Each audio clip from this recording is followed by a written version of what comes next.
1971, 111 million views, soon to be 112. This is Joker by Steve Miller Band. Wrong. Okay, I really thought that was Some People Call Me the Space Cowboy. Yeah? All right, yeah. Okay. Ooh, oh, there's something in there in that the little slow down stutter step.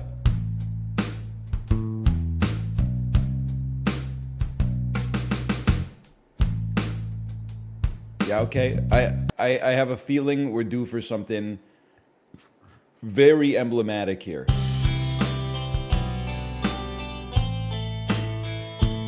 This is Stairway to Heaven by Led Zeppelin. Remastered edition, apparently. This was this was the final dance at my 8th grade graduation.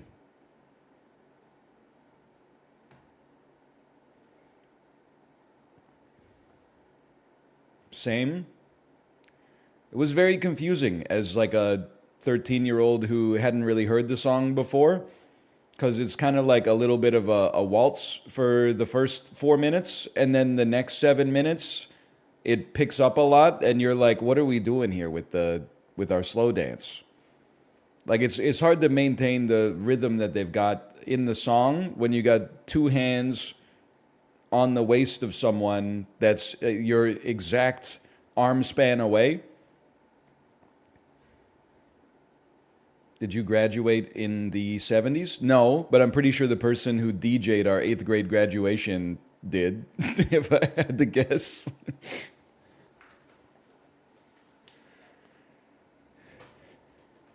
I think that's how it happened. You see Mouth's take on beans and chili? Yeah, I did, and he's right. They will not divide us. Beans in the chili, I'm for it. No beans in the chili, I'm for it. You can never put beans in the chili Andes. If they have one enemy, it is me. If they have no enemies, I am no longer alive. We got bigger problems. Excuse me. You know what's interesting?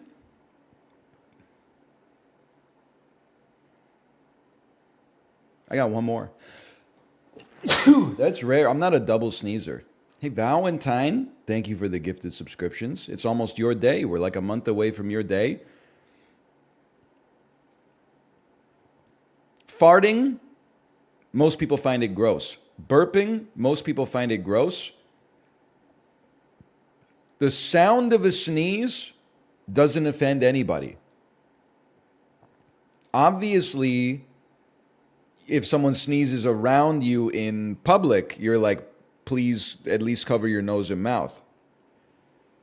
But the actual sound itself, people don't judge it at all. I guess it's because a sneeze is less voluntary than a fart or a burp.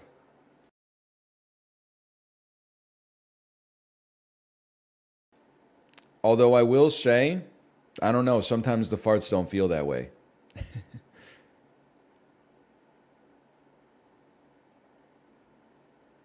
Sometimes it creates a great amount of discomfort.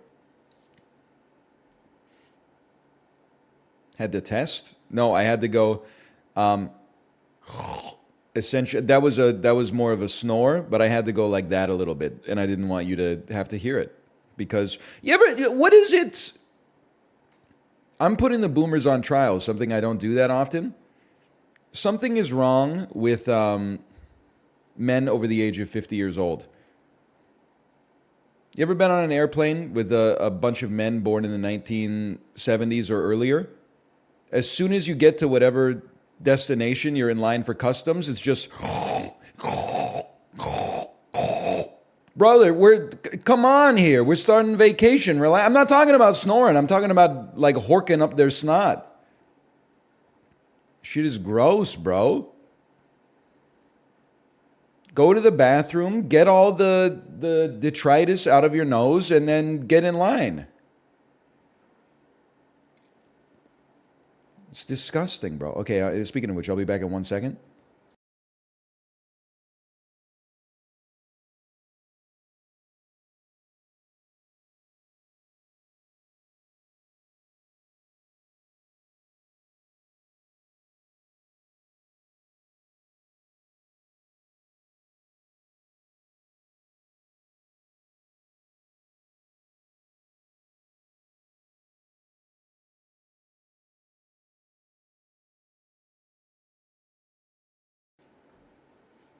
I love a good outdoor snot rocket. That's honestly pretty gross.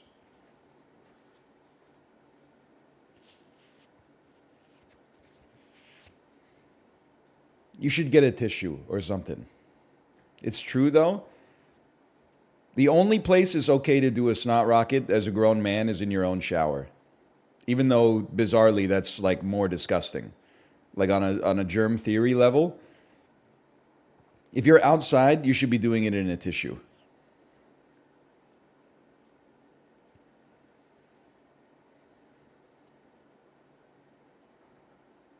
Sure, I'd accept the sink. That's fine.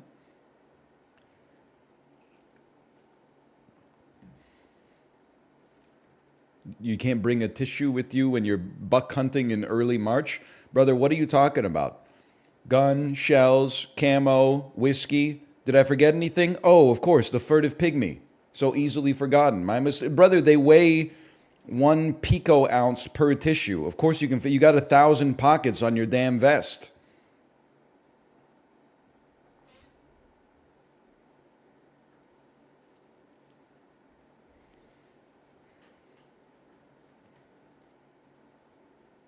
Let's load up some Isaac.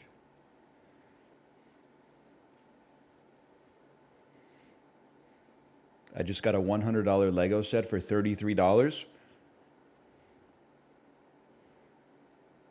Stonks. The American dream. My parents at age 26, let's buy this house and have a third child. Yes, my love. Me at age 26, hello NL, I just got this $100 Lego set for $33. We're here to laugh, okay? We're here to laugh. I'm not trying to damn society or you. We're just making jokes, okay?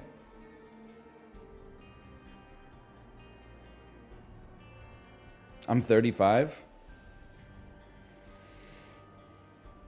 Me too.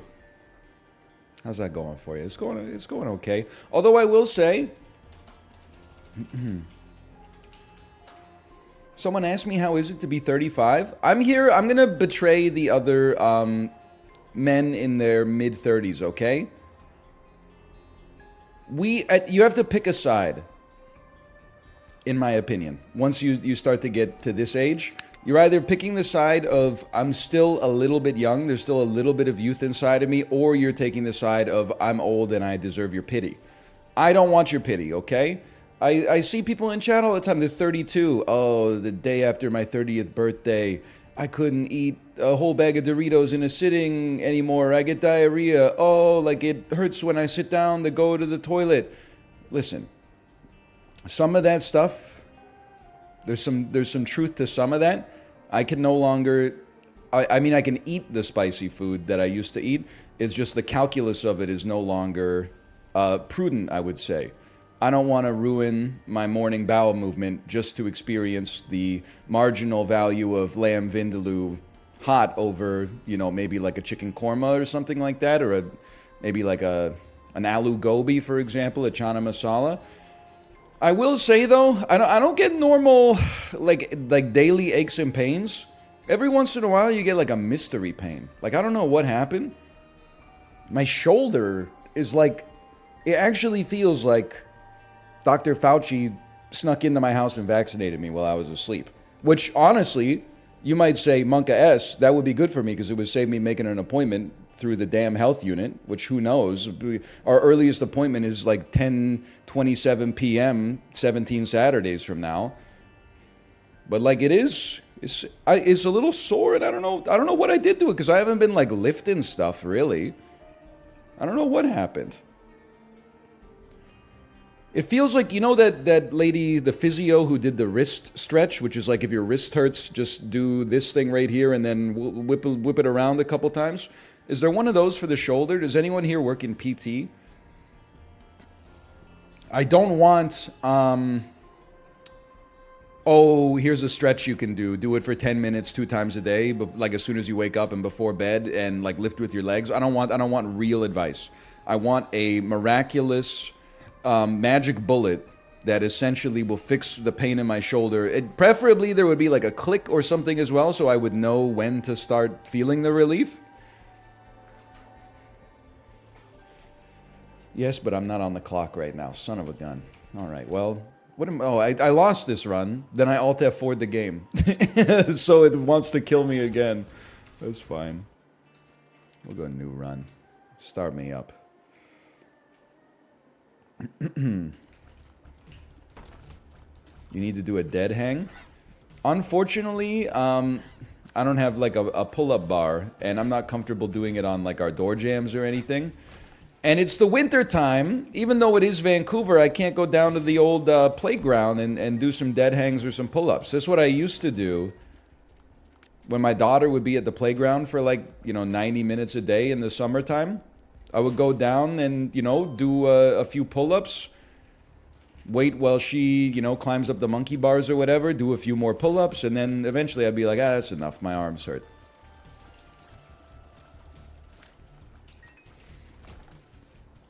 You put your pull-ups on the playground? Malf, what are you doing here? Shouldn't you be practicing Balatro?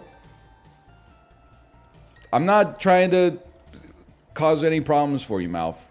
I just want you to know, if this is the first time you've ever gone up against Hafu in a mechanics-based gaming event, get ready, motherfucker, because she does not play around.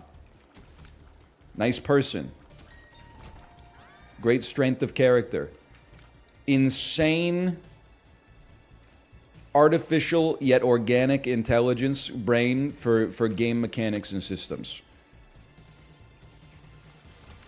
I'm not saying you can't win. I'm just saying do not underestimate, okay?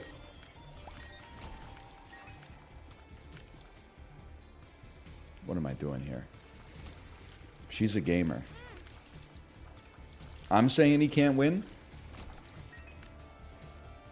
I think he could do it. I mean, if it was like a... If it was a Jackbox tournament, well, I don't know. I guess in that case, I'd probably bet on Will Neff. No disrespect to either Hafu or Malf. But in Balatro, I mean, it's not even out yet. It's anyone's game.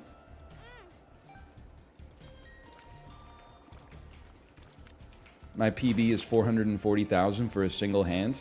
Me, when I'm an artisan craftsman at the Diamond Hands factory.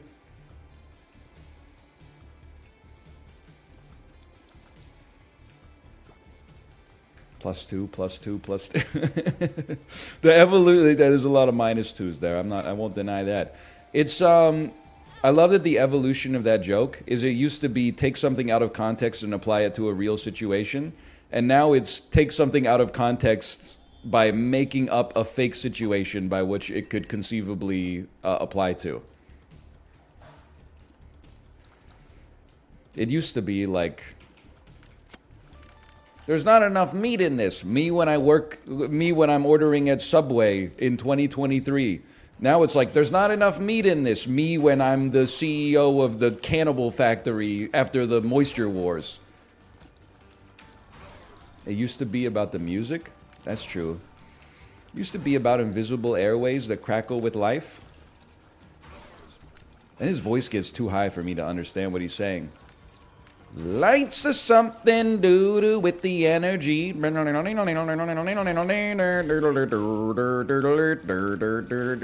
Anyway, you get the idea.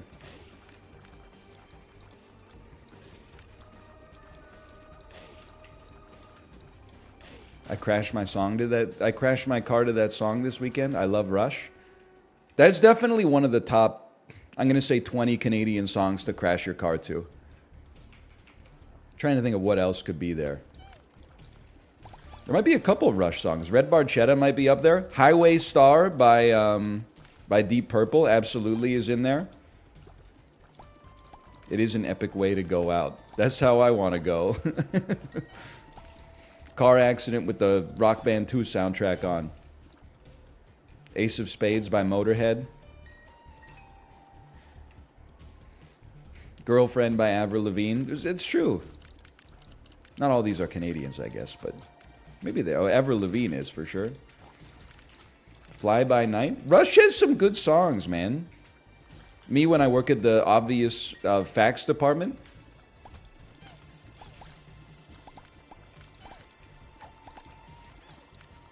I mean, that dude was spitting when he said the start of a season's enough of a reason to want to get away.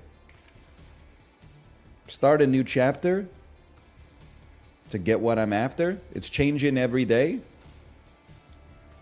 What would you listen to while transporting soup in your car? I'll probably put on Riding Dirty or something like that, especially if it was something like something creamy, like a Hungarian mushroom or something like that. It depends. If it's more of like if I'm drinking what I would describe as a continental soup, I would think of something maybe a little bit more regal, like Paris 1919 by John Cale. You know, something a little bit more, you know, stiff upper lip, a little bit more celebratory. But if I was doing a soup that essentially, it's like a 400 calorie soup per serving, I don't know, we'd be listening to something maybe like Ride the Lightning by Metallica. You think that guy in Ride the Lightning did that shit? I guess he says in the song that there's someone else controlling me. But I don't know. I don't know if that's a viable defense in the court of law.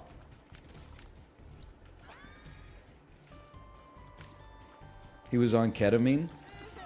Anybody watch that new Pete Davidson special on Netflix? I generally speaking, I know some people find Pete Davidson annoying. I find him perfectly tolerable. Maybe even, I would say I'm more on the positive side of Pete Davidson than the negative side. I may go back and finish the special, but I had to turn it off.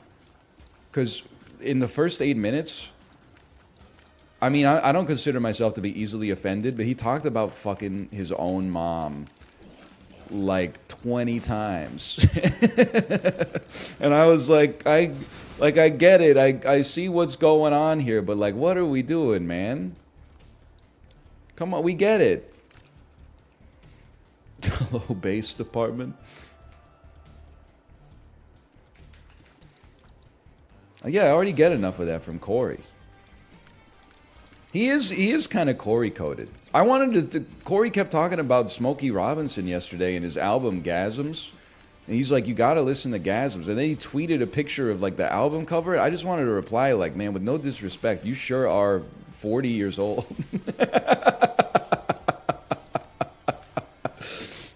Oh man, he just wouldn't let it go, man. I love Corey too. I'm just saying, it was like sometimes I forget that he's 40 years old. He's like, this old dude's making gross noises. And I'm like, I know, brother. His cock still probably works. Are you here, Corey? Do you have something to say in defense of yourself? Also, Smokey Robinson is a legend, bro. Show some respect.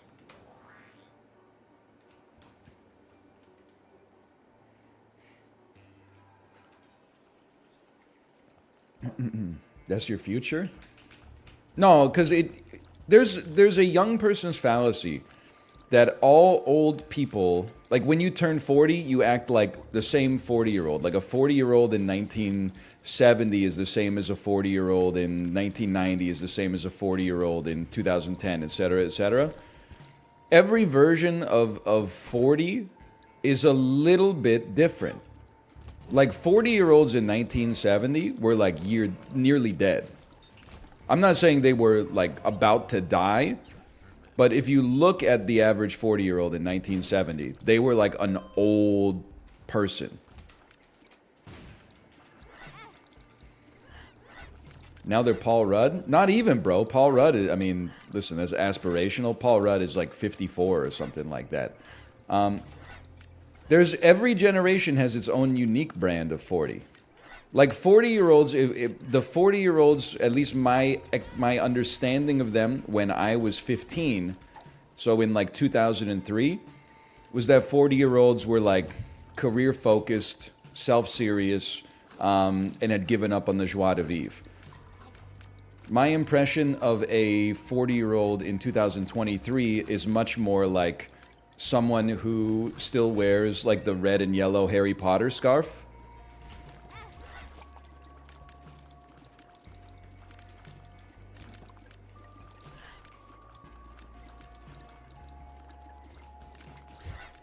Not true, not true. I'm just saying. Someone who's obsessed with 80s blockbusters. There is something to that. I think there's something to that. Not me, though. I watched The Rock yesterday on the bike. That came out in 1996. I'm completely different.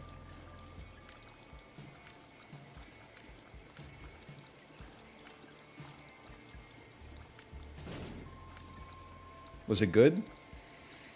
It was a 3.5, but I gotta say, after sleeping on it, I feel like I want to take it down to a 3, and I don't mean it to be disrespectful. 3 is still, on Letterboxd, that's still, I like it in my world. I subscribe to the Rotten Tomatoes school of originalism. But I'm going to leave it at a 3.5. I'm going to trust my feelings in the moment after I finish the movie. Germaroon. Germaroon! Now, I don't... Those of you who are extremely parasocial... I do not have a review on Letterboxd as of today, or should I put it more distinctly, I don't have a score as of today. That's because I chose to watch the George C. Scott movie Patton, and I have only just made it past the intermission on my 115-minute long entertainment ride today. So I still, he's only, no spoilers please, he's presently semi-disgraced, and he has a ceremonial position in England, but is not, well, hang on, we don't really want that either. He's not doing what he feels like he was put here to do. Worst Sierra ever? Guy in the desert? I would never pay $100 for a glass of water. That's a bad deal.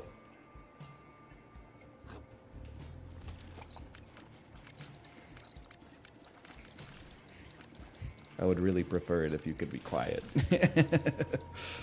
Oh, man. But, yes, you're right.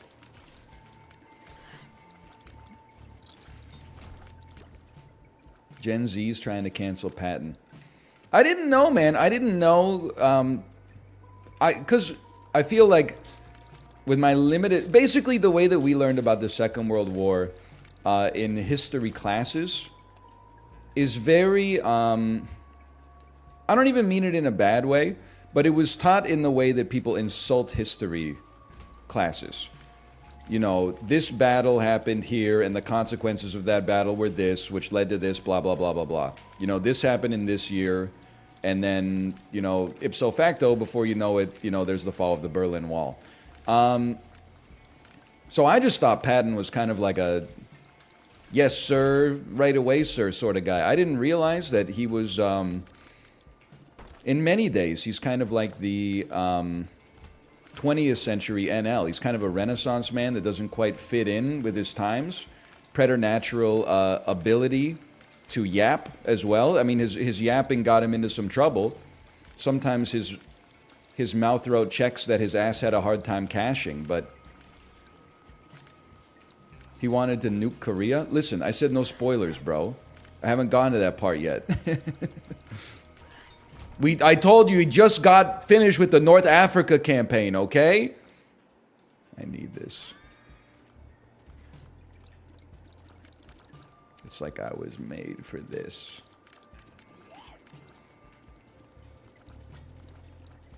That was MacArthur anyway? See, they are trying to cancel Patton. Now, did Patton slap the shit out of that dude in the field hospital for having PTSD? According to the movie, yes. Should he have done that? Probably not. It is crazy watching that movie, though, because my brain is so cooked. I'm watching Patton, and I'm like, if Twitter existed in, like, 1943, and Dwight Eisenhower forced Patton to apologize to that soldier... I'm sure Twitter would have been like, this is why our country's losing World War II right now. It's because the damn woke mob got into the military. You can't put a loaded gun to a soldier's head just because they have PTSD anymore and threaten to kill them unless they get their ass back to the front.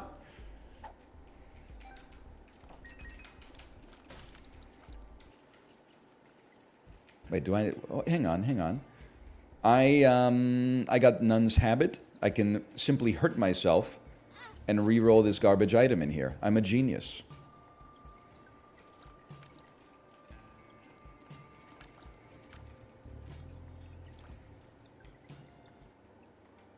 I'm a genius. In many ways, I'm the Patton of Isaac, I would say. When's Lin-Manuel Miranda going to make a Patton musical? His character needs to be rehabilitated for the modern audience.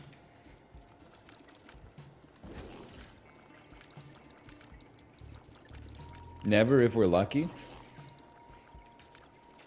If Hamilton has one fan, it is me. 22-year-old voice who's never seen Hamilton. Hamilton is everything wrong with theater these days.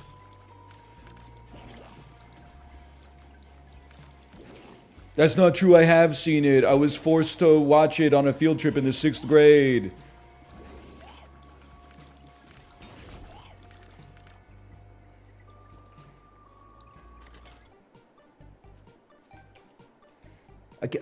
Broken watch. That's good. No, broken modem is good.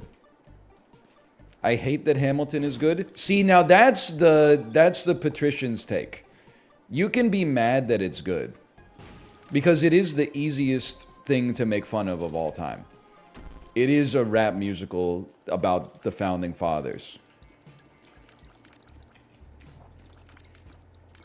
If anything, that's why it's so impressive, is that it managed to get over that initial hump and still be extremely good.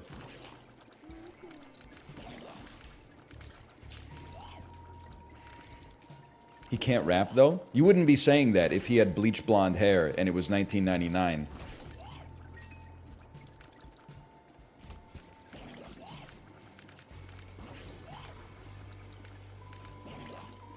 And that was an awfully hot coffee pot.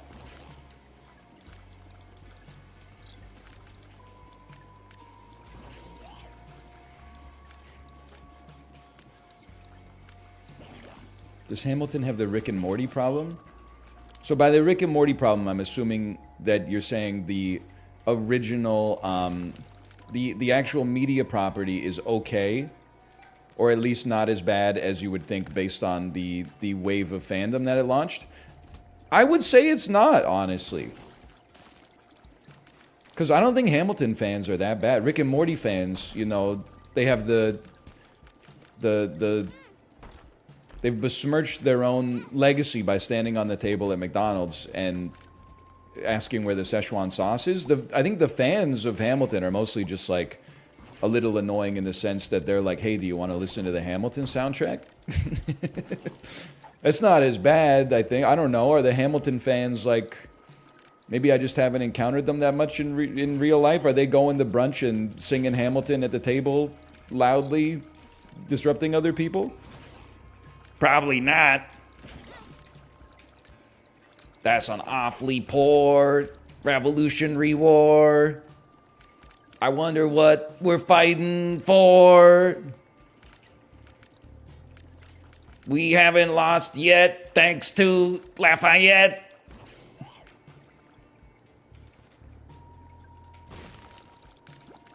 I'm not trading a bomb for a key.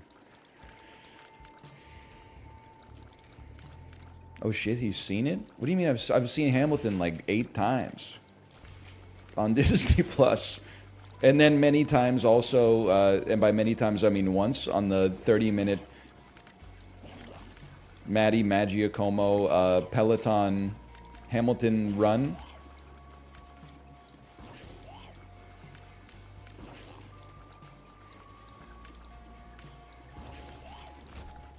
Wicked is my Hamilton. Every single witch is my enemy. That's not true. Don't hurt me. Wicked was... I guess I can understand why, if you were like in college when Hamilton hit, you would be annoyed by it. Because I was in college when Wicked was popping off, and every time the girls in our dorm got like, you know, 2 vodka crayons in them, it was defying gravity. It just non-stop, and you're like, brother, I'm trying to listen to tapes. Or sister, I'm trying to listen to tapes and tapes here. Okay, can we just relax?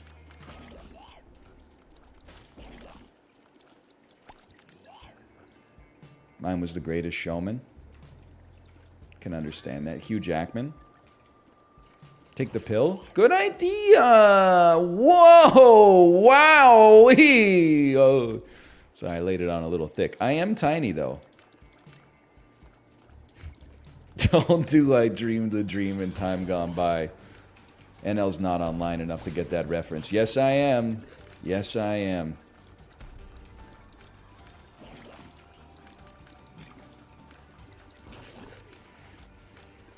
Thing, what is that thing?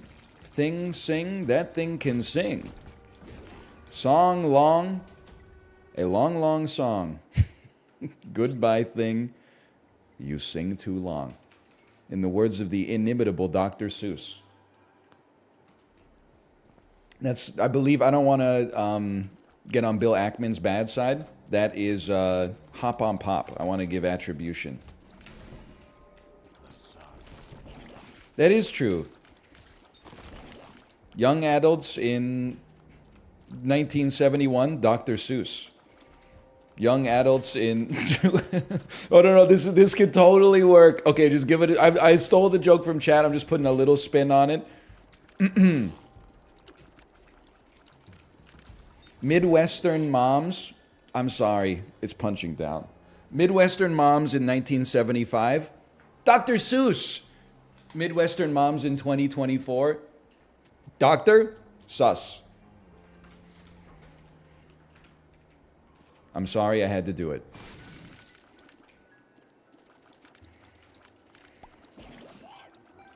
What a bit. They're saying he's the voice of a generation.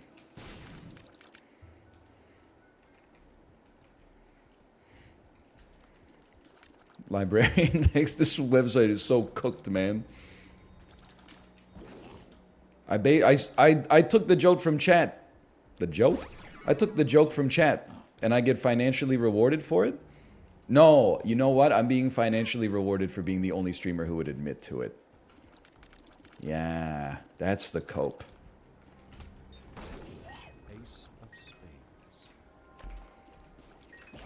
I am 5'7", but my wife thinks I'm 5'9".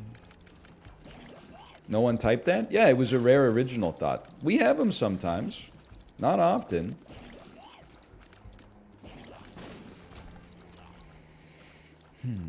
Chat, is NL a pick-me streamer? No, I don't think so. Because I think a pick-me is like, I'm not like other girls, I watch sports, but actually the subtext is that, like, they're degrading themselves just to get approval, right? They're like a Benedict Arnold of their own demographic, because rather than have solidarity, they want approval. The problem with the hypothesis that I am a pick-me streamer is because I definitely make fun of chat more than I make fun of other streamers. I did not mean to purchase this bomb.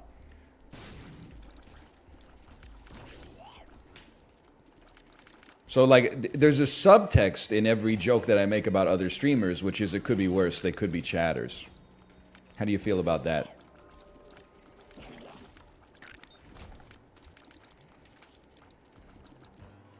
Lamau, he got us. Look at them. They love it.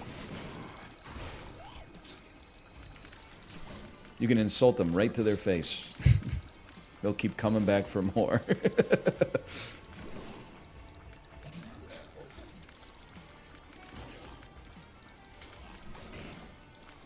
Extremely chatter voice. So true. I hate chatters. Extremely streamer voice. You know what? That is true. Hey! I don't hate the chatters, though. Most useful tower card. Brother, I didn't program it, okay? Take that up with Eddie. Angel Room.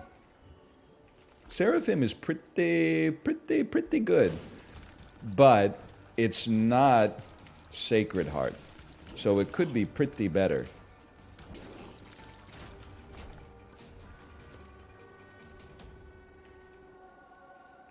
Scapular's good, but you gotta be Richard Hammer to make it useful. That's a compliment!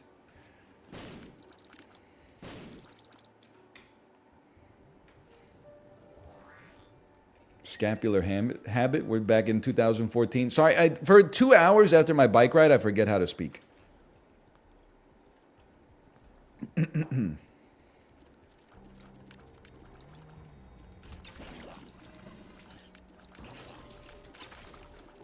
That explains a lot of the streams. That's why I put the co-op stuff at the end.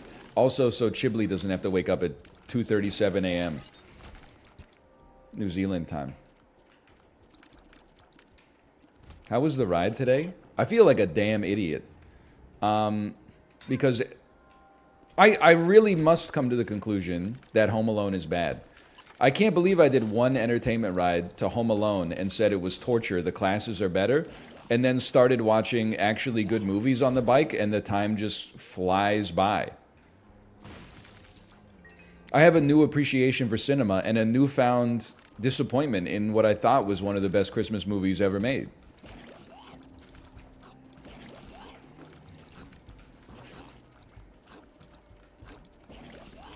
Join us in the Criterion Collection. You would think, I mean, it's not as...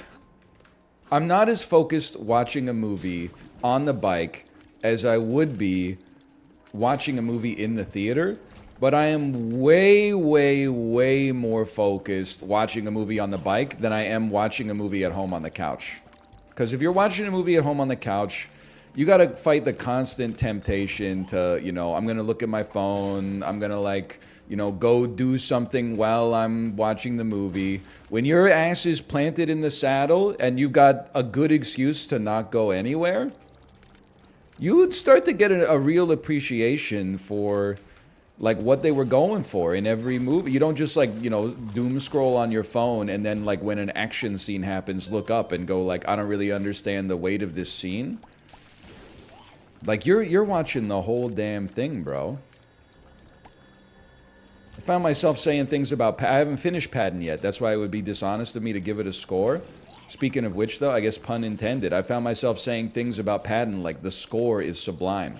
If that shit came on, you know, CBC Gems at 9:06 p.m., I would not have noticed that. As soon as the screen went dark for 2 seconds, I would have been like, okay, time to go to r/Vancouver.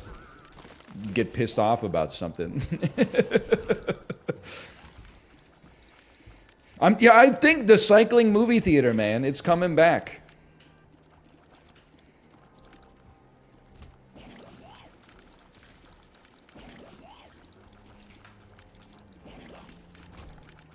Why not go to the movie theater?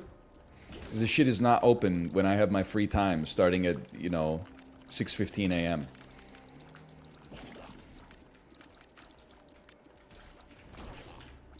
They've got to have movie theaters that open earlier. Also, occasionally, I do have to be interrupted. Occasionally, my wife will come down the stairs and be like, hey, like, our daughter has hives. And I'm like, okay, that's a good excuse for me to get off the bike.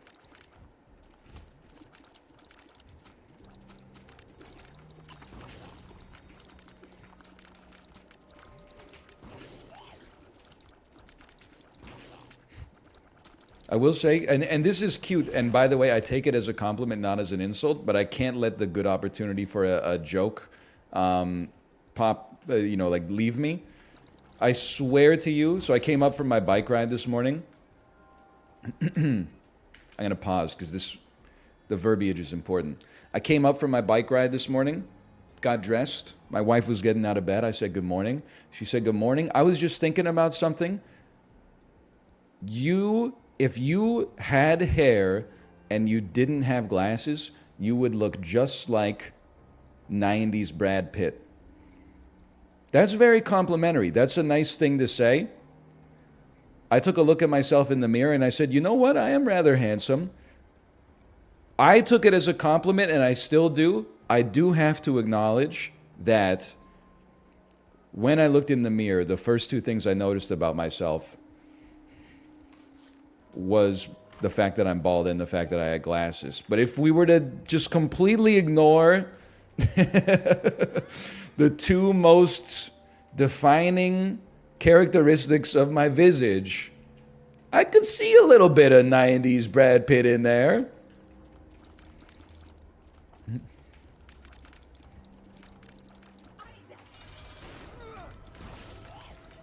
He's 6'3".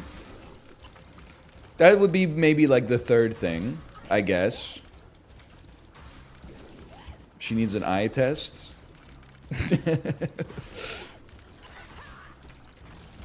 The other thing is, my wife, I'm going to take it as Brad Pitt, to be honest, but sometimes she doesn't know the Hollywood actors and actresses too well, so she actually might be thinking about Michael Stuhlbarg, which is also, I get he's a character actor. I still think he's a handsome guy. I would still take it as a compliment, don't get me wrong.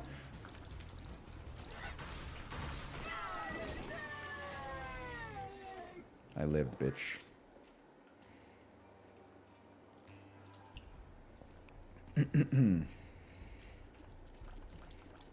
You legit look like young Kevin Spacey. Don't put that evil on me. If I could see it. I could see it. Maybe I do look like... Maybe I don't just look like every bald guy. Maybe I just kind of look like every guy. Every white guy, at least. So I got like a strong jaw, but I also have like a round face. So I think you could actually be like, this guy looks like almost every other white man on the planet.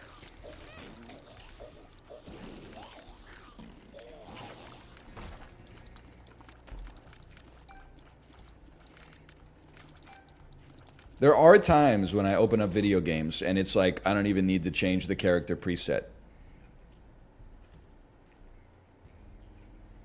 You don't look like John Mulaney?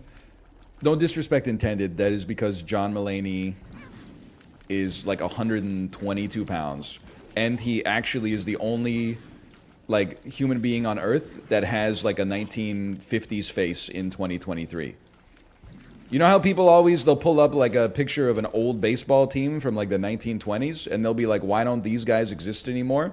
John Mulaney is the last one who actually looks like he could be from like the Brooklyn Dodgers of 1916.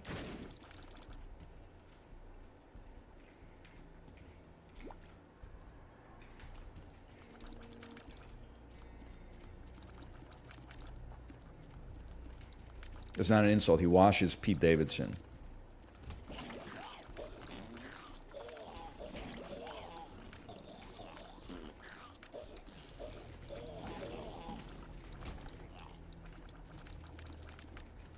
Like in the bath?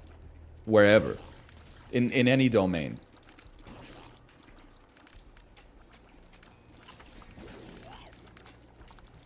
Except maybe text to Kanye. Pete Davidson still seems like the GOAT in the text to Kanye category.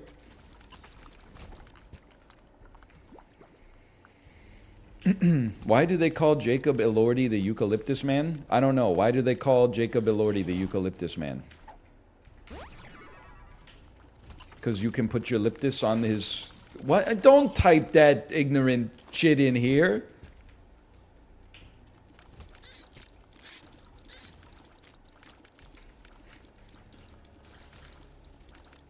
Nobody typed that? I know! It's an original thought. Every pill is a luck up. Fantastic. I don't even know who Jacob Elordi is. I know he's in Saltburn.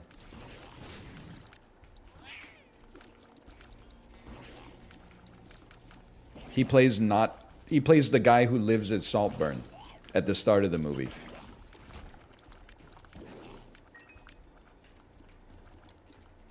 He's the guy from Baby Driver? That's Ansel Elgort, bro. He's from Euphoria. Okay. Who does he play in Patton?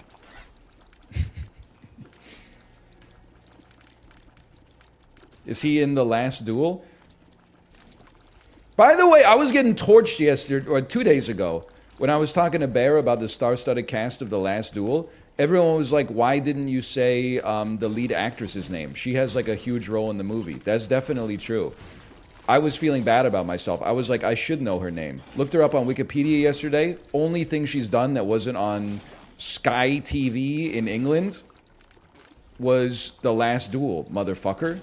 And like a Celine campaign or something like that where she modeled. I don't feel bad about that anymore. She's not a household name that I didn't know. That was, yeah, she's in Free Guy. I didn't see that shit. I just watched the streamer cameos on TikTok. I'm not insulting her at all. I'm just saying it's understandable. I didn't know her name. Also, I saw a shocking number of people saying that the point of The Last Duel is that the events in The Last Duel are ambiguous. You need to watch the movie again with a fresh set of eyes, you media illiterate motherfuckers. They take a stand on the events that happen in the film, okay? You should be able to create a composite of truth based on the perspectives you see. Moreover, it's in keeping with the themes of Ridley Scott's work that the results of the duel indicate who was telling the truth. You need to take your ass back to cinema class. There's actually an interview where Ridley Scott calls those people idiots directly. I am a genius. I'm a damn genius.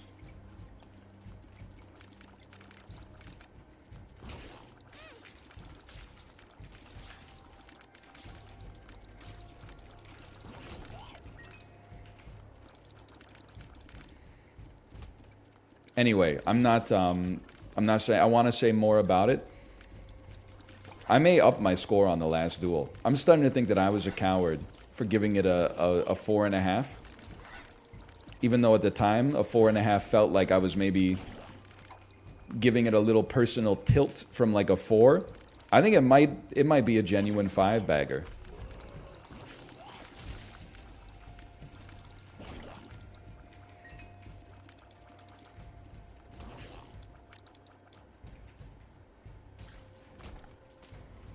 If the movie has one fan, it is me.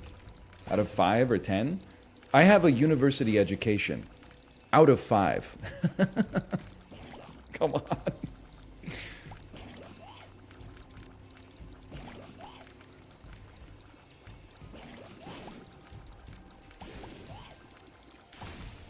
Don't kill me.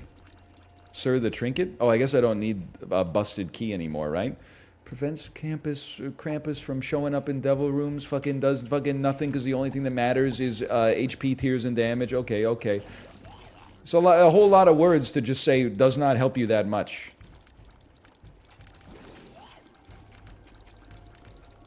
It's a good trinket. Path of Exile, motherfuckers, when you do 7.5 more basis points of lightning damage per tick while wearing a helmet.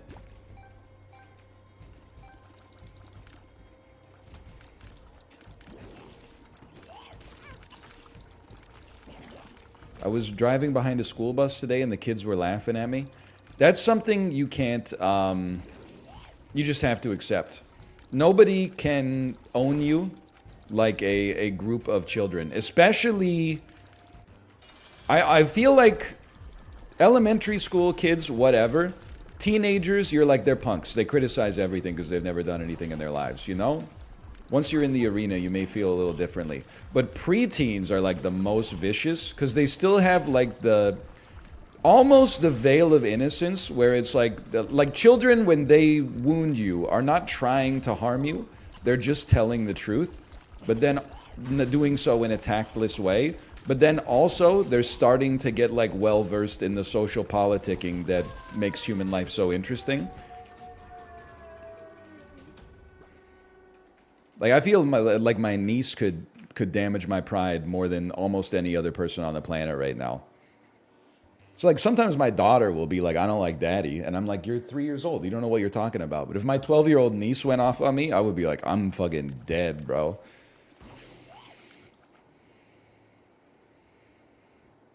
There's nowhere to stand, my dude.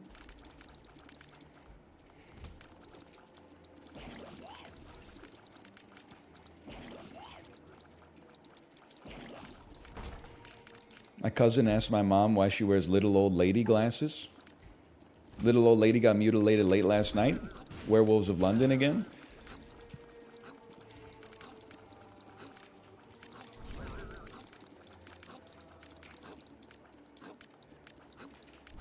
OMG, she does. You don't know her.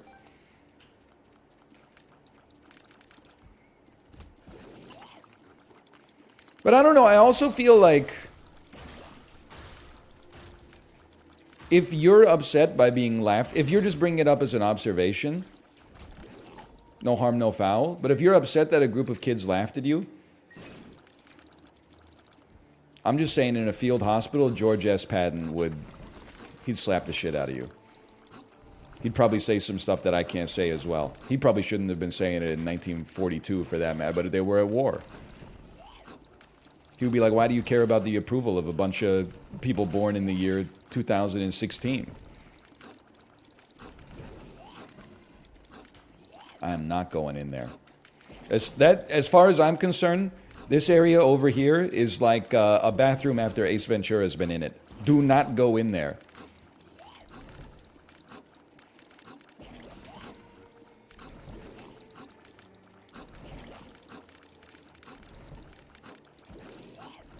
Ladies and gentlemen, ladies and gentlemen, we got him. -2, we don't like the Ace Ventura jokes anymore. Duly noted. We don't like the Ace Ventura jokes.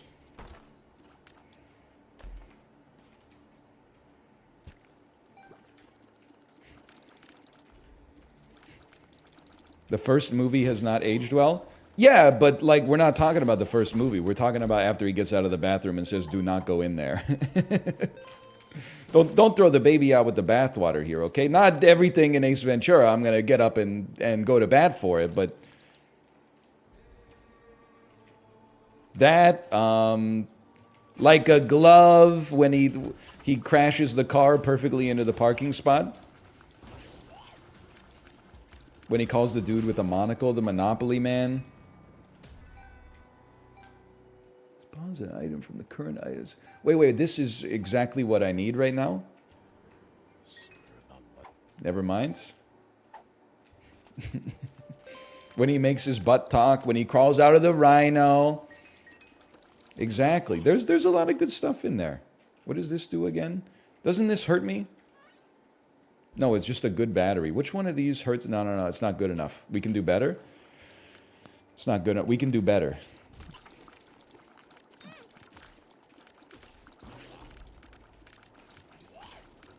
The Slinky killed me as a kid. Ace Ventura is one of those movies I was talking about with Bear Taffy, essentially. I saw the sequel a million times as a kid and only saw the original like twice. So I assumed that when everybody was talking about how much they love Ace Ventura, they were talking about When Nature Calls. Come to find out, everybody hates When Nature Calls and everybody loves the original. Well, don't like the weather? Wait 20 years. Now everybody hates the original and everybody likes When Nature Calls, okay? Sometimes you're not wrong, you're just early.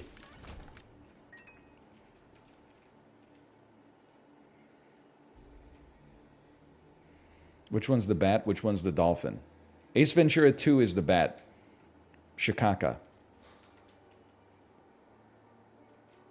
Ace Ventura 1 is the dolphin. Miami.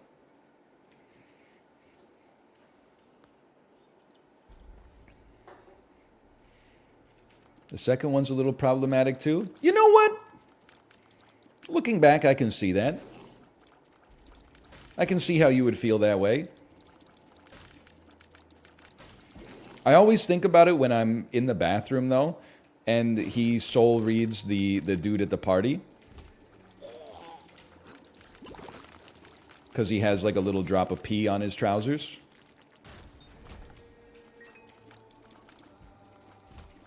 And you must be the Monopoly guy. Okay, maybe not every time I'm in the bathroom, but...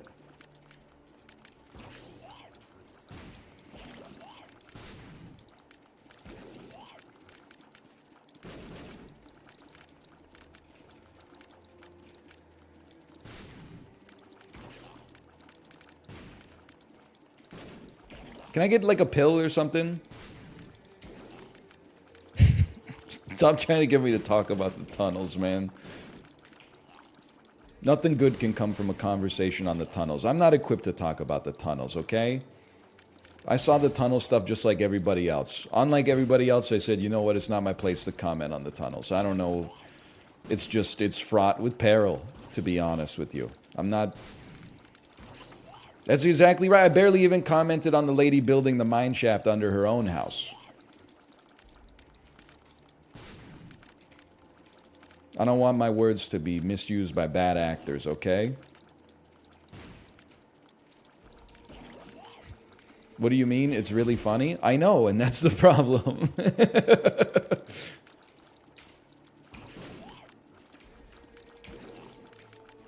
We used to be a proper society where you could see a man climbing out of a tunnel and be like, what? That's an adult man climbing out of a tunnel? That's pretty wild. Nowadays, it's all fraught with societal criticism. The comedy of it has been lost, and maybe that's just the price we have to pay.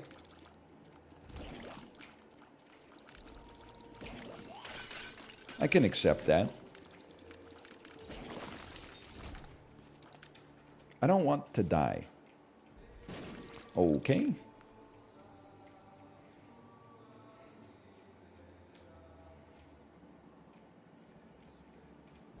This has already exploded. We would have found the secret room there. I'm Sherlock Holmes. Never mind.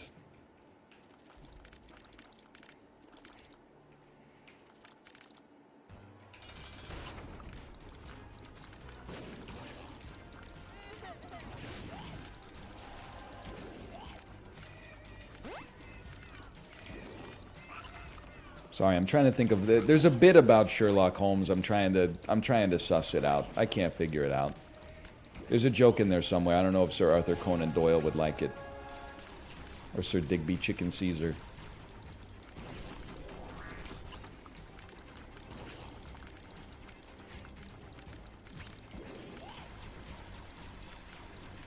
Isn't it crazy that Sir Arthur...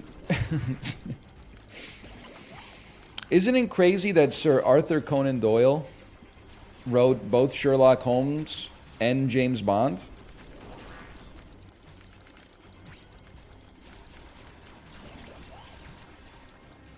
He did? No, I made it up. I didn't know what to say, so I just made up something for clicks.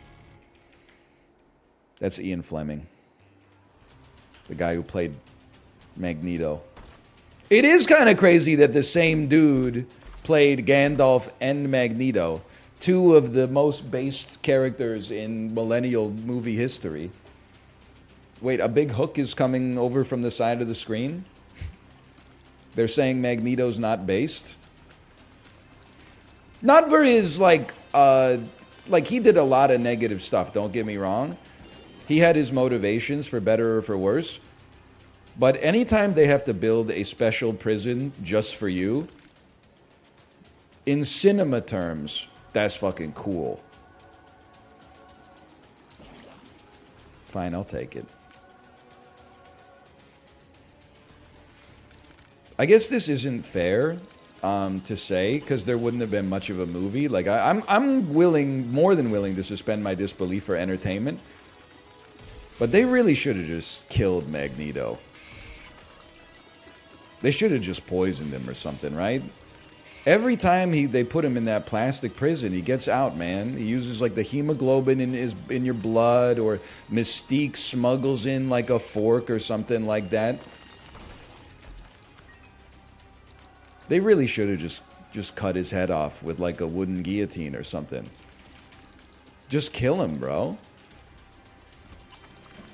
Dude, you're right. The dude can lift the Golden Gate Bridge with his mind.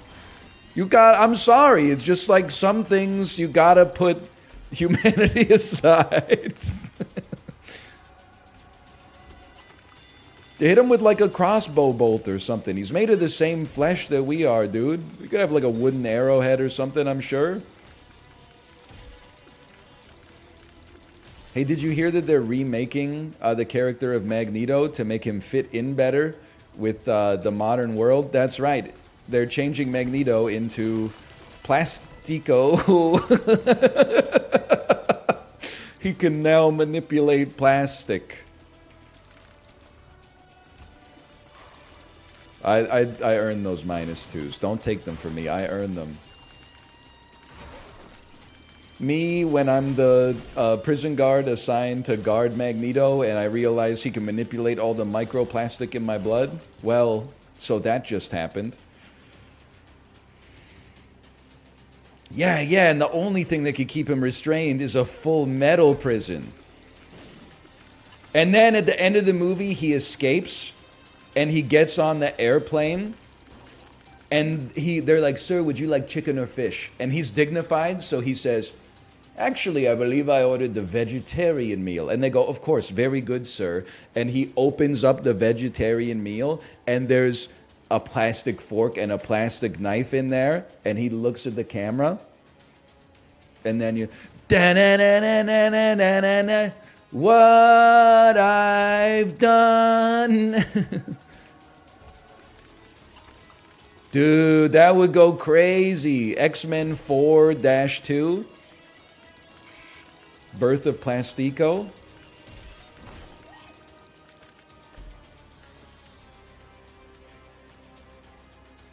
I can't feel the way I did before. Don't turn your back on me. I won't. Yeah, I could probably save Marvel. I was thinking about it. It's a shame how cooked Marvel is. As someone who enjoys when things are good and doesn't like it as much when they're bad, you know that they've been hyping up that little mini series Echo, and I just can't be fucked.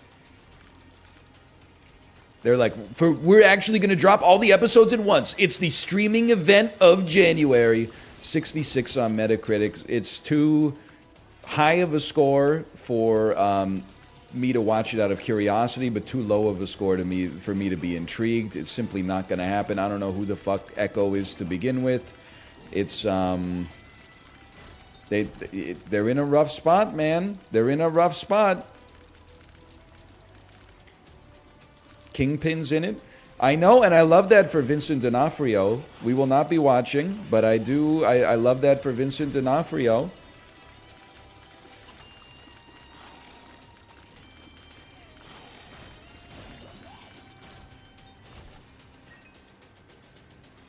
Isn't Kingpin just like a big fat guy? Okay, listen. He's really, really, really strong. Like, he's unbelievably strong. Like, he's a normal guy who's really, really strong, but his strength is so strong that he's almost like a threat to the super strong superheroes.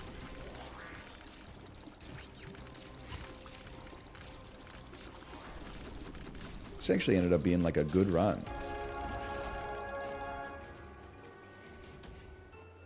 And he's super smart. Yeah. Okay, slash marker. Call that Isaac 1.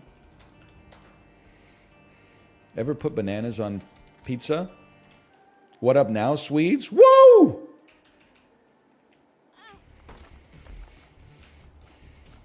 No, I've never put bananas on pizza. Is that a Swedish thing, bananas on pizza? Or am I inciting the hockey wars? Yes, it is. Okay, never mind. We only tell the truth here. Well, that was smart. I bet it's good, though. I mean, like, probably people from the United Kingdom are like, oh, but Chinese food on top of French fries is crazy, but bananas on pizza, you're like, you gotta respect it. Listen, they just won the World Juniors. Oh, wait, no, sorry. No, that was unintentional. They beat us in the World Juniors. We didn't even make it to the medal round. They at least got a silver. Cut them some slack. I bet it tastes good. My anecdata to back that up is people like to eat food that tastes good. So it is definitely unusual by my standards and the standards of what I would consider like North American taste. But I don't think people would be eating the bananas on the pizza if the banana pizza didn't taste good. They might order it once out of curiosity and then say, no thank you, sir, but they wouldn't come back.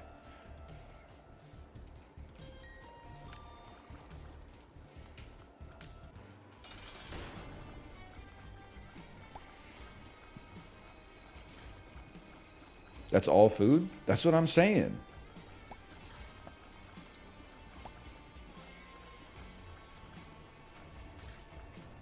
There is some stuff that I think is kind of... I've eaten a lot of foods, okay? And I'm not trying to put the system on trial. At the end of the day, this is just one man's opinion, okay? There are still some fad foods. Let me rephrase. Some foods that have semi-recently become popular that I think are... they're peaking right now. I'm not saying they're going to go extinct, but I think that we'll look back on their consumption and be like, kind of what were we thinking? One of them is... well, there's one, I have to get you with the gimme first, and then I think I'm going to say something a little bit more controversial. The first one is alcoholized versions of normal drinks, and at the same time, de-alcoholized versions of alcoholic drinks. Now, I'm accepting non-alcoholic beer. It's been around forever. Maybe you want to... not drinking alcohol is good for you, non-controversially. But we went from simply lemonade to now we got simply spiked lemonade, which is basically like a White Claw, which is basically a sparkling water with alcohol, and now they're making non-alcoholic White Claw, which just, we've gone through so many different, it's like the ship of Theseus. Like, I don't even know what the hell is inside of the liquid anymore at this point. They took seltzer and put alcohol in it, and then they took the alcohol out of it. Like, you know what's great about it is in an economic sense, like 330,000 people have a career doing this process, and the economy has decided that it gives value to society. That's an innovation in and of itself right there. Two people meet in a malt shop, and they're like, I'm the guy who puts the alcohol in the seltzer, and then they're like, nice to meet you, I'm the guy who takes it out. You're making my job harder, dude. If you stop putting the alcohol in, I wouldn't have to take all of it out, man. I'm going in on this. So I just feel like I'm not saying it's going to go to zero, but I do feel like we're kind of at peak alcoholized normal drinks and de-alcoholized alcoholic drinks.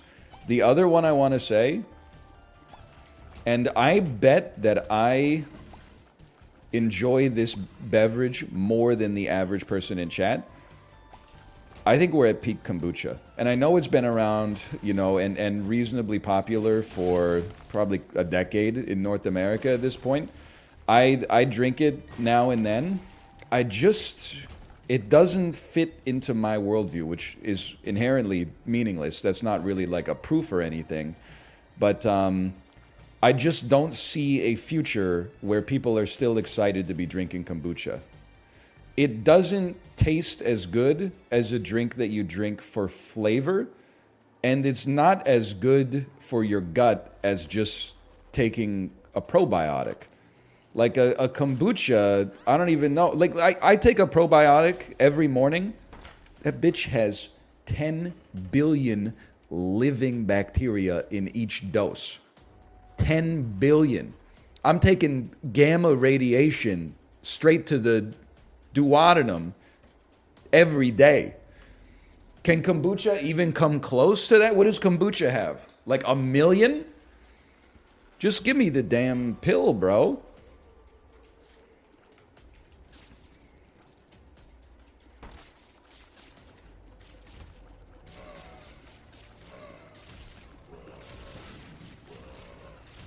RCTs really don't support their benefit? Okay, what is an RCT? And while we wait, someone said, what about kimchi? There's a difference. Kimchi tastes delicious, in my opinion. Roller Coaster Tycoon. Okay, now it makes sense. Oh, randomized controlled trial.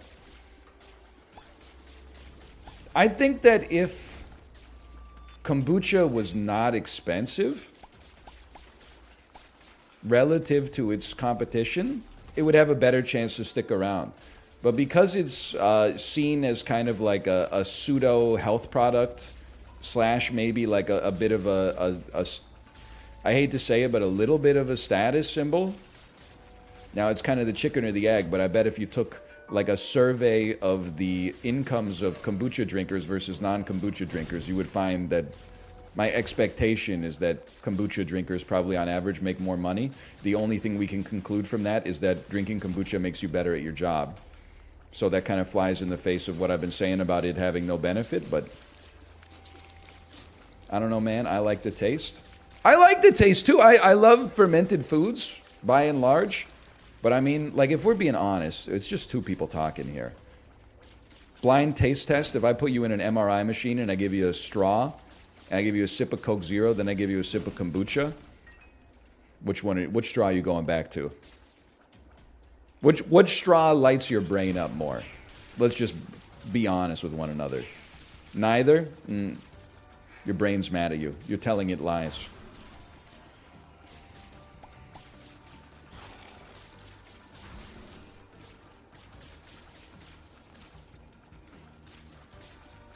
Coke Zero for me. You speak for everybody as far as I'm concerned.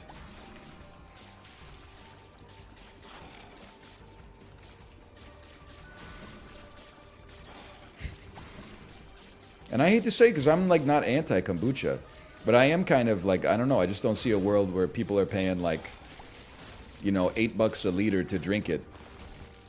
When instead you could get a flat of Coke Zero and a bottle of medicinally meaningful probiotics for the same price.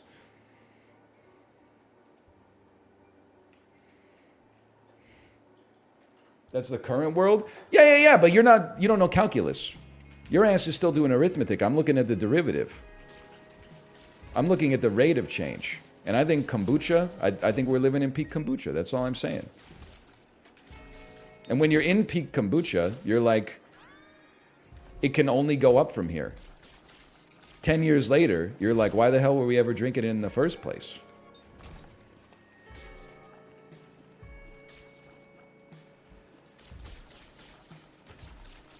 Your ass got a lifetime membership to pets.com. How's that working out for you?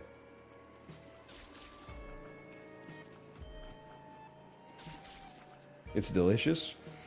It tastes good, but it doesn't taste as good as a lot of other stuff that costs less money and might have the same medicinal benefit. Those are my thoughts on that subject. It tastes like vinegar? Yes, I know. It tastes good. We've established this. Nobody's arguing the taste of kombucha, okay? It has that delicious vinegar-type taste. What the hell is even that? I don't get why people drink yerba mate. Listen, I'm not trying to put the El Quigo on blast and the entire continent of South America. I want to start by saying I'm not going... It has a cultural significance to South America that I can't assail, okay? There's hundreds of millions of people that drink yerba mate every single day. I'm not trying to say they're wrong. Here's what I'll say is my experience with yerba mate. One of my roommates in college took a year off and did hoofing in South America. That is when you get free room and board on like a farm in exchange for your labor. It's a way to travel, you know, meet people, see the world, and, you know, get like a cultural education, right? So he came back to Canada after a year in South America, and you know, he did what everybody did. He brought the gourd with him, the metal gourd with the metal straw, and he would make us yerba mate all the time. And he would teach us about like the cultural importance of yerba mate.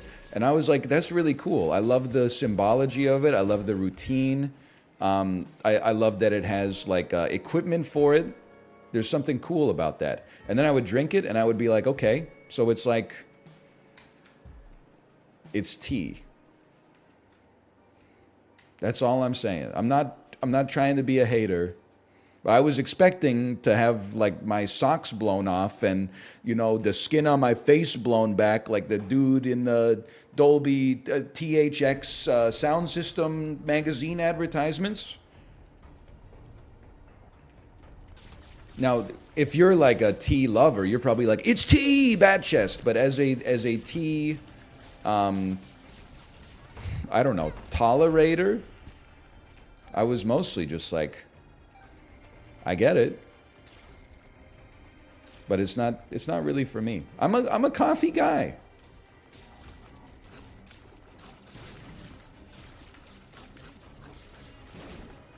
I come by it honestly. It's not it's not me putting on airs. I enjoy coffee, and the only time I really search for a cup of tea is if I'm feeling a little bit under the weather. Otherwise, I wouldn't even say I would take it or leave it. I would simply say I would leave it. I would rather have a glass of cold water.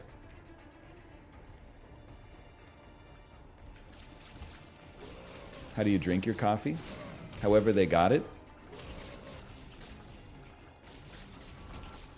Maybe I have to do the same thing with tea that I did with coffee. Coffee, I enjoyed. I mean, the flavor takes a little bit getting used to, but the first time coffee touched my lips, I knew that it would be for me. Tea, maybe I need to work my way up to it, because with coffee, you know, I drank it black forever. I still drink it black now, but every once in a while, if I'm feeling it, I'll put a little half and half or a little sugar in it. I won't buy it for myself, but if the domicile that I'm in happens to have it, then sure. It's a nice little treat. Maybe I got to do the same thing for tea, because I've always just had tea, the water and leaf sort of variety. I've never had it with cream and sugar. Maybe that would take it to the next level. But then I'd get like addicted to the sugar, so I don't want to do that. It's the hedonic treadmill in action. Earl Grey's kind of based. You know what's crazy? Earl Grey is like, if I have a favorite kind of tea, it probably is Earl Grey. I grew up thinking my whole life that it would taste like lukewarm dishwater, because it's called Earl Grey. It sounds like a rainy afternoon in Nottingham or something like that. That shit is floral and vibrant, and it tastes like someone told an angel what an orange is, and then the angel was like, and it's like the essence of citrus just goes straight into your brain. It's my fault for judging a book by its cover, but Earl Grey is like one of the least boring teas out there.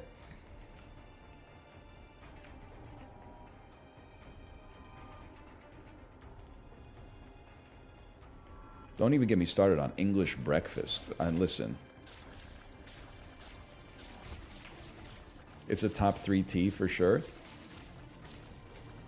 I don't know. I'm going to get a lot of people from the Midwest angry about this one. When your wife is Asian, sometimes when you go to an Asian restaurant, they bring her a cup of tea and they bring me a cup of water. And for a while, I was like, this is ridiculous. I'm in Yamato restaurant. I want to be authentic. I want to have a tea as well. And then after 8 years of getting the tea, and it always comes out fucking like it just came out of the control rod of the nuclear power plant, and you can like barely even touch it, and you're like, you know, maybe you're having something that's a little spicy, and then you're like, oh, I need some liquid to cool it down, and you got this like steaming cauldron of making it worse. I'm happier with the water, honestly, bro. I understand the cultural significance of tea. I'm not besmirching it whatsoever. I'm just saying, having done both, I prefer the water, personally.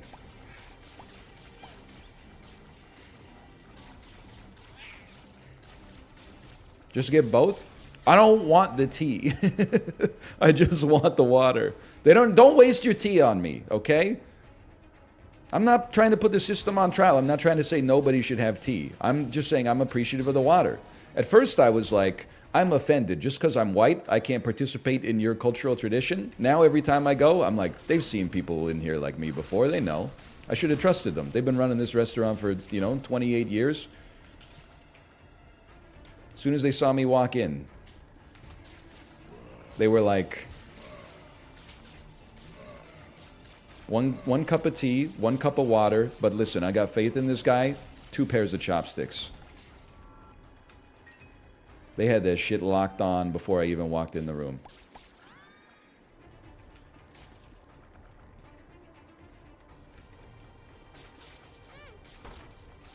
Cup of ace, cup of goose, cup of Chris, so true. I take the water straight, never chase that. Top back like I'm bringing 88 back. Skirt.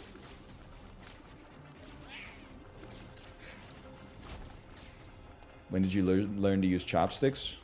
I don't know. I feel like we as North Americans, in some parts of the continent, we baby ourselves.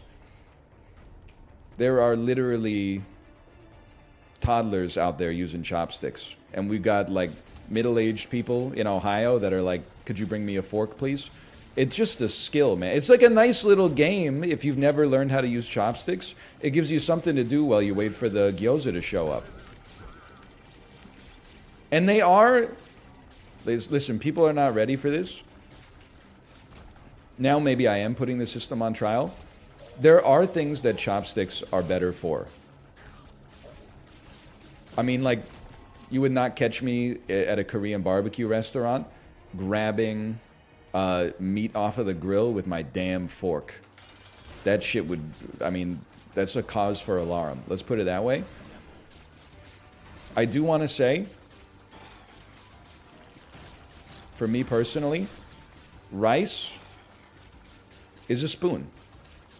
And I think that it might vary depending on the country. In Korea, rice is a spoon dish as well.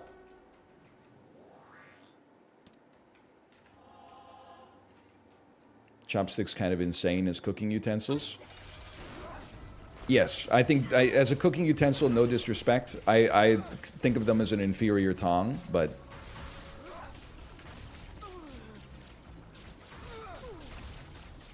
sometimes. Dude, yeah, your reps with chopsticks for salad goes crazy.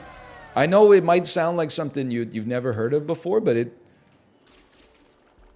this good? Why not? Unfortunately, the salad that you typically get at an Asian restaurant is not that inspiring, but that's life. I mean, okay, my wife, she's got the right idea. When she makes like Korean food or Japanese food and then she serves it alongside with a salad, she does it simple. Good salad dressing plus spring mix, that's all you need. Sometimes, I mean, I'll give you an example. We went to a Korean restaurant on Sunday. The salad that came with my fried rice is a Korean Chinese restaurant, okay? I don't want to out it. I don't want to give it too much information, put them on blast because we go there all the time. The salad was shredded cabbage with Russian dressing on top of it. And I hate it. I hate to say it. I didn't even touch it. I'm like, I don't want, I love shredded cabbage. Why'd you have to ruin it by putting a mixture of ketchup and mayonnaise on top of it? If I gotta, next time I go, I gotta say maybe like dressing on the side, just a little bit of sesame oil on top of the cabbage and some salt, and you're good to go. We don't need to start putting McDonald's special sauce on top of the salads or something.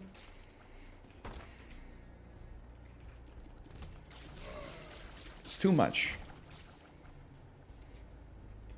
A little bit of poop to pull it all together. I saw someone say the salad at Saku is good. Listen, I agree with you. And you're not going to tell me anything about Saku that I don't already know. They are probably the best tonkatsu restaurant in Vancouver. They do the Japanese style salad, which is literally just like shredded cabbage with a little bit of sauce on it, but the sauce is like a sesame type sauce instead of a McDonald's hamburger sauce.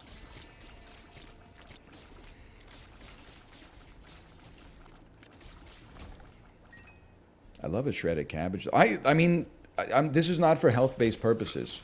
I'm just being honest. I would rather, and I would be glad to, just eat a side of like raw shredded cabbage than put like some Kraft Russian dressing on top of it. The cabbage is already more than edible. Nature made it naturally like a little bit sweet.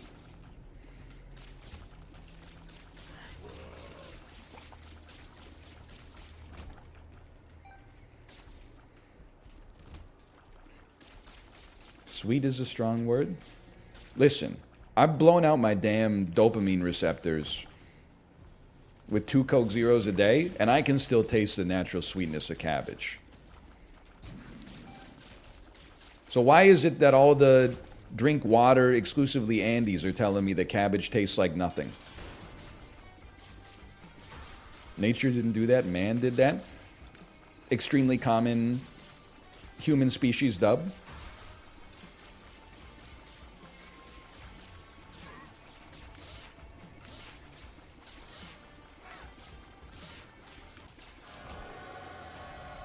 Celery's the bad one? What do you... You guys don't deserve vegetables. Honestly, I know I've been telling you to eat your vegetables. If you can't appreciate a raw cabbage or a raw celery, I want to start a reframing exercise, okay? That's kind of crazy. We no longer say vegetable doesn't taste good. Instead, we say, I don't like it. I don't like the way it tastes. Because you know, saying something like that tastes yucky is actually how my 3-year-old child responds to foods that are delicious. Kate made Japanese curry last night. You know what my daughter said?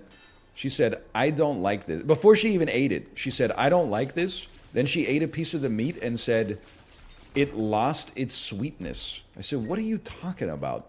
It's like the way that someone in like the Middle Ages would describe meat after it like went rotten or something. It's like it lost its essence. Like, what are you, lady, what are you talking about? Anyway, it was delicious for the record, and she's wrong. I would prefer if you said, I don't like the taste. Celery does not taste bad. I like how celery cooks.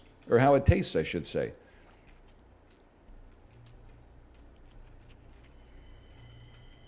If celery tastes bad, why is my ass eating it then? And enjoying it with a smile on my face? Uncooked celery sucks? I don't like the way uncooked celery tastes.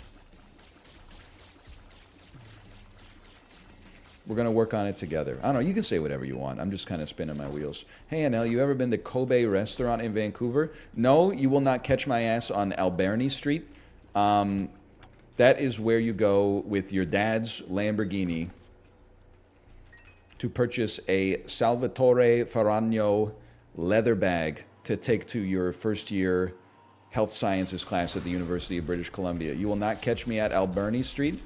The closest you will find me is a couple of blocks away at the Scotiabank Cineplex Theater, which is Burrard and I'm going to say Smythe.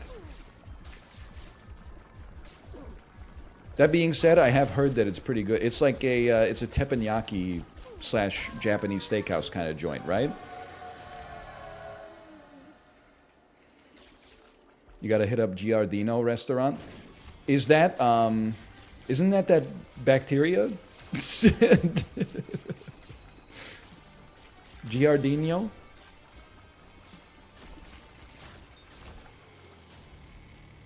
That's Giardia. De Laurentiis? It's the pizza place. I didn't know. I haven't spent a whole lot of time downtown in the last post-COVID years.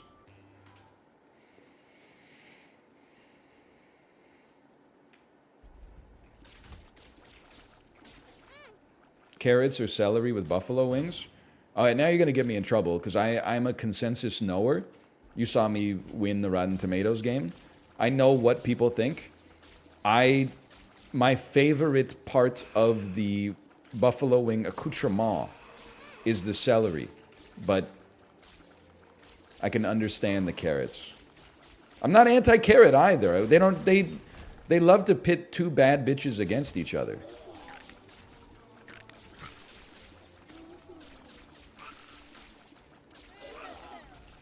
Blue cheese or ranch? I mean, you're going to get me in trouble here. People are going to realize I'm not a man of the people. I'm a ranch Andy.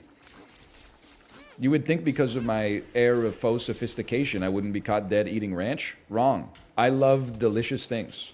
And ranch is paramount amongst them.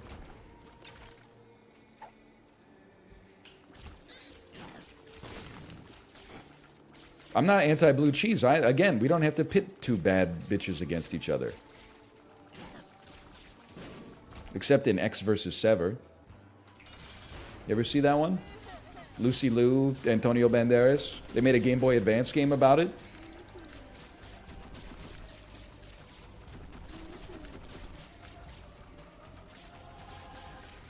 What about kombucha, though? I didn't pit kombucha against Coke Zero. I just said Coke Zero is better, for one.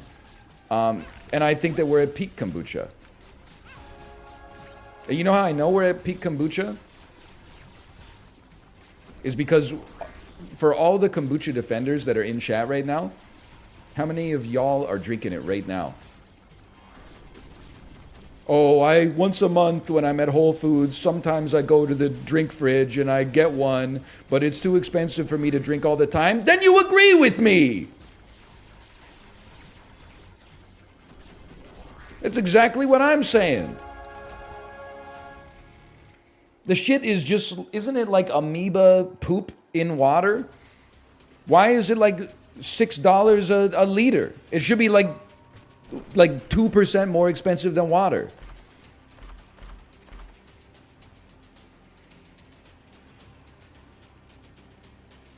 Hey, Platypus 2600, thank you for the gifted subscriptions. Thank you, thank you.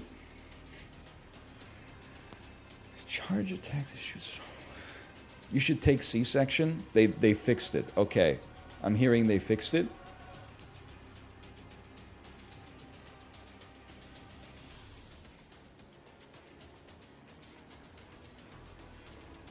Fuck.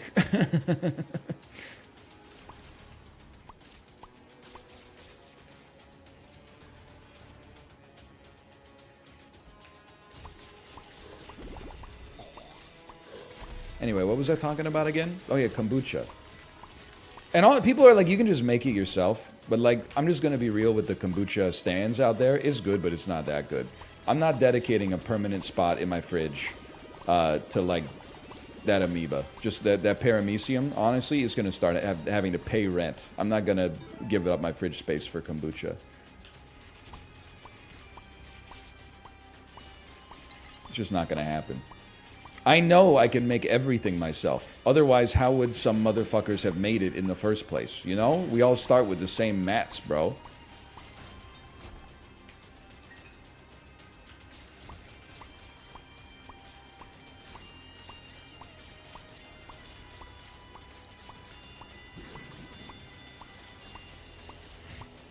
We don't all start with the same mats? We all start with similar. I'm not saying we all start with the same number of stacks of cobblestone. I'm just saying whenever people are like, you know, you can make kimchi at home. I'm like, yes, I'm familiar with the fact that both me and, you know, BBGO can interface with matter that exists on planet Earth. It's not like they have a proprietary formula to get the fucking chopped gochu in there.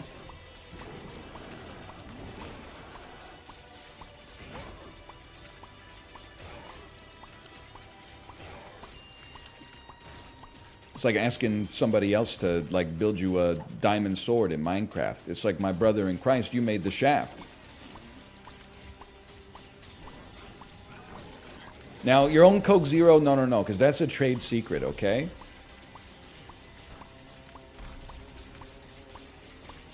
My granny makes Korean kimchi.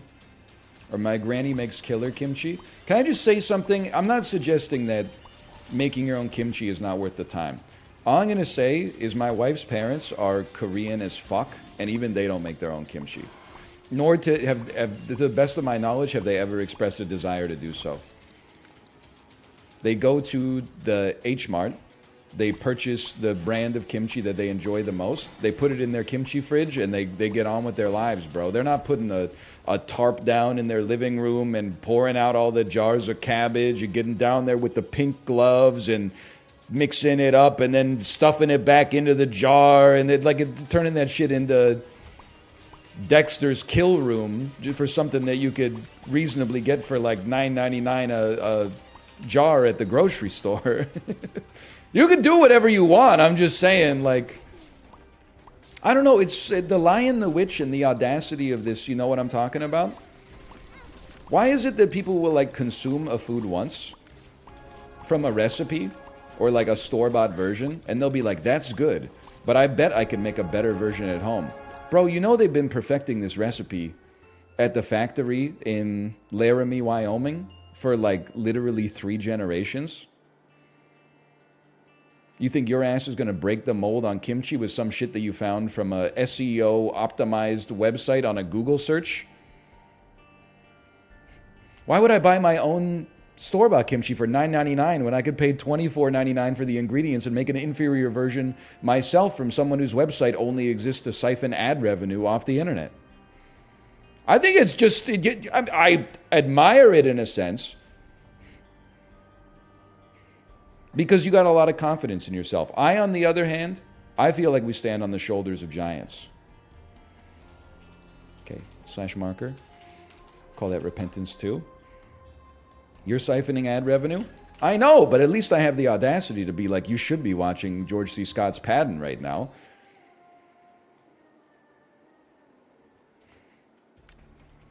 Why make anything? Well, because it's the thrill of the making. Sometimes, like, I'll be honest with you, the breakfast that I make at home, I'll take it, is worse, I should say, than the breakfast that I could get at a diner. I don't have a revolutionary method of cooking bacon or making toast. The scrambled eggs from somebody who's been a line cook for 20 years are going to clear my scrambled eggs. And they got the economies of scale from dealing with the hash browns. My ass is not going to get in there, you know, with like an industrial grater and make sure that they're grated all nice. I'm not squeezing the hash browns through the cheesecloth as well as they could.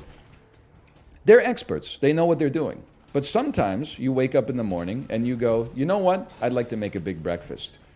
You get a certain pleasure out of going through the motions yourself instead of merely being like, you know, trying to pursue optimism or optimization, I should say, in every single domain of your life.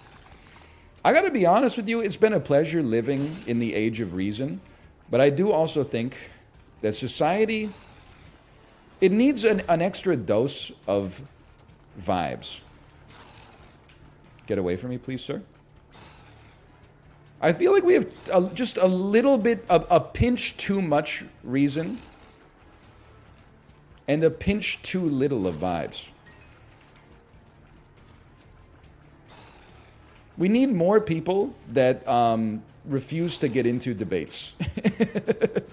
And whenever someone says, hey, what are your reasons for that? You can just say, I don't know. I felt like it. Now, for some stuff, by the way, Grug Thanksta. Thanks for the gifted subscriptions. Thank you. Much appreciated.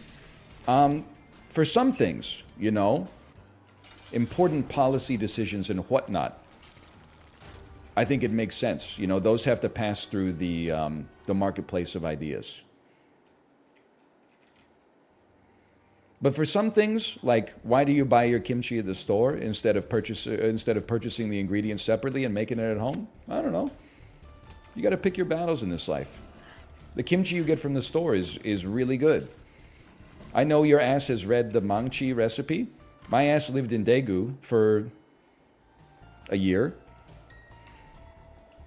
I'll stack up nuts on the table. I'll stack up my Korean palate versus the average Korean palate in chat. I'm not saying I'm taking on your champion. You've probably got like an expert in there. But the median Korean food opinion, absolutely. You want to get into a debate about authenticity?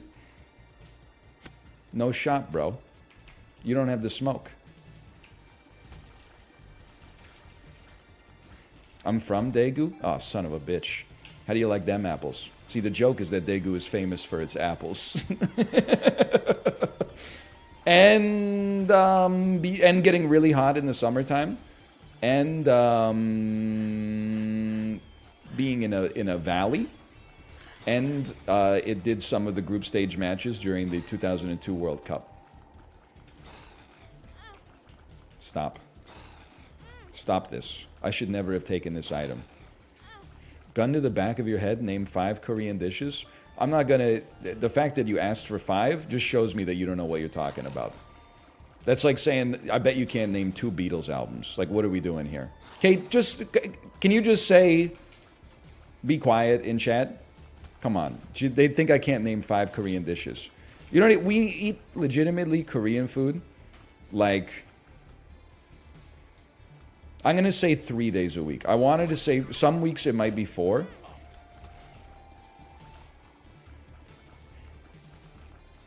I'm not going to do it because I'm not up here to fucking negotiate with terrorists, bro. I will never forget. Never forget what? It's an insulting question. It's like, can you name 5 letters of the alphabet? Of course I can name 5 letters of the alphabet. Now my ass is like, I gotta make sure that they're really obscure letters. I gotta be like Q, Z, X, V, J. He did say he likes Korean food more than Mexican food. That is true. But I like my wife more than I like Mexican food, so we eat a lot of Korean food.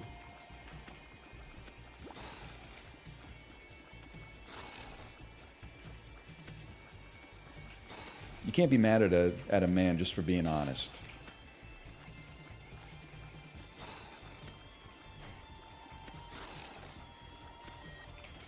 Just get this motherfucker out of here.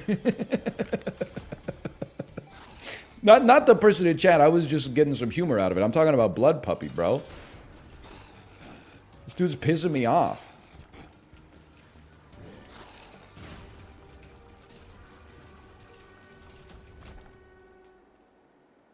I'll take it. What do you like about Mexican food? It tastes good, is the #1 thing, controversially speaking. Cheese is good. True. I'm gonna do it. I like the tortilla. I like the meats. I like the rice. The foods, a lot of the foods are fun. Love cilantro, absolutely. Hate being asked about it because I pronounce it differently than the rest of you, and as a result, it gets, it derails chat for 22 minutes. Call me Rick Mercer. The hell?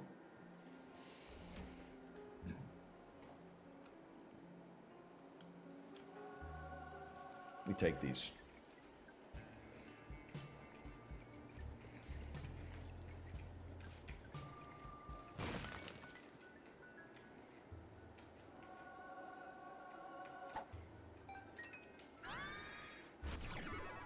We're balling? We're kind of balling?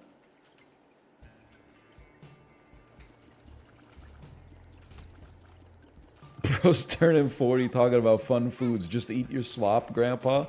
Oh, man. Stop attacking me! That's a really good comment. I'm going to give you a +2 on that one.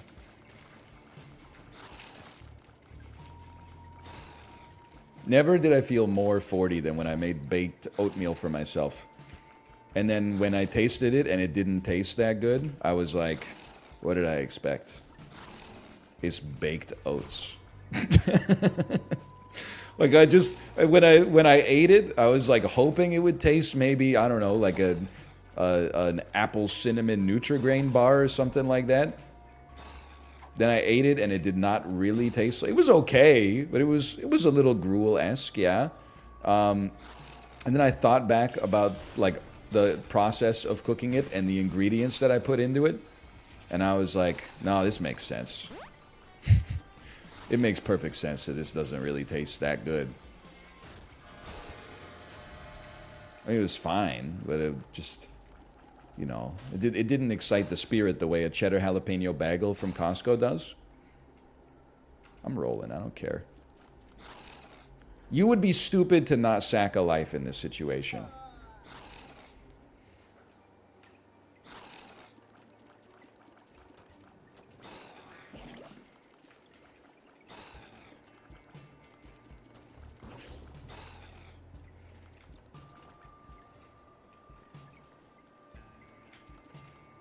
Get me out of here, bro. Just chill. Why is he still attacking me?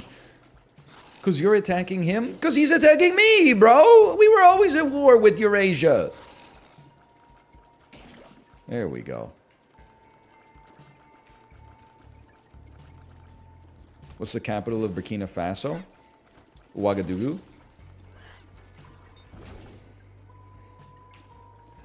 That will be the only capital question that I'll ask today. You know what? No one ever says, what's the capital of the United States? As soon as you get one capital right, everybody starts popping out of the woodwork. Oh, yeah? What's the capital of Uzbekistan? And I'm like, okay, bro, it's Tashkent, but can you give me like a freebie?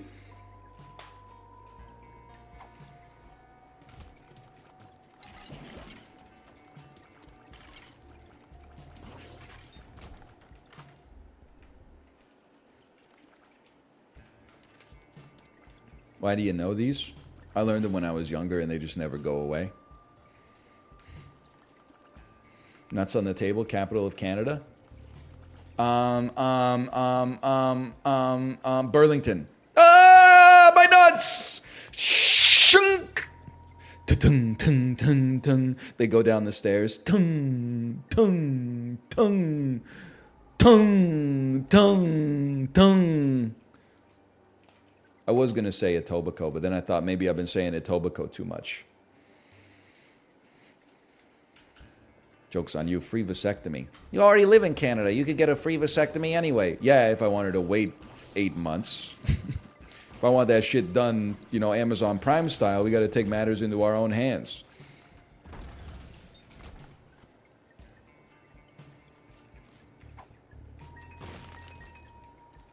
You really have to wait 8 months? Could be worse, man. Women have to wait 9 months. That's the least I could do. I don't know. I haven't made my appointment yet.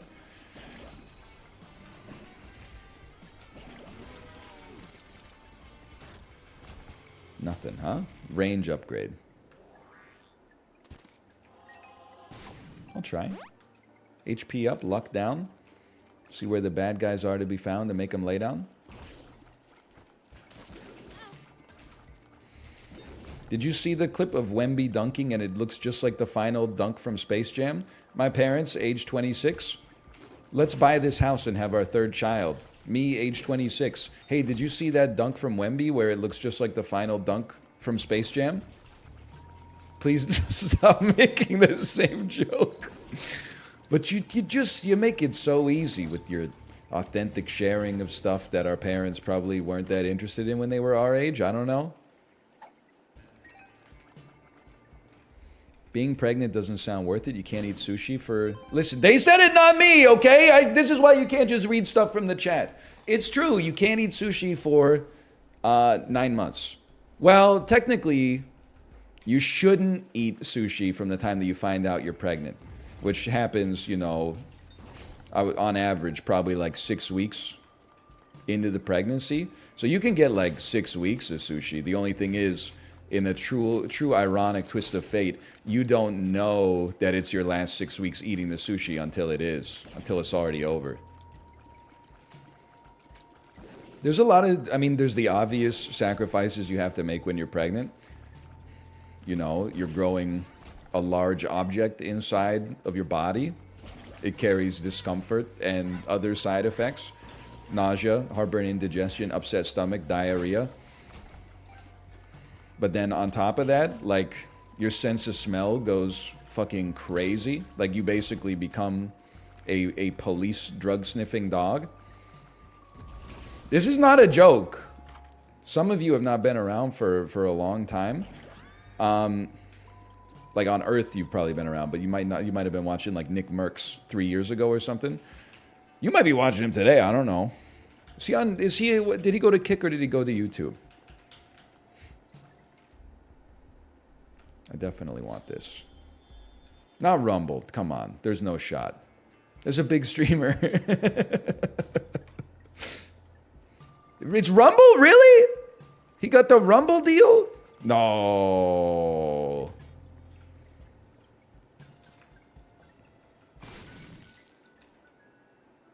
Even Kai Cenat's on Rumble? Yeah, but is he on Rumble? Or is it like, you know, he does like one stream a week on Rumble and then the rest of his streams are on Twitch? Like, is he going part-time? That's what I thought. And you know what? Irrespective of my disagreements with some of these streamers, good for them. Get the bag, bleed the venture capitalists dry, and stay on the platform that actually gives you some eyeballs.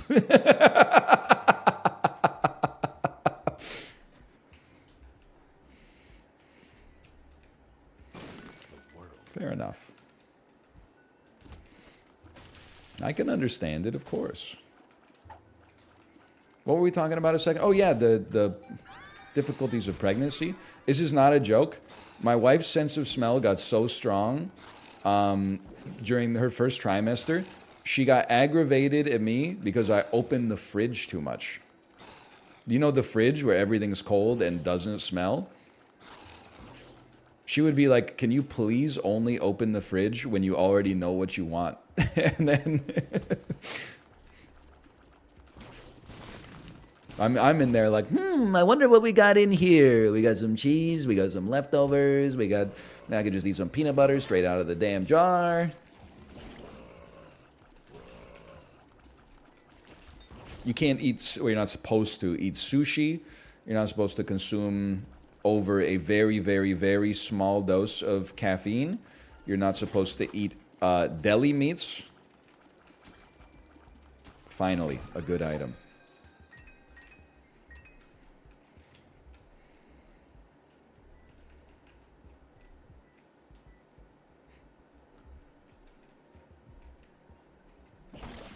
Yeah, you can keep peanut butter in the fridge. Natural peanut butter.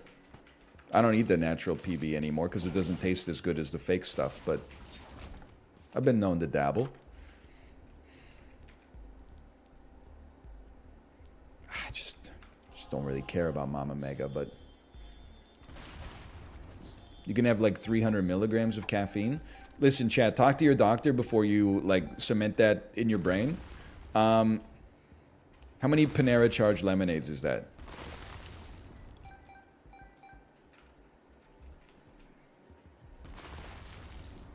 .4. Okay. It's not so bad. 2 sips of a lamb's tail. I mean, you sacrifice a lot. Obviously, you can't drink alcohol either.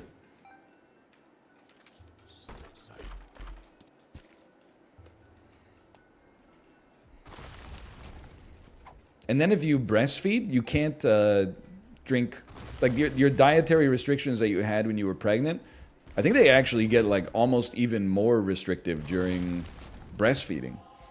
Because it turns out like all that stuff sort of filters down to through the milk, I guess. Which is crazy, because it's like they're feeding the Kobe beef cows wine. Here's a question. Can a pregnant woman eat Kobe beef? Or do they need to get some Kobe beef from cows that are drinking non-alcoholic White Claws? There's a joke in here somewhere that would actually slap. I can't find it, though. You ever think... Listen, I eat a lot of plant-based food.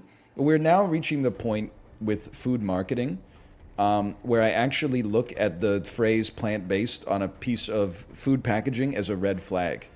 It's the same way that like a bag of table sugar that you buy at the grocery store will say like fat-free, and I'm like, yeah, no shit, Carolus Linnaeus, it's all sugar.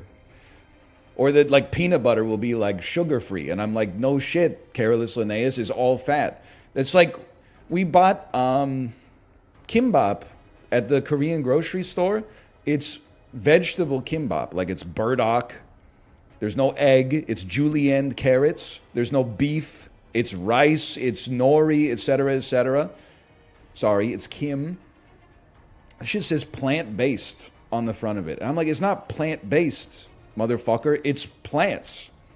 Plant-based is like a hamburger that's made of beans or something like that, or beets, or like soy protein that's been dyed to look like beef. It's plants, bro. It's like we have a plant-based garden salad. I'm like, I know, I'm familiar with the concept of crops. Like,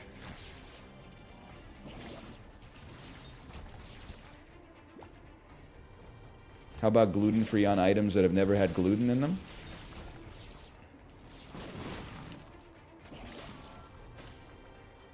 I get in trouble with the gluten-free stuff. I think I'm too Reddit coded for the gluten-free stuff. I think, you know, the graph of left-handedness over the years, where like it was at 2% and then it rose to 10% in a generation, and then it stayed at 10% forever because they finally stopped hitting people that use their left hand in school. Maybe that's what gluten intolerance is. Because I grew up, like, I think what the boomer inside of my brain wants to say is, when I was a kid, nobody was gluten intolerant. But maybe, like, 8% of people were gluten intolerant. They just had a lot of diarrhea and tummy aches. And now that there's, like, more gluten-free options, you know, you see them represented more because they actually have the ability to exercise their dietary preferences. Instead, like, definitely when I was 22 and I knew everything about the world, I was like, this gluten stuff is just like, it's basically made up unless you have diagnosed celiac disease. Now as an older man, I'm like, you know what? Of course you're going to see more of it as it becomes more like accessible, you know? Because your hunch is like, or my hunch as a child, or a younger man at least, was like, they're doing it for like attention. As an adult, I'm like, maybe I should just like trust them a little bit more. They got bigger problems. Like, you don't have diarrhea. You can eat bread, you liar. Like, what do they stand to gain from that?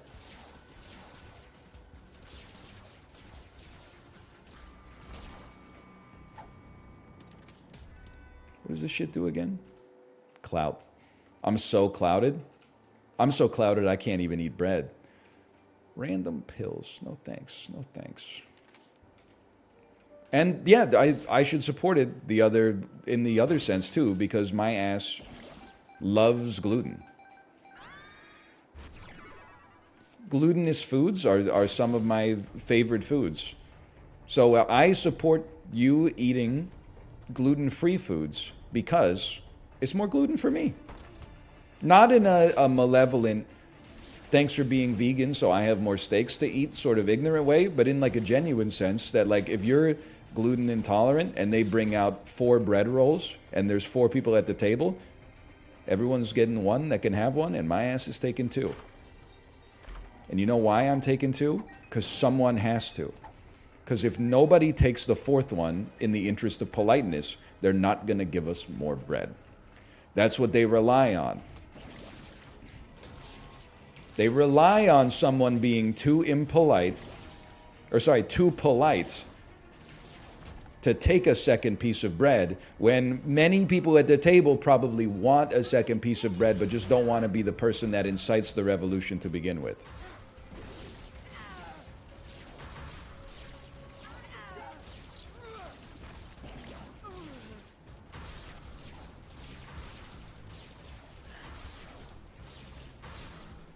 The sheep are too scared to eat the last slice of pizza. They'd rather let it rot in the fridge, not me.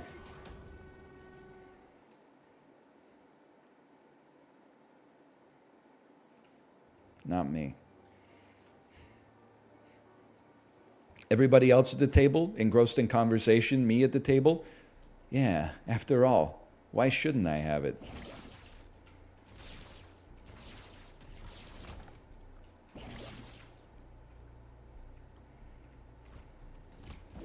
I will say, though, as somebody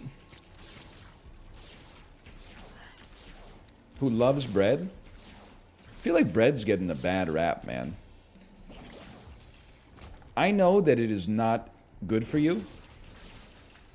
I feel like bread consumption, though, when I was a kid, you go out to a restaurant with your parents, you're obliterating like 2 baskets of bread.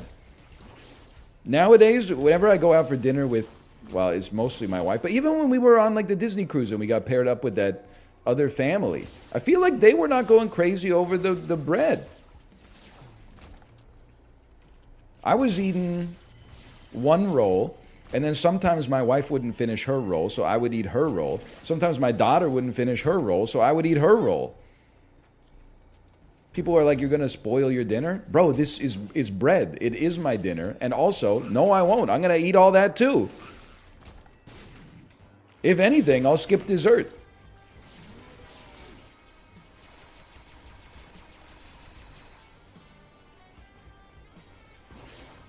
I'd rather eat an extra bread roll than like a scoop of chocolate ice cream or something like that. We're bringing bread back, people. We're bringing bread back. We used to be a proper country. We're carb maxing.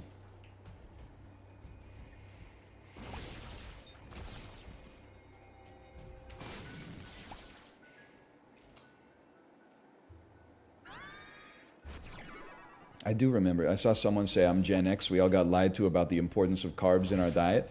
That's true to some extent. I definitely remember in the 2nd grade we learned about the Canadian food pyramid circa 1996. And they definitely did say you should have like 8 to 10 servings of grains a day, which in hindsight is fucking insane. But now we've gone too far in the opposite, where the only foods that are deliberately made in a laboratory to be healthy are low carb. Now, I understand it's the market that dictates that to some extent, because every motherfucker on earth is on keto, because it seems like it requires no work, but actually requires a staggering amount of discipline. Turns out your body like loves eating carbohydrates. It's hard to resist the siren song of an apple if you haven't had sugar for like 2 weeks.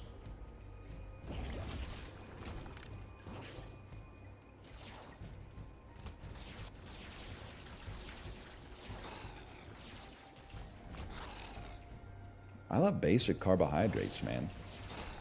They get a, I'm not saying you should eat, you know, refined table sugar. But I don't fuck with cauliflower rice, bro. Give me the real deal. I'll take some cauliflower on the side, but I am not eating butternut squash noodle pasta. Give me the semolina flour, put some squash in the sauce. That being said, I do care about spots on my apples. So maybe you keep the birds and the bees for yourself.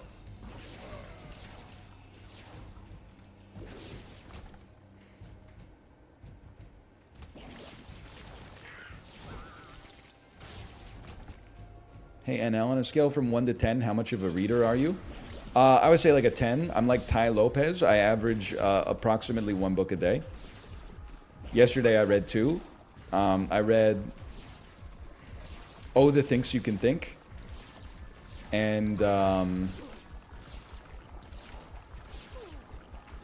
Sesame Street book about the alphabet. Sorry, I had to remember for a second. It left a lasting impression.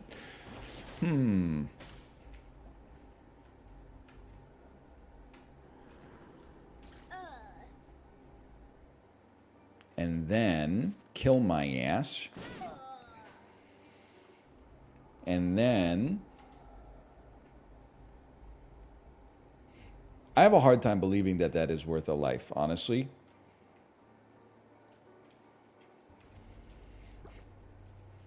Does the baby have any books that she likes you reading all the time? Please don't cancel my baby, but she is very heteronormative right now. She is very much like, there are things that boys do and there are things that girls do. And it stretches as far as like, there are books that only daddy can read and there are books that only mommy can read. And she'll say like, these are girl books, these are boy books. So I'm not allowed to read some of the favorite books that she has that mommy reads to her. But from me, it's Oh, the Things You Can Think by Dr. Seuss. I read her 2 books a night. She wants me to read her Oh, the Things You Can Think first every night, and then the other one it varies from time to time. And then at bedtime, we have a little small, truncated, abridged version of Oh, the Things You Can Think. You're right, I do have money equals power. And she likes to sleep with that in her crib.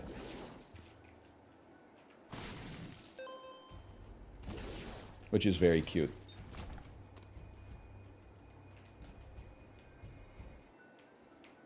Yeah, but does 14 like to skateboard?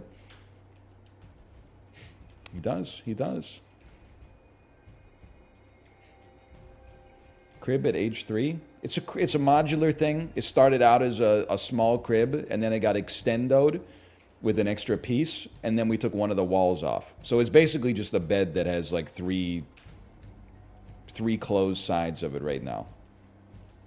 It's got the extendo mag. Ejector seat, cuz.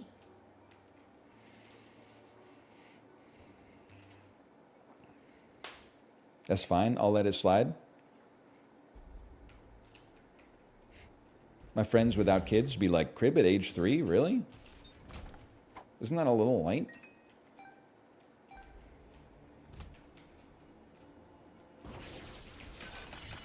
Disingenuous motherfuckers. Sorry.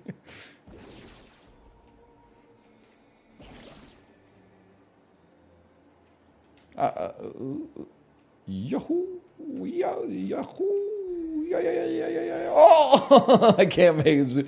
My speed is too low. I gotta come at it from the other side.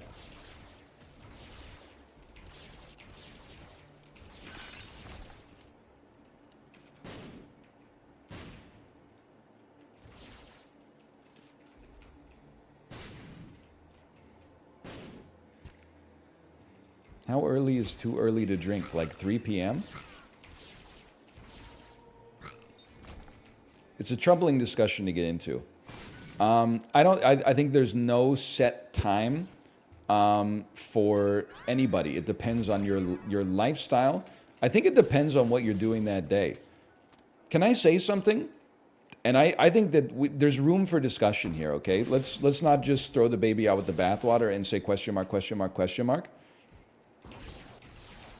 I think we need to stop vilifying as inherently degenerate the concept of day drinking.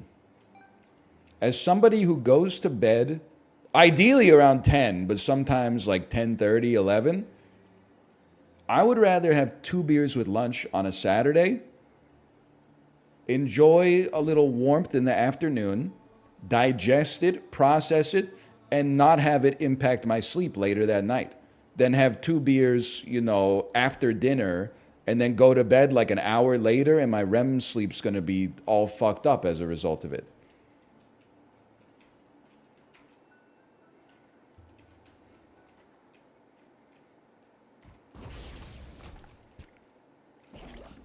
It's the basest take you've ever had.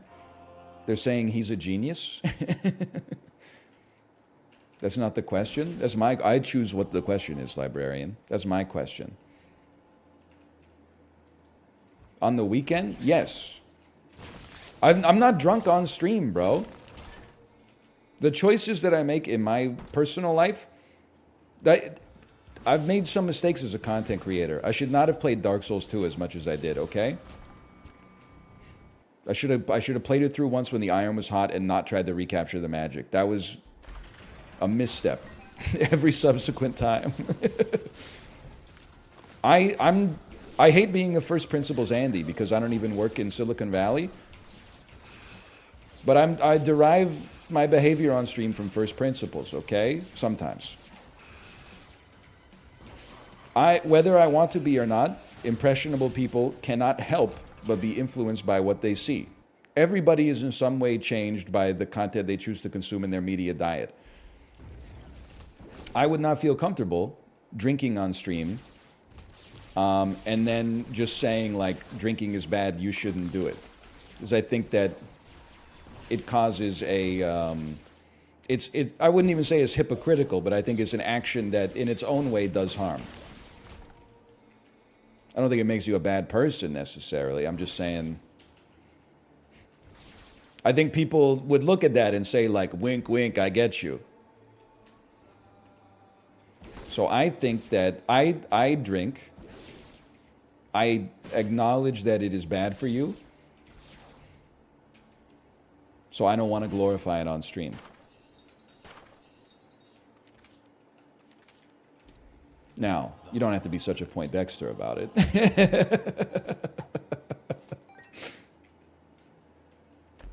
But yeah, that's my thoughts succinctly on the subject.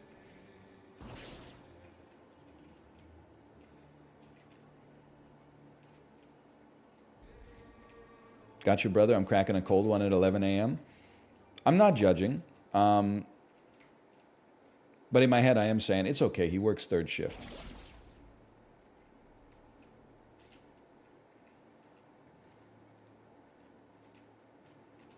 Whether that's true or not. Hey, you shouldn't have that kind of range, Bradley Cooper.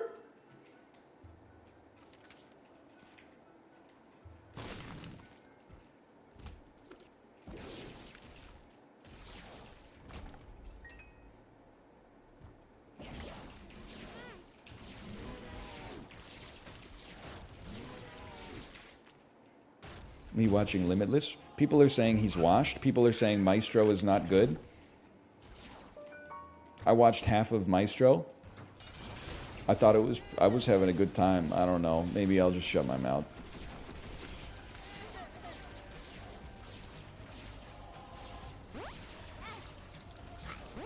NL isn't answering me because he is high. Brother, I don't partake.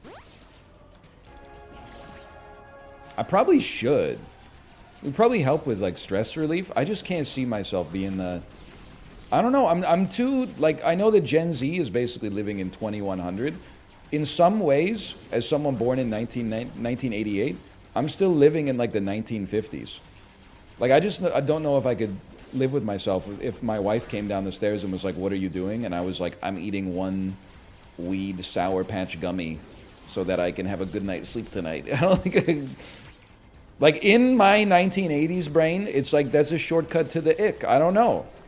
That might not be fair. I'm just saying that's how the culture has impacted me.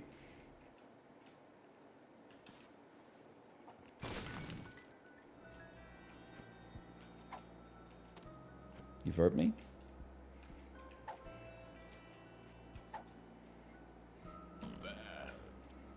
You could just try CBD instead. I prefer drugs that do things to you.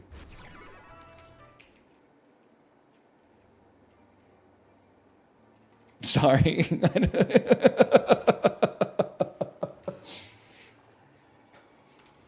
Clearly you don't. Bro, you haven't had 6 driftwood fat tugs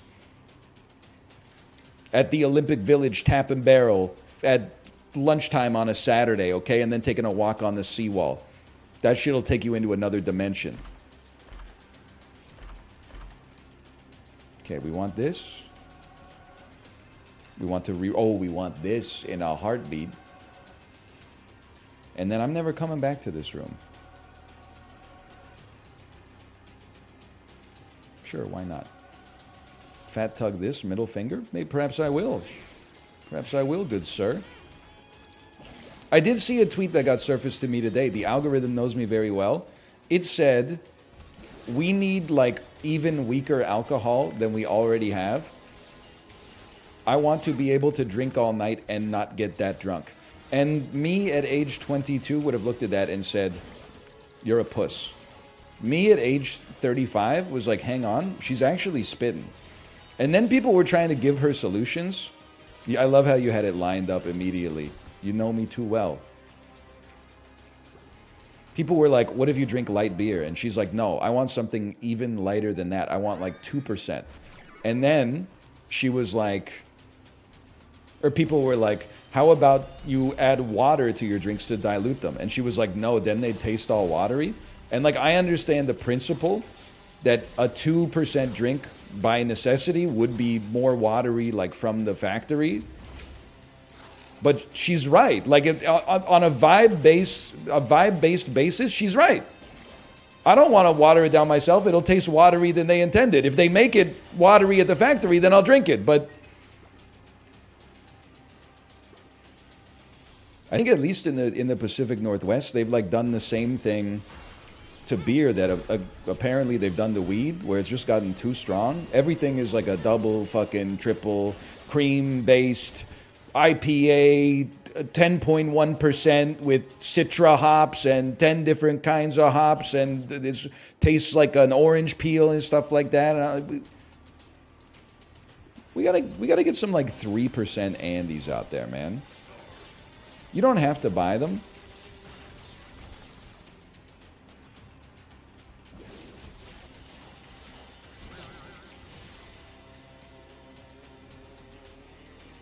Why not just drink juice? Well, because there's too much sugar in juice. You need the little alcohol to cancel out the sugar particles inside of your body.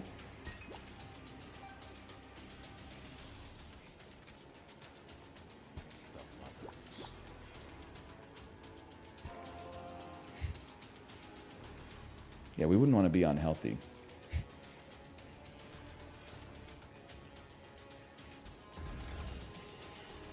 I bought a new weed pen. The dude at the store said it was like 6 out of 10 strong. I took a hit and fell asleep at my desk at work. I hope you don't work mission control at NASA. That's all I'm going to say. That's all I'm going to say. Also, I guess there's a lesson in that, is that like you shouldn't trust the strength of it based on the person working at the dispensary, right? I'm an air traffic controller. Oh no. I'm quality control at Boeing. Okay, everybody's got jokes, man.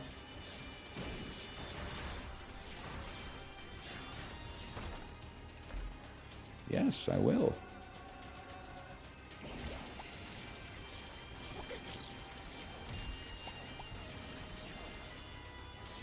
Oh, man. No, oh, okay, I'm a guard at the prison where Jeffrey Epstein was interred. I don't know what interred means. Incarcerated, I guess, is the word I'm looking for.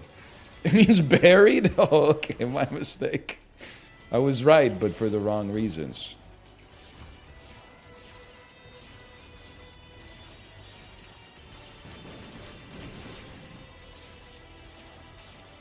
Yeah, I don't know enough about weed to comment on it. Just to be honest with you, I don't think I have the temperament to smoke weed as a 35-year-old man. That's me personally. I'm not. Obviously, there are some people who manage to make it work.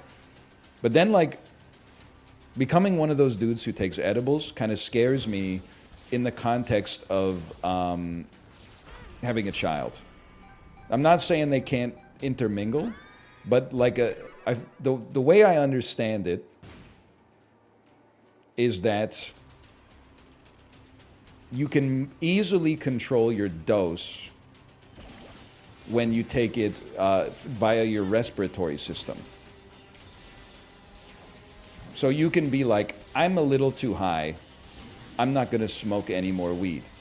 I'm not quite as high as I would like to be. I'm going to smoke a little more weed. But like when you take an edible, you're kind of like, it's like a silent auction. You're saying like, I think I want to be this much brownie high. And then in like an hour, I hope you're happy with your decision. Because like there's not, until like the morning, you're kind of just set, right?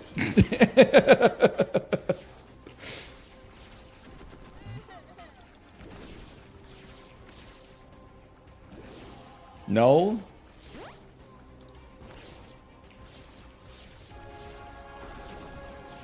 Well, I mean, like, I don't know. This is an actual science question. Do you process it faster via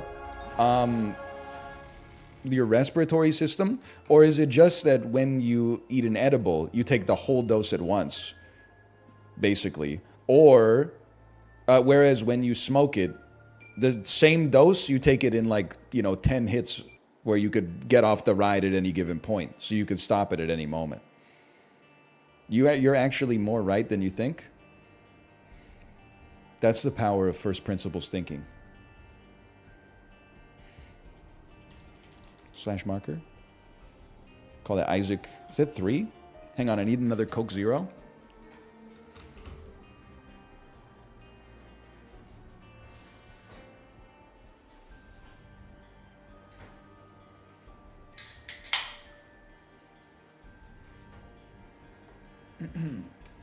So what you're saying is we should be smoking beers.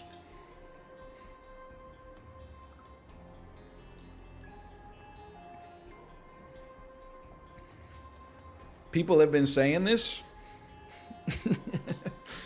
I feel like, for all the jokes, the human race is actually very ingenious. I feel like if vaping alcohol had any benefit and didn't have health consequences, we would probably be doing it. Because people are pouring this stuff up their butts, and that seems way more inconvenient, which tells me that the vaporizing of alcohol simply seems like it doesn't work. Or it would literally kill you from the inside out or something.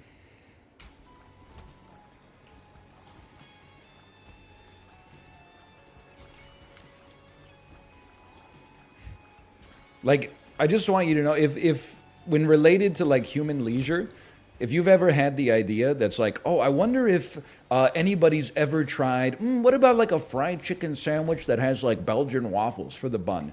Watch the episode of Drugs, Inc., where a dude cooks crystal methamphetamines with just household detergents and old 2-liter soda bottles in a forest, and you'll be like, yeah, they tried that one. They definitely do. This dude is out here making a drug with literally plastic bottles and Windex. It goes through like a 900-step process, and he's doing it in the woods. They tried the donut bun fried chicken sandwich. I promise you that. That's not going to be your big break. I'm not saying you're not going to have one. It's just not going to be that.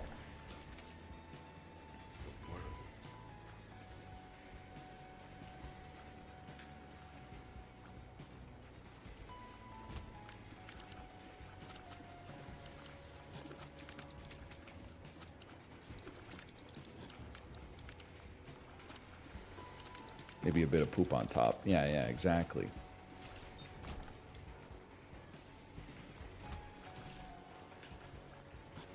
Would you try meth for a documentary? No. No disrespect, but I'm built the same. I think I'm... This shit is like a key in your brain, right? You have a lock in your brain, and everybody says, hey, make yourself at home, but like don't go see what's behind that door. That's the only thing I'm asking you. I'm not opening the door, bro. I'm thankful for the hospitality of, you know, hundreds of millions of years of mammalian evolution. My forefathers before me said, don't open that door. I'm keeping the door closed. Your secrets will remain. I honestly think one of the most, it's not a documentary, but one of the most important pieces of nonfiction writing in my generation is that dude's account on Reddit where he said, ask me anything, I'm going to try heroin tonight and not get addicted. And everyone was like, don't do it. And he was like, nah, I've got like really good discipline. And then he tried it and he got addicted to heroin. And then he didn't post for like 8 months.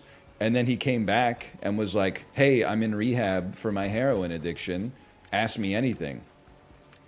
And then he's been like, as I understand it at least, he's been like on and off the wagon ever since. It's like, it's a sad story, but it is also like, that story is probably saved. I mean, I don't think I was at risk of really like doing heroin to begin with, but certainly after reading that post, I was like, well, I'm definitely never going to touch that now. That's also what I mean when I said, like, I don't know, I've been saying it for years now. It's the smart, dumb axis. That dude is dumb, smart. Or smart, dumb. I can't remember where we fell on this one. He probably did well in school. He probably because he's built a character of himself in his mind where he's smarter than the average person, so the rules don't apply to him. That's why it's dangerous to be smart dumb. You got to be smart enough to realize at least I'm not dumb, but dumb enough to realize there are smarter. You should listen to people who have been through something that you've never been through before.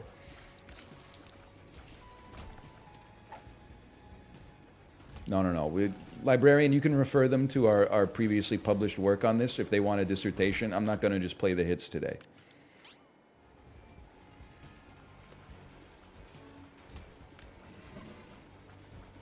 Yeah, you got to be smart enough to get the benefits of a wizened mind.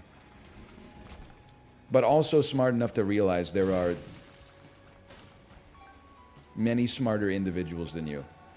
And in fact, every individual is smarter than you in some domain. I think that's hard for people to accept. Like even in chat.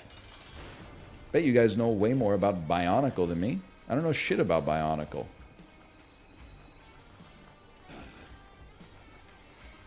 What do you think's the best creepypasta of all time? I would say, but who was phone? That's a big one.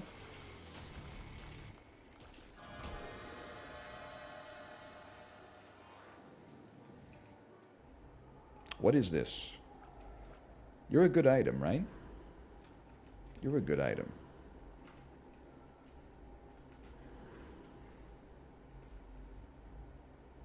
I'm going crazy. I might know more about electronics and thermodynamics than you. I'll take that bet. What's electronics again? What's the difference between electronics and electric? Computers?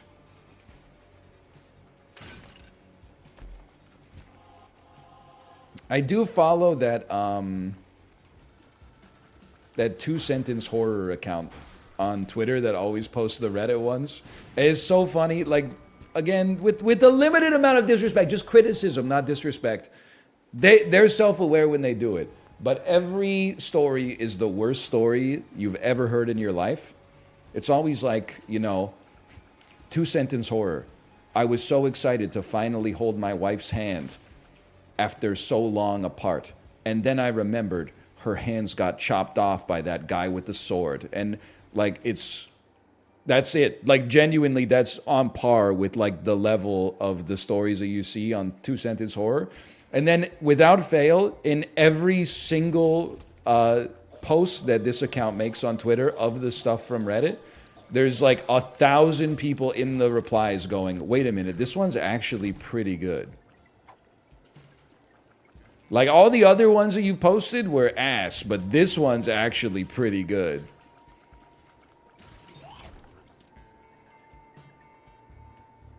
No, we're not going to be doing that.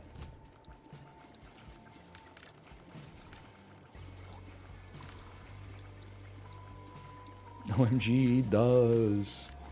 Can you come up with one on the spot? I literally just did. I asked him to come up with one on the spot. And then I remembered he already had.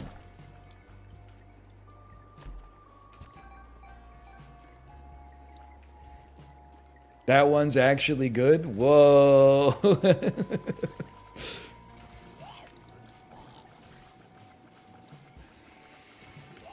Yeah, can I have an everything bagel? Oh, and don't forget to put an extra pound of poop on it. I took that from chat. That's a good one. This one gave me shivers.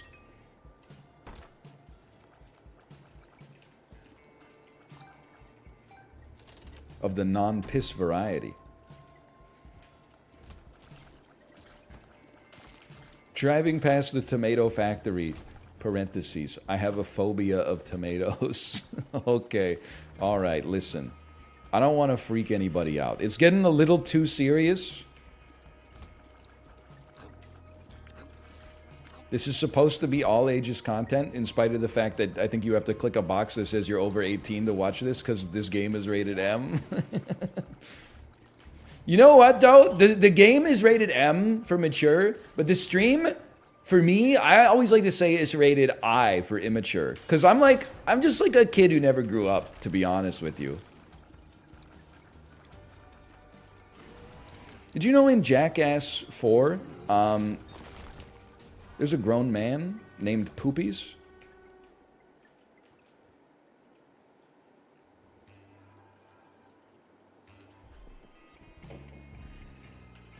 I did know that. It's a good movie. There is also another man named Dark Shark who almost gets eaten by a bear.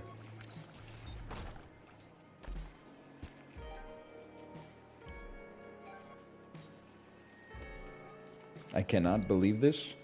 That's my 2-sentence horror.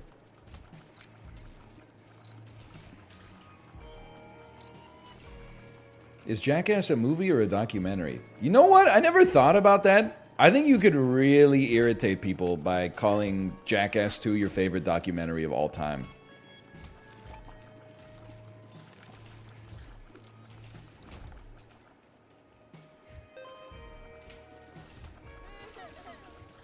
But it is true. I mean, it is. Well, I don't know if it's a documentary. It's non-fiction. It's funny how, like, we all agree that almost all reality TV is fake.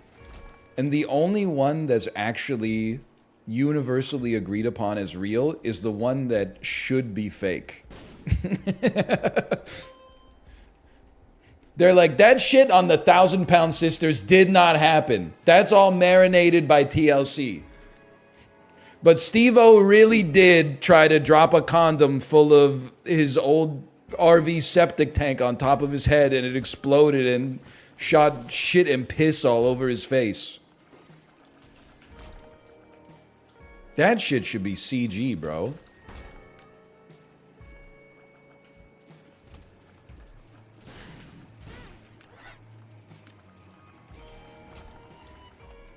Man, I hate Steve-O. Why?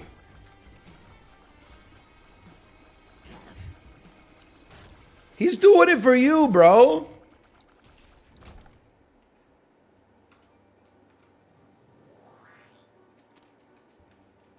Do the voice? Okay, fine.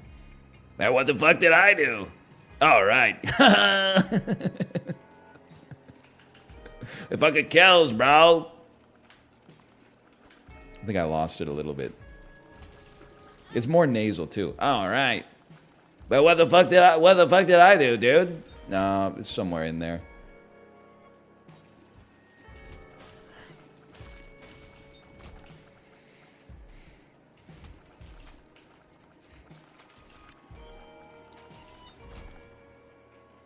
Isn't Impractical Jokers the only other real one? That show's pretty good. I thought I would dislike it. Then I watched a little bit of it because my daughter, when she was first born, she would wake up like 10 times a night at very inopportune times. And it was the only thing on TV. It was that I got really into Parking Wars. And by really into, I would wake up with like the Lemmy picture. And then I'd be like, oh, it's 3:57. Parking Wars is on in 3 minutes. Let's go.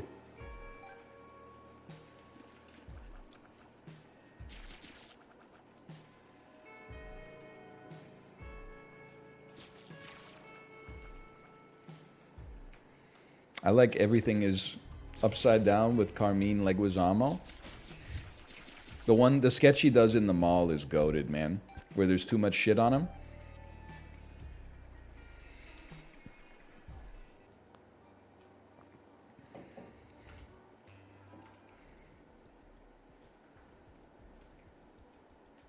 What's the towing show where the one tow truck girl gets run over? I think it's called Miami Tow. I know the one with Bernice.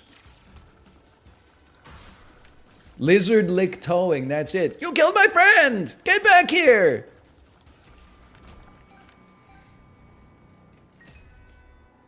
Spawns a sack every 5 rooms.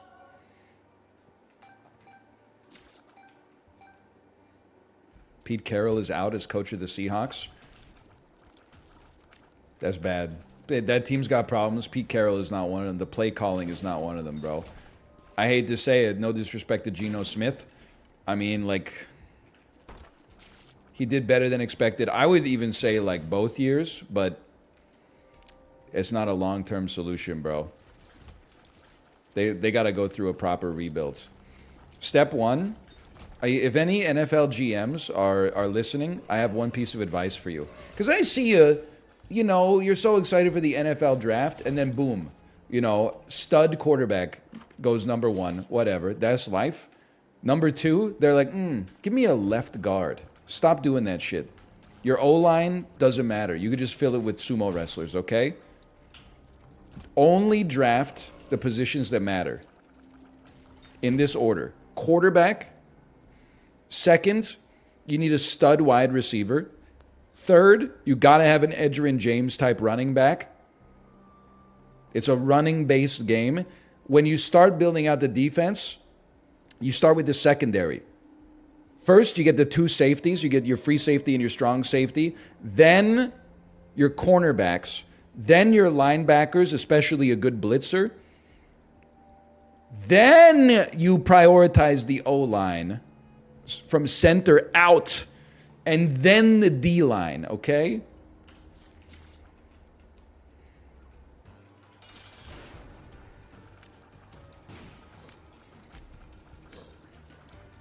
Your quarterback has now died? No, because he's really good at scrambling.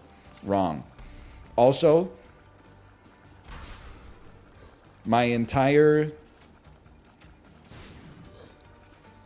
offensive line, I recruited from the Sumokan Budokai in Tokyo, Japan. Everybody is 6'2", 535 pounds, and they don't even need pads, so we get to save a little money up front. I need these. Give me my thing. Yay! Wahoo! The run is over.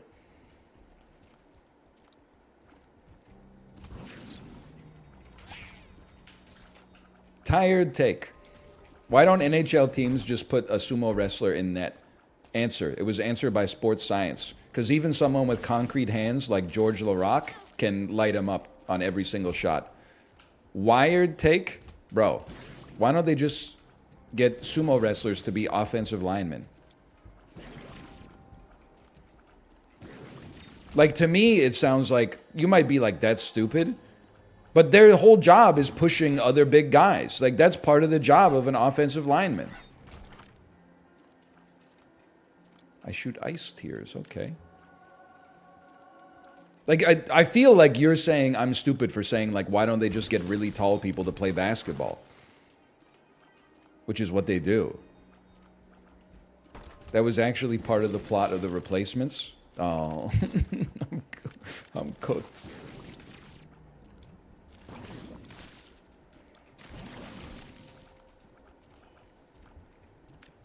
You gotta be agile? Bro, I feel like sumo wrestlers are... They're agile given their size.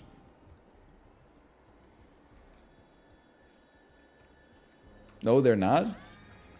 Why not? Listen, I'm not saying they're gonna beat Myles Garrett in the 40-yard dash, but, like, they haven't been training for that. They've been training to hang out in, like, a little ring. I'm sure if you give them a couple of seasons to get up to speed... Listen, as a guy who knows nothing about football or sumo wrestling, I'm just saying, let's just give it a chance. Like, on a team that sucks anyway, you're telling me the Commanders, you know, once they knew their season was cooked, they couldn't have just put, like, a Yokozuna out there for a couple of games just to give them a shot? Just on, like, a PTO or something like that?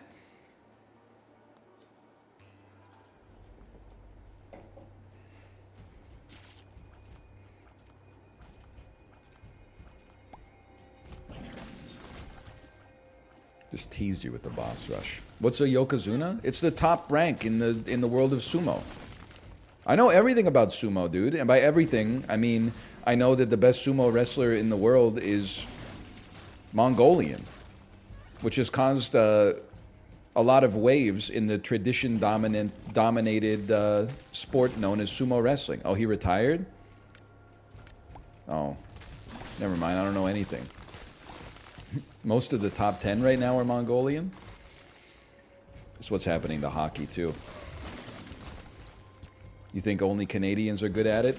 Psych. Turns out Minnesota exists. I did watch a documentary about Mongolia. I've told this story a few times. Did you know that in Mongolia, it's a relatively common practice for children to get breastfed up to like age 12? Which might explain their prodigious size and propensity for sumo wrestling.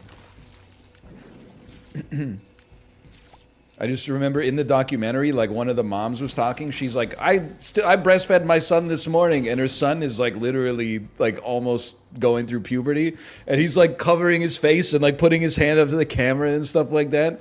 Like my mom embarrassed me when I was 12, but at least she wasn't like, this dude was sucking on my titties for breakfast this morning. I'd be like, Mom, shut up, bro. Relax. They're filming a movie. This is going to be on Netflix, lady. Yeah, the kid was like, he was like 6'3" or something.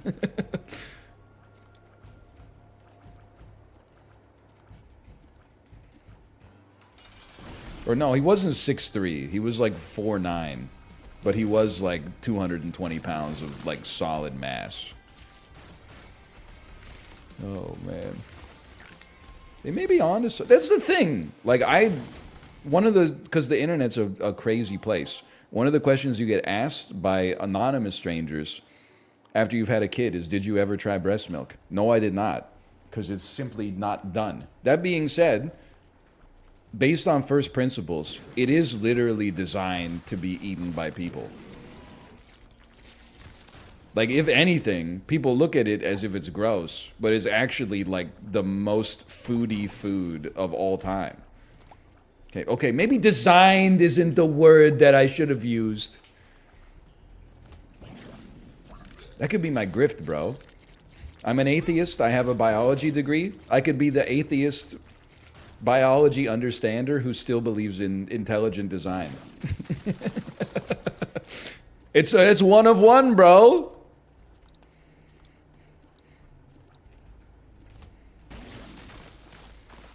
It already exists? No shot.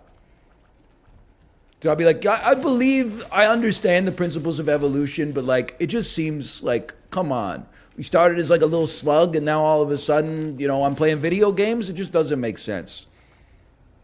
But God didn't do it. It must have been like a fucking, I don't know. Aliens, like, no, you're right. This guy does exist already. Son of a bitch.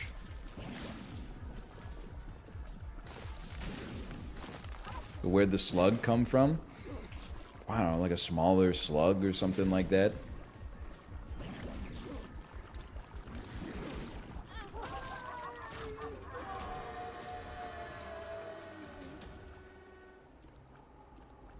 Yeah, why not? Holy, bro! Is this what the bear is like?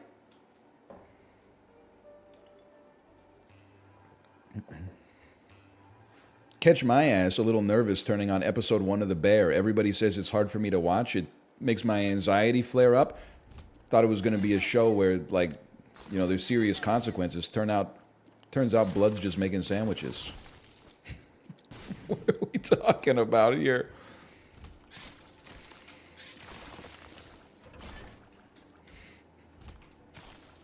You watched it? No, I just pretended for the joke.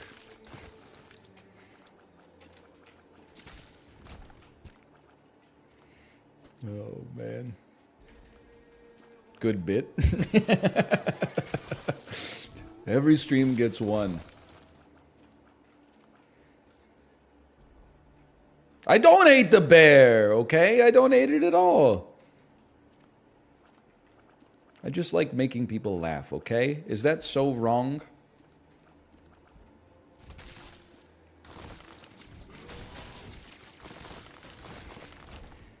It is on Disney Plus. At some point, I will watch The Bear if I continue on the present Peloton track, because I'll run out of good stuff on Disney Plus. I've still got a pretty prodigious watch list, and I would rather watch movies than watch TV because movies are better because they're shorter. But at some point, I will work through most of the good movies on Disney Plus, and I will be like, what show should I watch? You won't catch me watching Echo. So The Bear will be up there in terms of like the first things to see.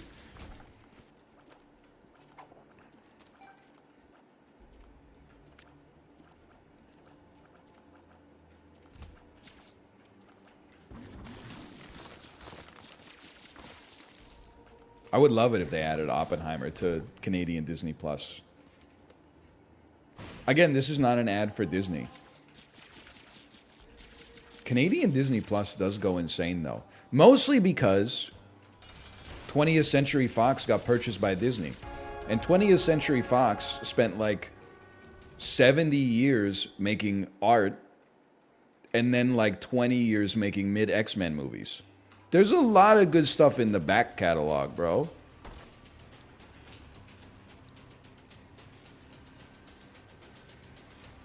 You gonna watch Percy Jackson? You don't want the answer to that question. I do? No, I will not be watching Percy Jackson. I don't know anything about Percy Jackson. If I was gonna watch anything related to Percy Jackson, which I'm not going to, I would probably watch the original movie from like the late 2000s. There's no shot. I have no faith in rebooted TV versions of things that were originally movies, of things that were originally books. Like something getting an original series on something that gets distributed by Disney on Disney Plus that they didn't make, it's got a shot. Something that Disney said we're going to make an original show and distribute on Disney Plus. Fool me once, fucking shame on you. Fool me 20 times in a row, shame on me. I mean, it's got to be this. You had the same take about Netflix, and it's been almost 100% true every time. It's the same thing about... I can't even get it. People are not ready for it. It's the same thing about video games. Where whenever you're like, I don't know if... I'm not really a big fan of like X genre. And they're like, oh, really? What about the one unassailable masterpiece that exists in that genre that everybody agrees is amazing? Okay, yeah, fucking that one's good, bro. You got me. Stardew Valley's good. You will not catch me playing My Time at Portia, though. It's just like... You give respect to the classics, and then you stick to your preferences for the rest of them. You're chasing the Stardew Valley dragon, bro. I'm not even insulting My Time at Portia, okay? I just had to... Something had to be the sacrifice in the joke.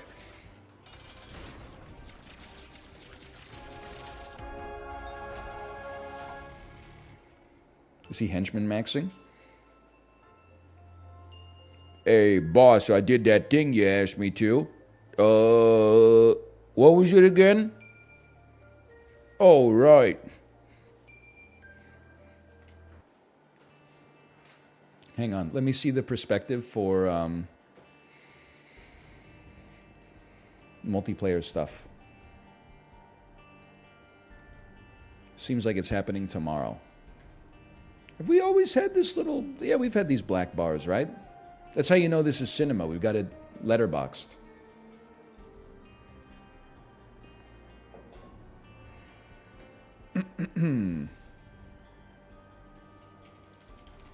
That's Isaac 4? I don't know. I got one more in me. It's nice to get out all the banter here. Oh, you're right. Maybe we should play Cine 2 Nerdle.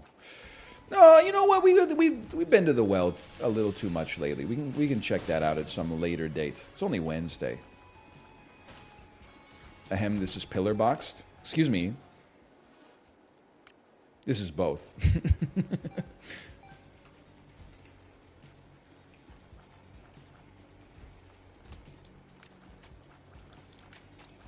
Tiny Rogues, though? I should play Tiny Rogues.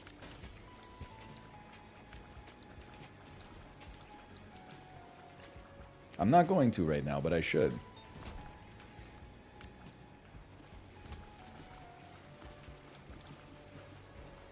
Forza Horizon Eliminator. Microsoft make a game that works on the operating system that you use and built. Challenge 2022, difficulty degree impossible.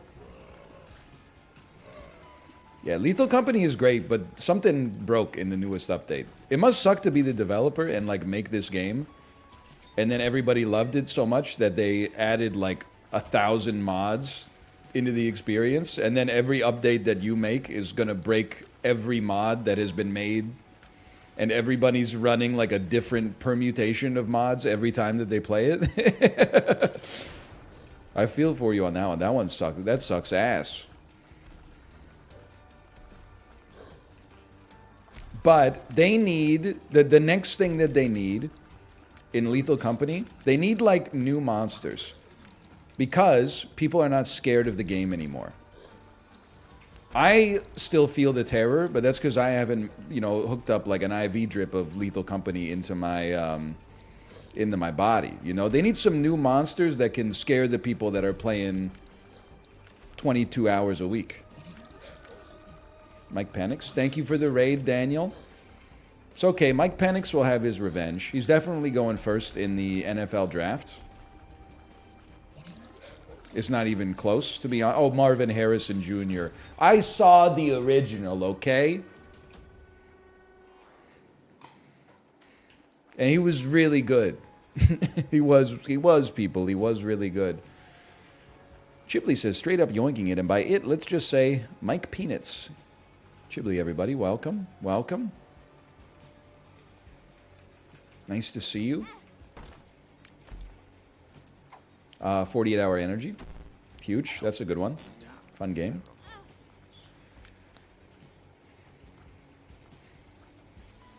Nuts on the table. Someone's going to take an offensive lineman over Mike Penix. Yeah, of course, man. Somehow, because NFL scouts have no talent, Mike Penix is like the 8th ranked quarterback in the draft, which doesn't even make any sense how somehow he's below Bo Nix, even though he beat Bo Nix's team 2 times in the regular season. Like, that's a statistically significant sample size in college football, bro.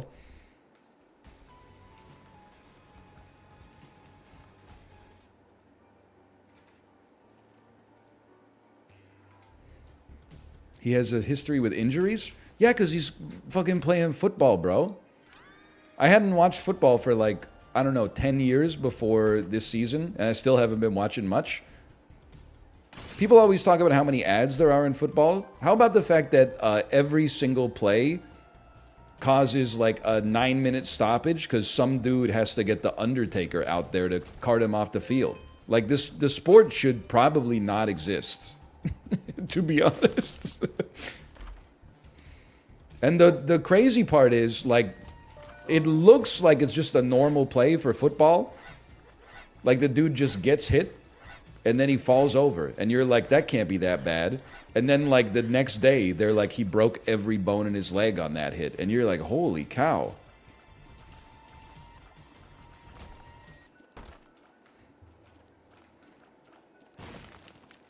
This is why we watch soccer.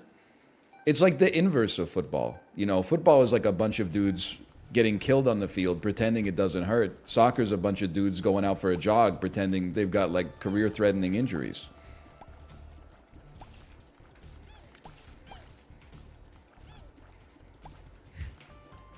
Look at all the +2s. Look at them. Look at them. I'm grabbing you by the back of the head and forcing your eyes into the optical scanner. Look at them. So this is how democracy ends, with thunderous applause.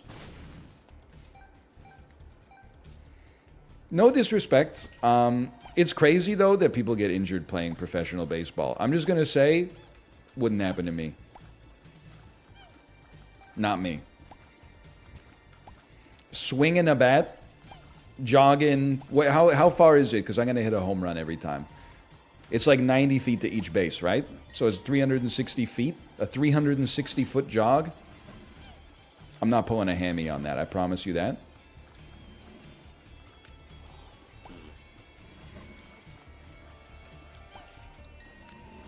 Yeah, because you wouldn't slam into the wall catching a ball. I wouldn't play outfield. First off, I'd be on first base.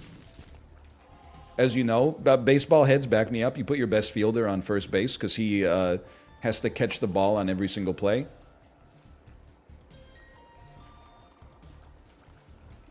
Yep, that checks out.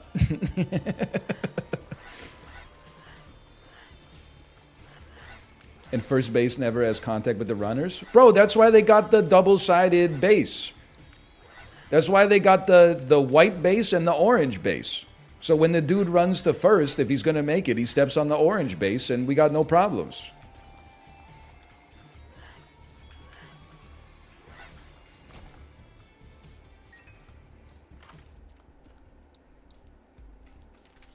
Ace of Hearts, piece of crap. Double vision, though. Fill your eyes with double vision, Fry, man. Don't mind if I do. Oh, my God. Wooden nickel, piece of garbage. Waste of everybody's time.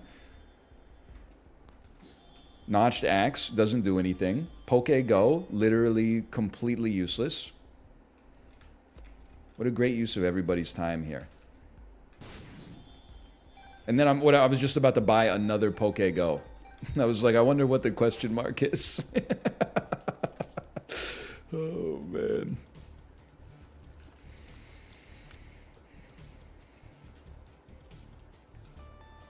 No, you re-rolled?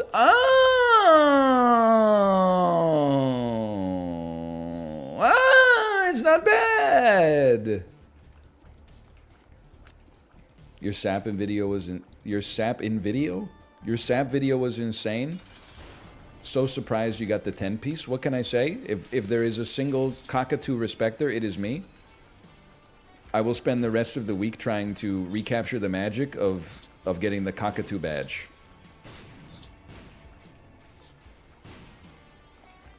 People watch Sap YouTube still?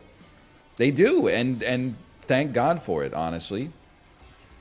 It was the methadone that got me off the heroin of Isaac, but now my ass is just playing Isaac on stream.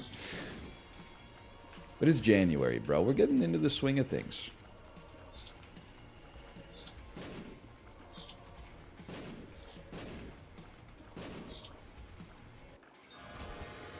Well, honestly, sometimes Sap is more annoying to play than Isaac these days. Because at least when you lose in Isaac, you can just, like, complain. When I lose in Sap, it's always to some motherfucker. Their name is, like, the Twisted Kilts. And they've got a mascot going, yeah, and then their team is, like, Hippo and 4 monkeys. And I'm like, wow, really? We're still doing that shit? Some creativity, bro. My ass is out here running Hippo 2 monkeys and 2 units that don't do anything.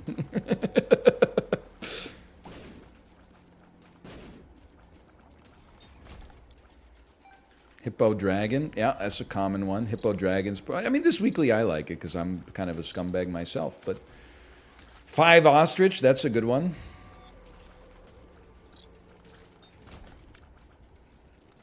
Yeah, it is the best fantasy game of the decade. Too bad it's not indie, though. Bacta? Now, when are you going back to Super Auto Pets? Maybe never? That's fine. I understand it. Hey, by the way, I saw a lot of gamers playing Pacific Drive. I don't keep my finger on the pulse of the indie scene that much anymore. But I have been keeping my eye on Pacific Drive. I know that it is a PNW-coded...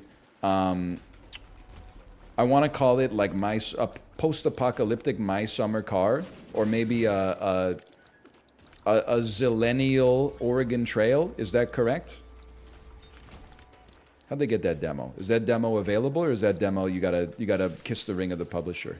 Which I don't mind.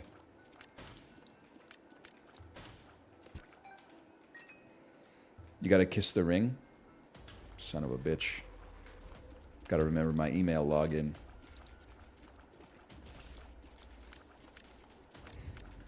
Gotta pay the phantom tax. Can I say that I also saw a tweet? And it made me laugh because it reminded me of Dan. It said, old boss used to declare something he called email bankruptcy. Once every 2 months, he would select all in his email inbox and then just hit archive all and go from a clean slate. His logic was, if it's really important, they'll email me again.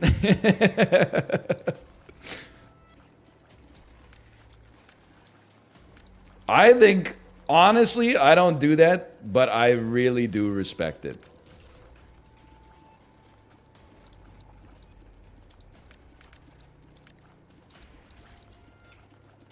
Dude said I reject the premise.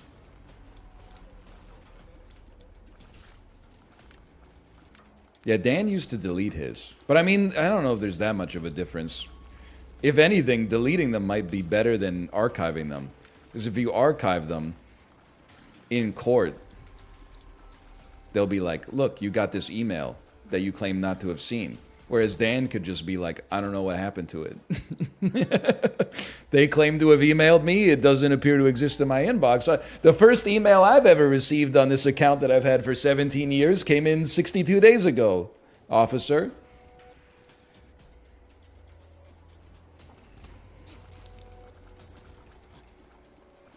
Dan deletes Dropbox uploads while he's still streaming. What is that? Why is he uploading stuff to Dropbox while he's streaming? Also, listen, I have my share of technical problems. Don't get me wrong. But whenever someone, I apologize to Justin because it most recently happened to him. Whenever I'm streaming with someone and they say, oh, the recording broke because my hard drive filled up. Guys, this is not an industry in its infancy anymore, okay? We've been doing this for a decade. That's something you gotta just do a quick cursory glance every morning and be like, that was you a few years ago? I know, and people can change, bro. When is the last time you heard me say I have to delete a video game sometimes to download something from Steam? That's because every video game is fucking like 75 gigabytes now. It's too much.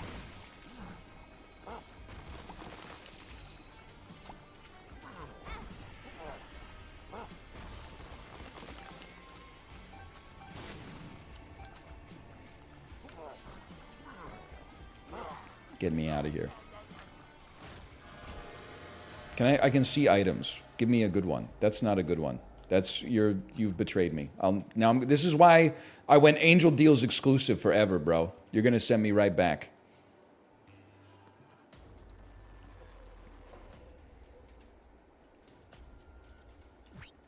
Lord forgive me, I'm about to go back to the old me.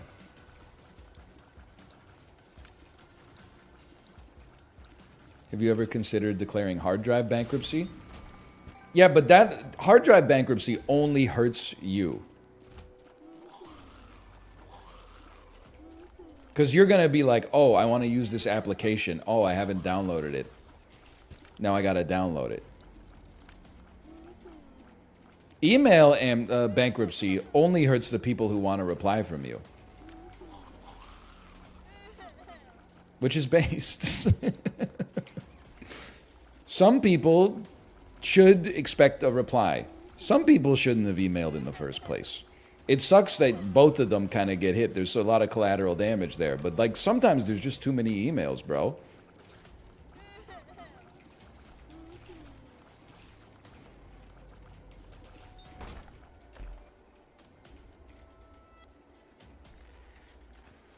I'll be taking the long way around.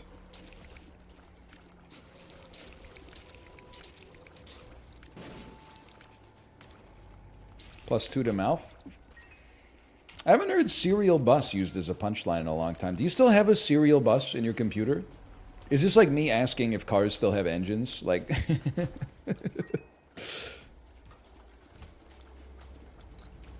I don't really know what a bus is. It's actually all buses. USB is a serial bus. Yeah, of the universal variety. It's a wire. Oh, so it's like electric. You ever think we should stop making computers better? For like, just for a couple years? Because like, what has it really done for us? I think it's done a lot for industry. But like, how does that help me out?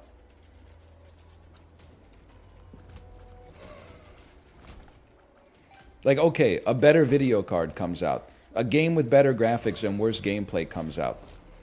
I go, whoa, this game looks nice and shiny. I'm sure glad I spent $2,000 on this video card. My ass goes back to playing Dwarf Fortress. You know? Like, what? We're wasting all these rare rocks that are in the earth playing like Assassin's Creed 29.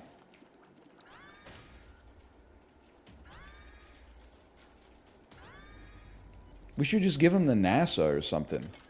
They're not that rare? Come on, chat. Is that real? Are the computer rocks not... Are they relatively numerous? They're pretty rare? You know, like that part of the periodic table that's called rare earth metals? I'm going to ask what could be perceived as a stupid question, but maybe lots of people are thinking it. Is the fact that they're called rare based on their frequency on Earth, or is it like they're using rare in a different term? Yes? When they made the periodic table, how did they know how fucking rare this shit was, bro? CEO of mining? Like, it doesn't make sense.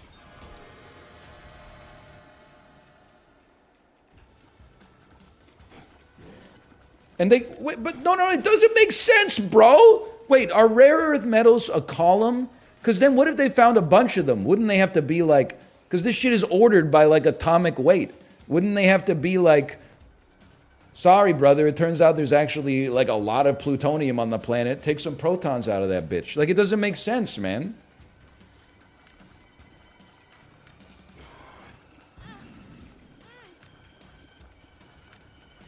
Oh, they're a row. They're a row. My mistake. They're a row.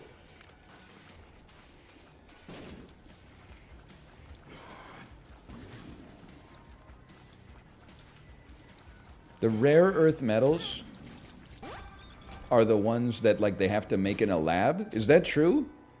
Those aren't earth metals, bro. We had to become God to make those elements. If that shit only exists in a laboratory for an infinitesimal span of time, those are not earth metals. That's like when Tony Stark made Ultron, bro. God is like, leave me out of it. That one's all you.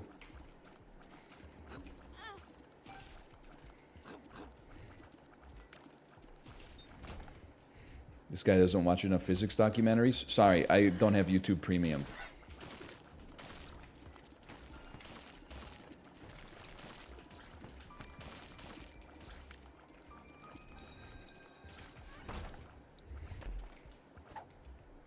They're +2ing me for anything these days. And I have earned it.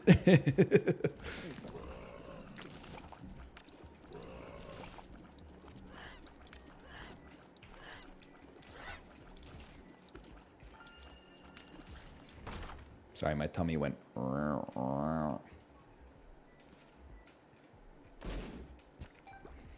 It's like being Jerry Seinfeld, you know? If you're 24 years old and you watch a Jerry Seinfeld special and you're like, why is everybody laughing? This guy's not funny. You're absolutely right. It's because he made Seinfeld. He's not funny. But he did make us laugh for a long time, so we show our appreciation by laughing at his incredibly benign observations. Why do they put the cheese on the bottom of the burger? The cheese goes on the top of the burger. Jerry, so, all right, let's get you home, Jerry. It's called a cheeseburger, not a burger cheese. It's right in the name.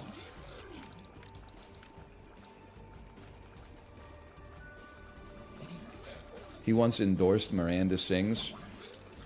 Listen, lots of jokes there. Birds of a feather, etc., etc. But at the same time, we can't... Jerry Seinfeld didn't even know who Miranda Sings was when he did that episode of Comedians in Cars Getting Coffee.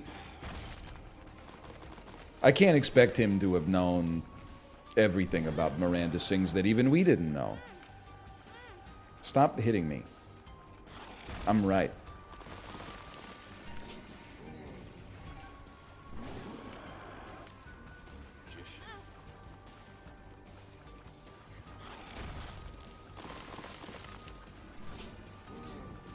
You once said she's your favorite YouTuber? I tell lots of lies to make people laugh. It's kind of my thing. I love Seinfeld and I despise comedians in cars getting coffee. My worst impulse is that I actually like comedians in cars getting coffee. It's indefensible. It's like the most self-important show you could ever imagine. But two funny people, and I include Jerry in there, okay? I don't think his stand-up is good, but I think he's an amusing guy when he speaks. Two funny people talking can produce some funny moments. And it's like the most lightweight content of all time. There probably shouldn't be 400 seasons of it, but...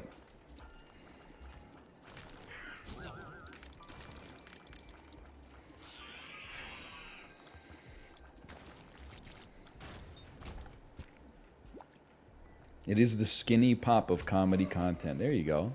But like non-derogatorily, /SRS.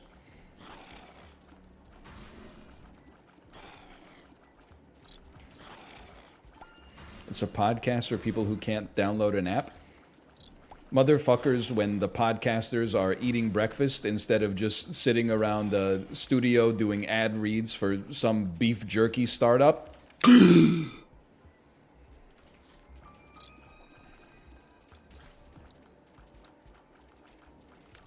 Motherfuckers when the best part of the podcast isn't locked behind a Patreon paywall. Listen, if you're gonna come for Jerry Seinfeld, stick to the classics, okay? He did date a high school senior when he was like 37 years old, which is not... It's bad for the obvious reason, and then it's also like, Jerry, what are you guys talking about? Really? I can't imagine that he's a good listener in that situation. I said on top of the obvious thing, okay? I'm just saying he's probably like, I don't want to fly to New York. I want to stay in Los Angeles. And she's like, yeah, my geometry teacher's a real bitch lately. Like, what are you doing, man? How much could you possibly have in common?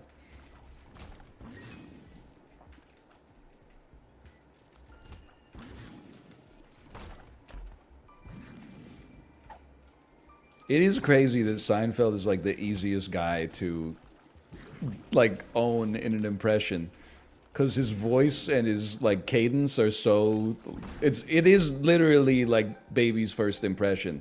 You can say anything you want like this, and then you just slow it down.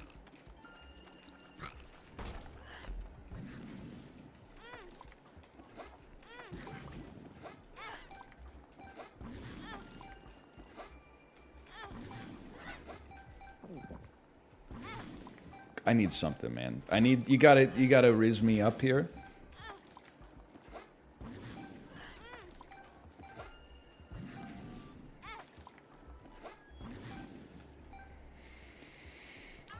Don't you already have blood bag?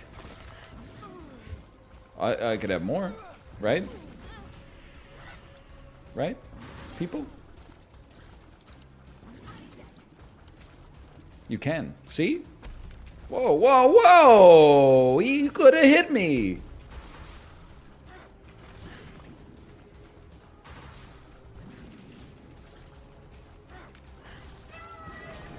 Get trashed. Okay, we can still win this one. Just, how about a single damage upgrade? That's pretty good. What would cost more? A simple thimble or a single shingle? A single shingle could cost more than a simple thimble would, I guess. Wait, sorry. Yes, I am doing Dr. Seuss again. Me when I'm Dr. Seuss's wife.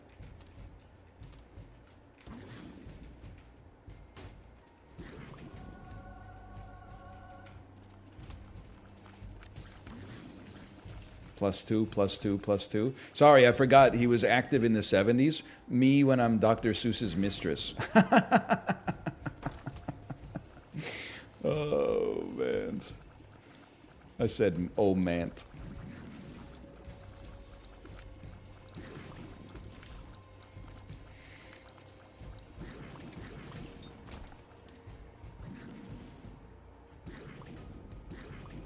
Okay.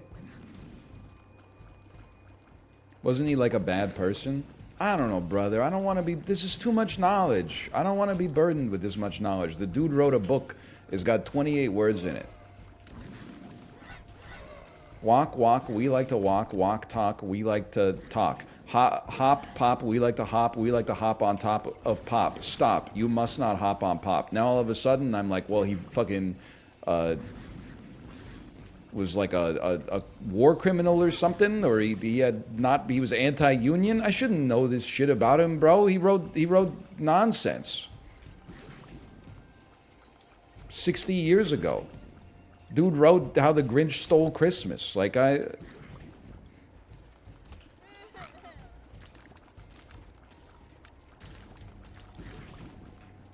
Plus he's dead, bro. He already paid the iron price.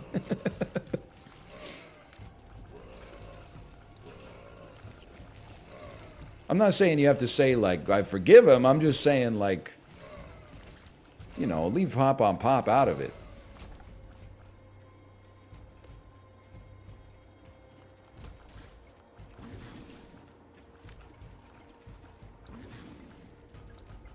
Let's just say he wasn't always saying one fish, two fish, red fish, blue fish. I don't know, man. I don't know what people are saying. He said some messed up stuff in the Second World War. I feel like lots of people said some messed up stuff in the Second World War. Maybe you've heard of him. His name was okay, what name can I say without getting in trouble? Benito Mussolini, Harry Truman,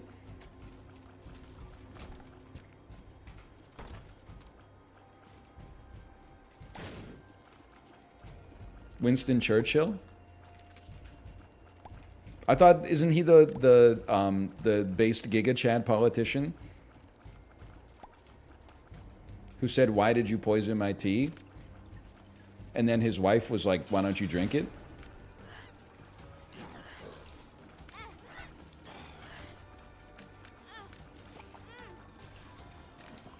You got it.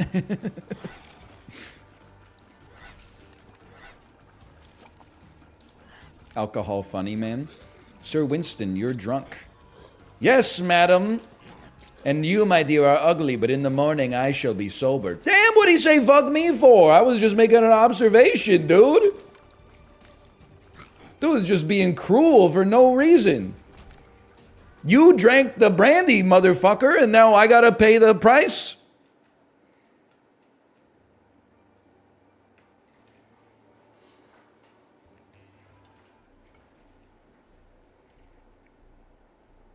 It is true. British last names be like Churchill. Never really thought about it like that.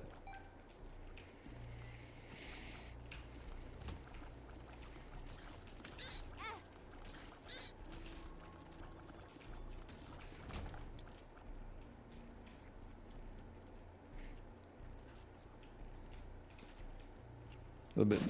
British names be like Neville Longbottom. Is that guy real? Or is that like, is it based on a true story like The Martian or what?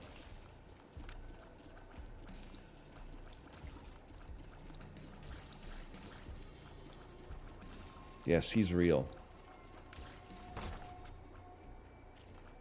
I knew it. Platform 9 3/4.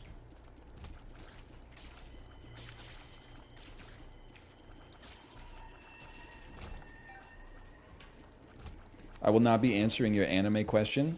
I will simply say, anime fans, it's not 1996, okay? There's dozens of you. You can talk amongst yourselves. You don't need to drag me into your private hobbies, okay?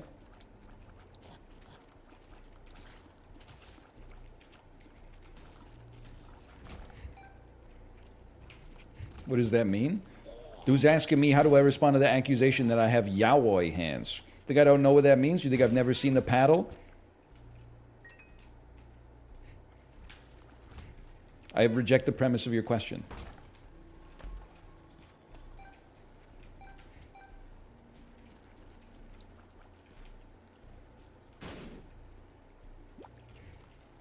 Damn, he does.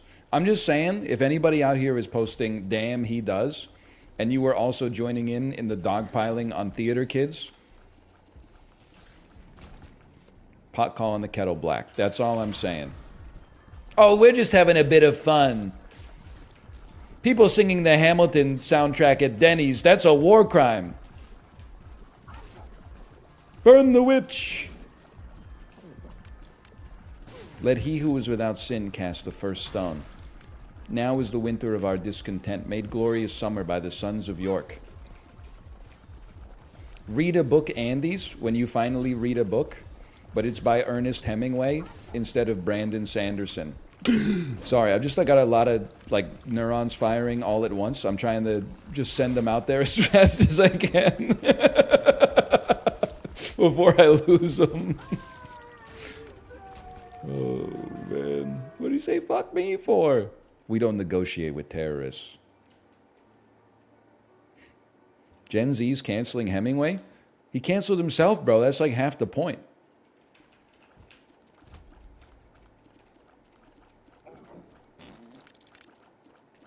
I did not take a shot at Brandon Sanderson, by the way. We need to work on our media literacy. At no point did I say Brandon Sanderson when you read an Ernest Hemingway book instead of The Wheel of Time 3422. I said, read a book, Andes, when you finally read a book, but it's by Ernest Hemingway instead of Brandon Sanderson.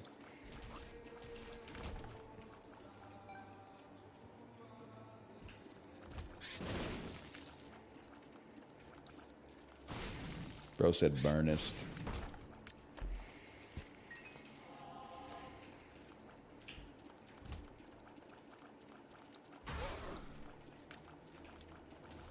What's your Terry Pratchett take?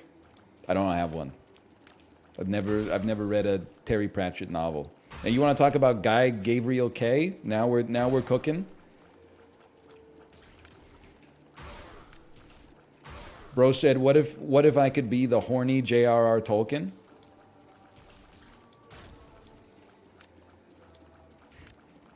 How the hell do you know Guy Gabriel Kay? After I finished reading the Lord of the Rings books in the 7th grade, I went to Chapters, I walked into the fantasy section, and bought something with the coolest cover I could find. That is how I know Guy Gabriel Kay.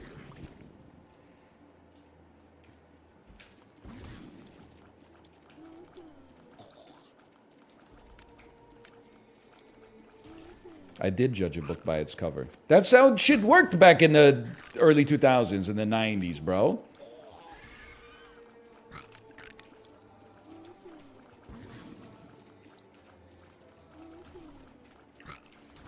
We didn't have Goodreads back then.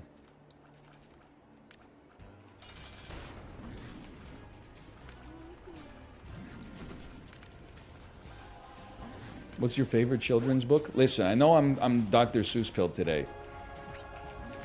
All of the Dr. Seuss books are like not very good as an adult, but there is something about Oh, the Things You Can Think. I know I talked about this before, and people were like, "Damn, I didn't expect it to line up," but it kind of does. Oh, the Things You Can Think in prose, whatever. But the art in it, like every single page, looks like it could be turned into an area in Dark Souls or Bloodborne with like a legitimate boss at the end of it. Like, here's a page for you. Go find it. Think up black water. Think up a white sky. Think up a boat. Think of bloogs blowing by. Go look at that page. And then tell me that shit doesn't look like a place you would go in a Souls, probably Dark Souls 2. It looks a little bit like the first Bastille. Or think of Peter the postman who crosses the ice once every day and on Saturdays twice. That shit is the Crystal Caverns.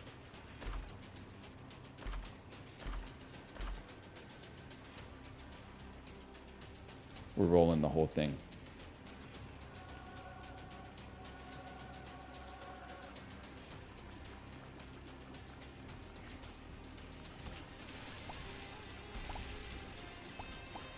Tail of a Zong goes crazy. You can wonder how long is the tail of a Zong. I know what you're talking about.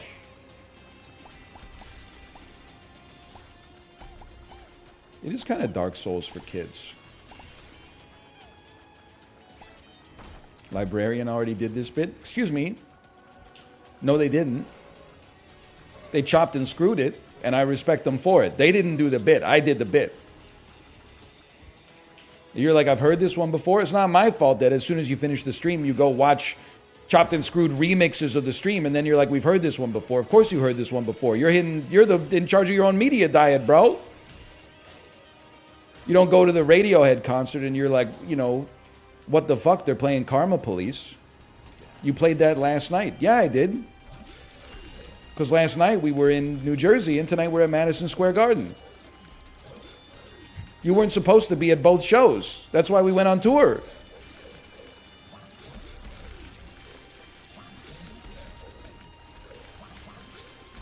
New Jersey mentioned, and not in the context of the Canucks sweeping and destroying metropolitan New York, beating the Islanders. Expected. No offense, Bo Horvat. I'll tell you that for free. Beating the Devils. Vince McMahon looking a little bit more impressed. Beating the Rangers. Ooh, Vince McMahon looking very excited indeed. Why did I walk into it?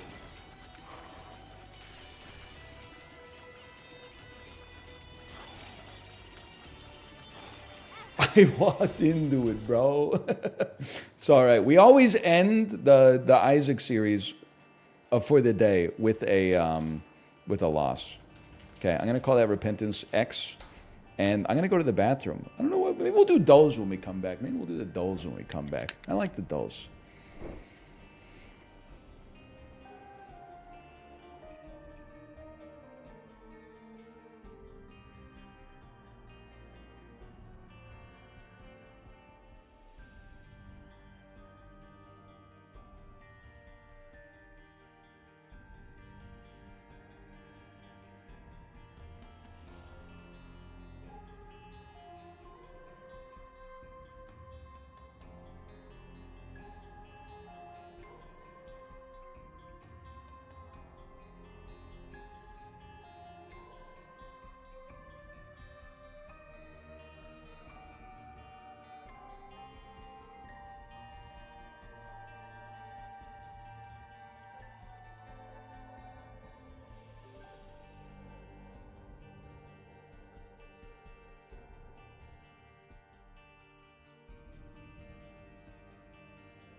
What's the difference between a person and a sufficiently intelligent robot?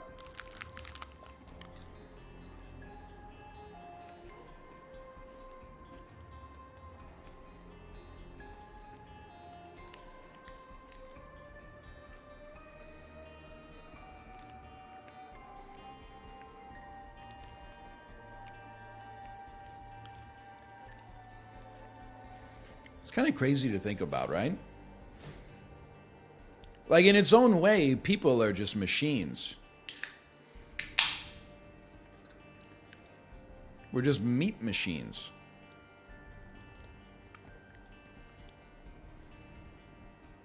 We're like a confluence of different meat machines. Some of the machines are in here digesting polysaccharides. Some of them are, you know, solving problems. Some of them are designed to suck all the water out of the food that you eat so you poop out a nice log.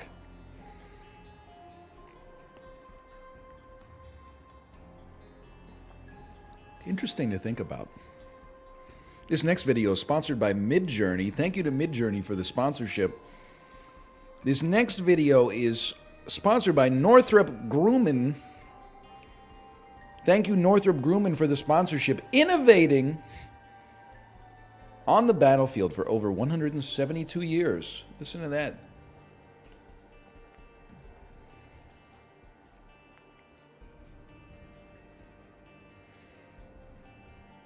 Yeah, my shoulder's all still messed up. Nobody gave me the secret to fixing my shoulder, bro.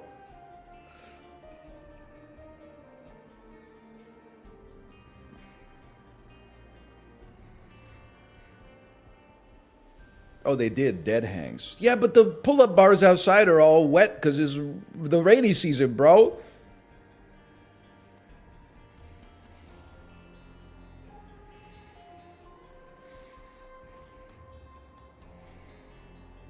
Hang on. This generation is weak Andes when their win rate drops to 50% in a competitive first-person shooter. No!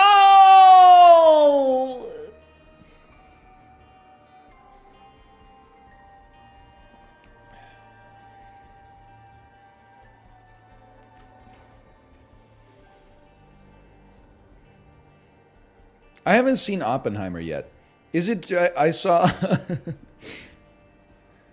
I saw a tweet that said, "Damn, Oppie was really on his knees crying to his wife about his side piece committing suicide, and she told his ass to get back to work." Is that true?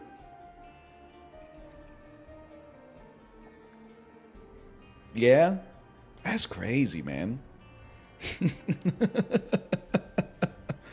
Just watch it. It's not on digital services yet, bro.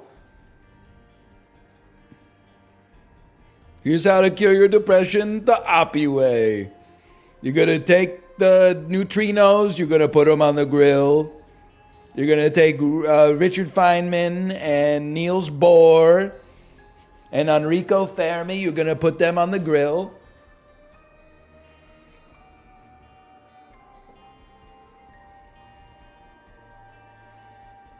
Can't forget the Bev. Guy inventing the nuclear bomb drinks 7 martinis with lunch.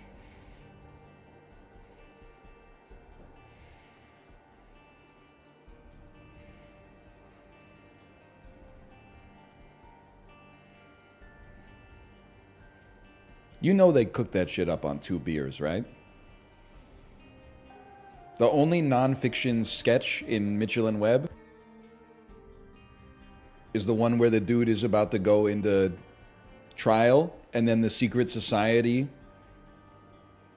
swoops in and teaches him that the secret to life is having 2 beers.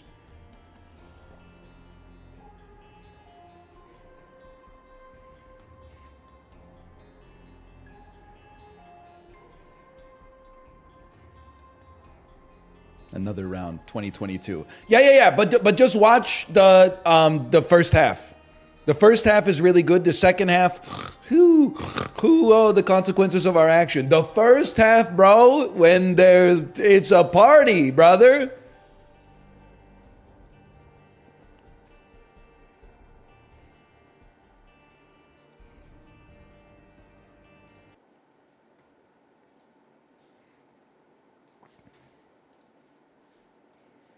Hang on. This might be the first time this sentence has ever been uttered, and I think it's a good one.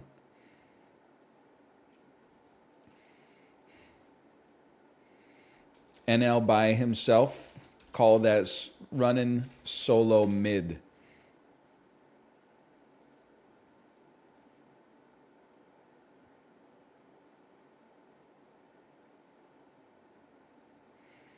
NL by himself, call that solo mid. I'm going to take running out of it.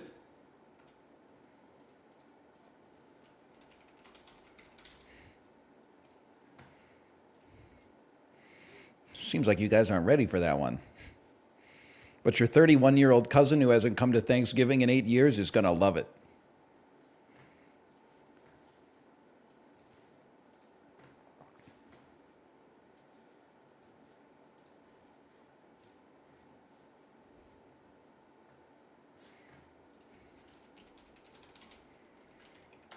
How funny is the just chatting art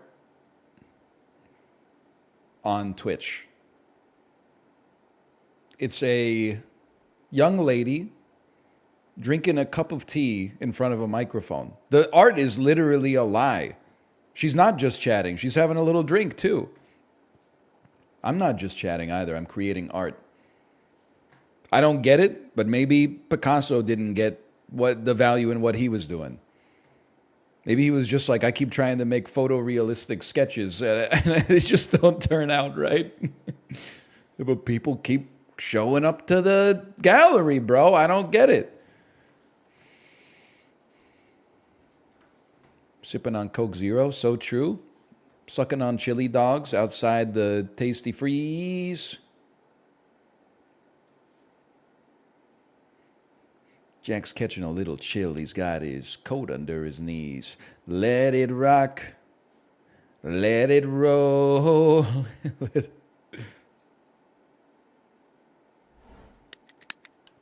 You know what I'm saying? Okay. We're doing the dulls, by the way. If you're watching on YouTube, you're probably like, what am I watching? God forbid you're not wearing headphones and there's someone else in the room. You're going to be like, they're going to lose faith in you, brother. They're going to get the ick. No. The person watching this is really cool, okay? It's not like you're doing, what are you watching? Some dude walks into a Japanese 7-Eleven and then it's like half ASMR, half like, oh, instant food, yuck. Instant food Japan, bad chest. That being said, some of the food inside a Japanese konbini is pretty good. I mean, like the onigiri, I don't know how inflation hit Japan. Might have been 200 to 300 yen when I was there. Delicious breakfast. I'm not a mayonnaise guy. I don't like the tuna mayo onigiri. I'm more of like, just give me the salmon or something like that. There's still 300 yen. I love that for you. Pokedoku fan puzzle by our house in the middle of our street. Flying normal type. Baby? What is baby? Baby fairy. Cleffle. Cleffa. I'm a genius. Baby normal. What is the hi Tomo? What's the Pokemon that evolves into Jinx? Or the Licky Licky evolves into Lickitung. Or no, wait, Lickitung evolves into Licky Licky. First stage Pokemon who cannot breed, but their evolutions can. So the evolution stuff was way off. Cleffa can't become Clefairy? Oh, no. I got breeding and evolution confused. I never played a Pokemon that had breeding in it. I have no idea. Baby normal? Boy, I sure hope it is.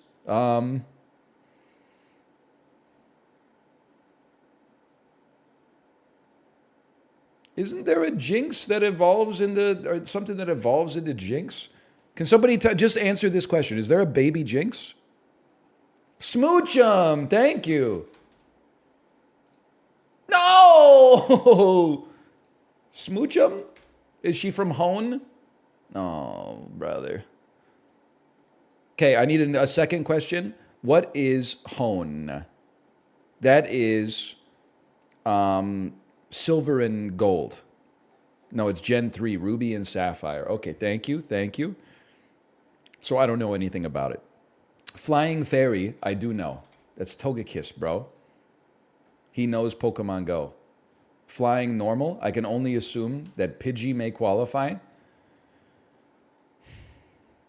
Fairy evolved by item, Clefairy. It's Clefable, I mean. Okay, hang on, we're cruising. Normal evolved by item. Taurus Paldea combat breed.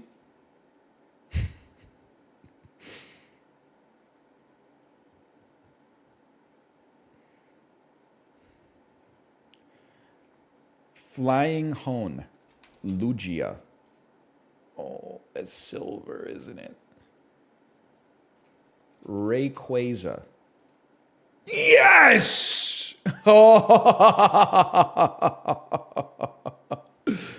Dude, a 5-piece on Pokedoku?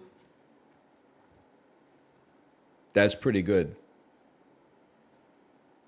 I forgot about Wigglytuff. Okay, fair enough. Yeah, it looks pretty normal to me. Munch. I could have gotten Munchlax. Why not? And Ludicolo. Ludicolo will be like, won't stop till I got her in her birthday suit.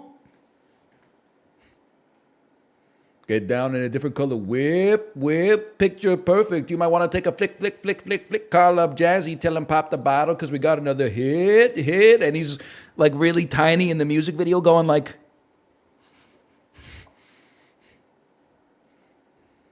I think I kind of like Ludacris. Hi, Tomo. Hi, buddy. I don't really listen to Ludacris, but I think I kind of like him. Same? Based? Please tell me Facto works today. Rank these NBA players by most blocks in the finals in the 70s. That will not be happening. And, of course, Facto not sports. Question placeholder. All right, we'll go Daily Dozen. Oh, you know what? Take me to Framed first. I've watched 6 movies in the last week, so I think we're set. This is not Patton, The Martian, The Last Duel, Kingdom of Heaven, or The Rock. I'll tell you that much for free. I'm going to skip guess one. I'm not going to skip guess. I'm going to say that this is... They're putting out a fire. This is Backdraft. This is Akira. It's a bike shop in the 1980s, I'm going to say.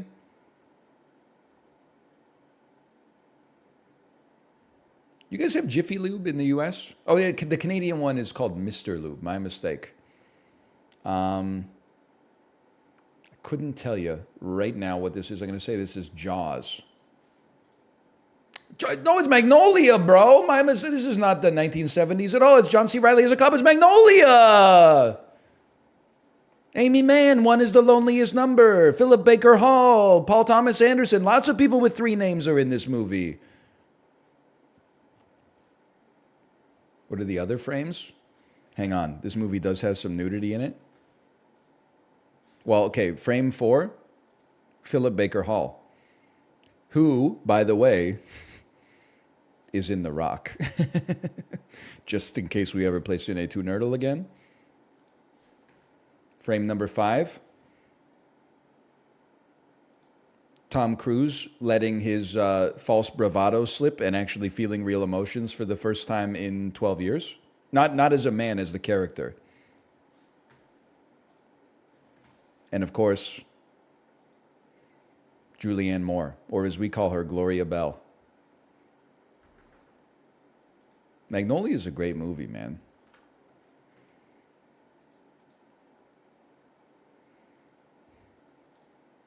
Coscoto. Oh my God, Coscoto is screwed, brother. The hell am I going to do with this? Thomasville Tisdale Fabric Sectional with storage ottoman? This shit is like a 6-seater and the ottoman?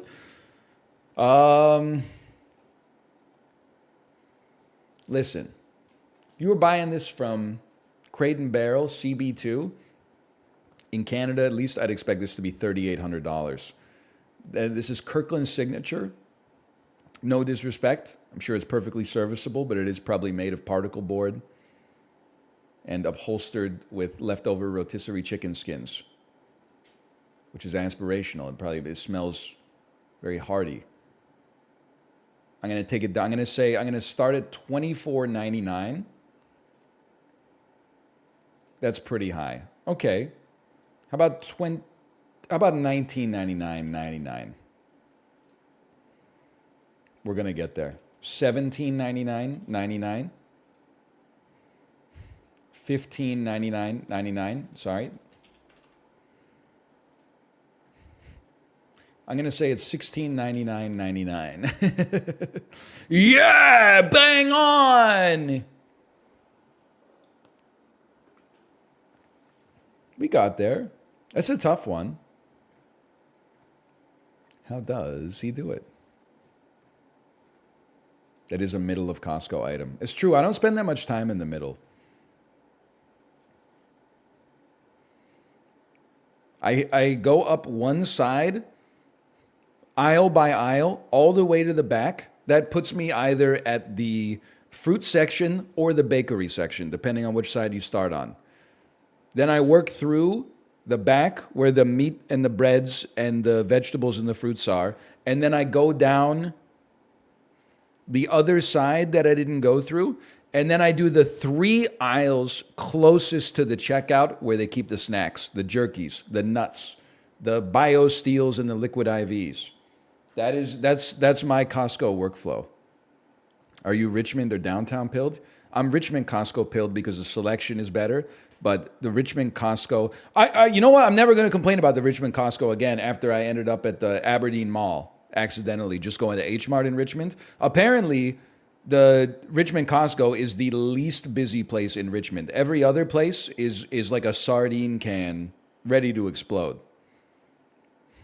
You will not catch me in the Aberdeen Mall ever again on purpose.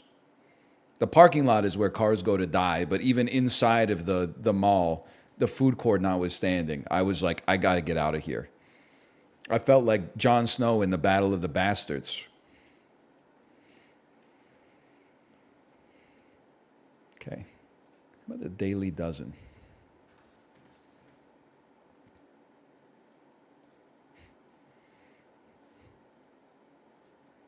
What team were the Seahawks facing when Marshawn Lynch broke 9 tackles? Oh, it's the Saints, bro. Yes! I've seen it's the only football clip from this era I've seen like more than one time. I see it all the time. When the dude says, hey, Marshawn, I'm going to tackle you, and he just puts his hand on it and sends a kinetic blast of energy and knocks him 35 feet backwards. Oh, man. Okay, Tomo, it's getting a little crazy.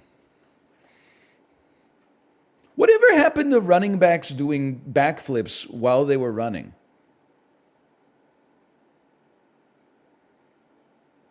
Like when I was watching college football when I was in high school, Reggie Bush was doing front flips over dudes' heads.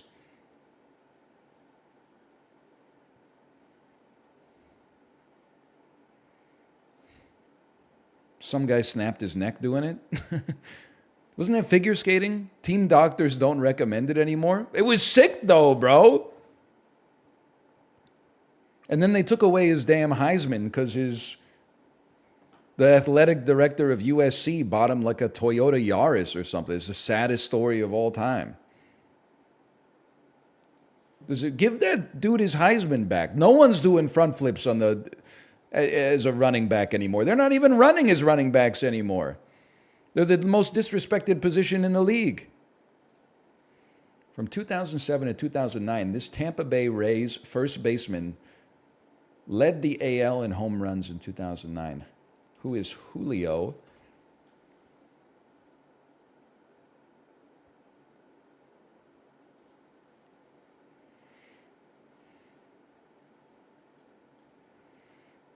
Cruz. Apparently it's Jose Pena. Okay, Jose Pena. My mistake. Carlos Pena. Oh, okay. I didn't even get the name right. College basketball. As a sophomore, Otto Porter Jr. was the 2013 Big East Player of the Year, a consensus All-American, and led this school to a 2 seed in the NCAA tournament. Big East, that's got to be UConn, Connecticut Huskies. Apparently it's Georgetown. That would have been like my 18th guess. I was going to go UConn, Gonzaga, all those schools that only exist in college basketball. They rise out of the earth March 1st, the same way Mariah Carey gets de-thawed every Thanksgiving. George Mason.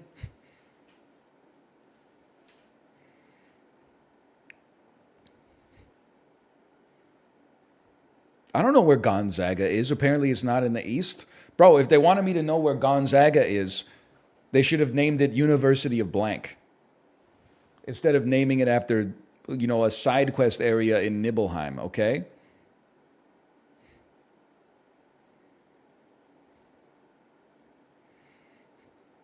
It's in Washington. I only know the 2 best schools in Washington, okay? University of Washington, go Dogs. Nah, relax, Georgia, go Huskies, okay? And Western Washington University, which I don't know anything about except it's en route from me to Seattle. Retail and shopping. Illustrator, Premiere, they are made by Adobe. How many times did Odell Beckham Jr.'s shoes get untied during the 2015 NFC wildcard game? Name an element on the periodic table. This is Mark Ruffalo's face and Steve Martin's head.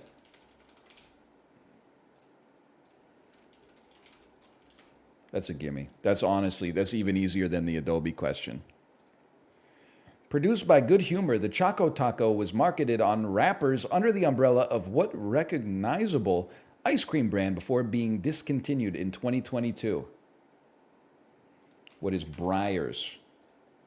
Wrong. Anybody know this one? They make the ice cream with umbrellas now? Klondike. Okay. Since 2019, Elliot Page has starred in this Netflix series. This is called The Umbrella. Thank you for priming me with the umbrella in the previous question so that I knew that was like front of mind. I didn't get Cobra Kai'd like I did yesterday. Me and Apollo trying to think of the Karate Kid YouTube original. My ass typing like Dragon Dojo. Rated a 1%. Okay, this is the Master of Disguise.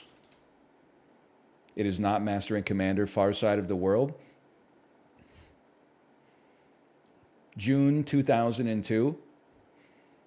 The movies of Dana Carvey control the box office. Films are now battlefields. Following the success of Fireflies, Owl City collaborated with what singer for the 2012 hit song Good Time? Is this the one that goes, you don't even have to lie, it's always a good time. Oh. Is that one? I can only assume it's Justin Bieber. That's an X. It's Carly Rae Jepsen.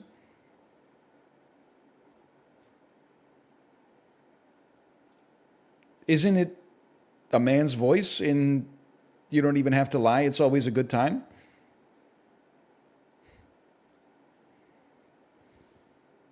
Yes, that's Owl City. I know Owl City is a dude. I thought the song was 2 dudes. Because I haven't heard it in 10 years. What part does Carly Rae Jepsen sing? Does she do like a Luda feature? The female part. Is it like a Don't You Want Me Baby sort of thing? Is it like a Chainsmokers meets Halsey meets Fleetwood Mac sort of joint? No, not at all. Is it like a Michael Jackson, Paul McCartney, The Girl Is Mine type repartee? A tete-a-tete amongst industry giants? That old song, they sing at the same time. Well, Owl City should sing a little quieter so that I can hear Carly Rae Jepsen's voice. He's not canceled. Or I'm not canceled, he's canceled.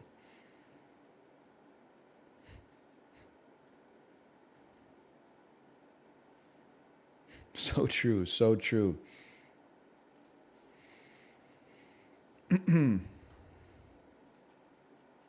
Connections. What did Owl City do? He sang too loud, brother. He sang too loud. He man-sang. Chips. Things you dip. Dip a log in the toilet. Sometimes they double dip. Hex. Elements of a board game. Dice, hex, cards. Flue. That's part of like a fireplace? Log, flue, grate.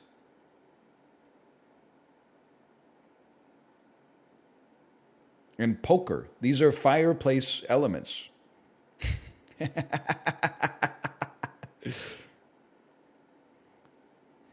Things you do to a cheese. Slice it, shred it, melt it. Slice it, shred it, melt it, dice it. These are different ways to, hang on, spell it, hex it, crumble. Things, ways of preparing a cheese. Oh, I even got the verbiage verbatim. That's like an extra bonus point. Usually I'm like, shit that you could put in a box together. Charm, hex, curse.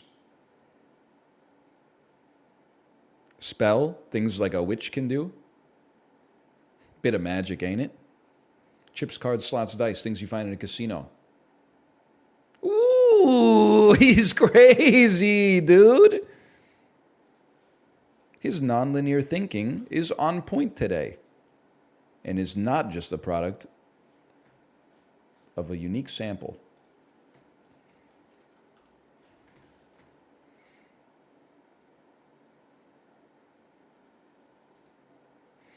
Vehicles queued up at an airport. What are planes? Tightly hold on to. Grasp. Pond scum. Algae. Alcohol. Booze. Something's not right here. Grammy award-winning rap producer. Swiss Beats. Muscles exercised by crunches. Abs. Stealthy. Okay, let's go this way. Let's happen. Allows.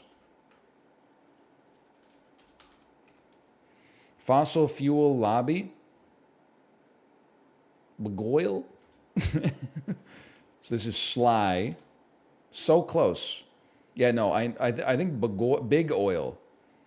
And then Sazazzy. Stylish and attractive. Glisp.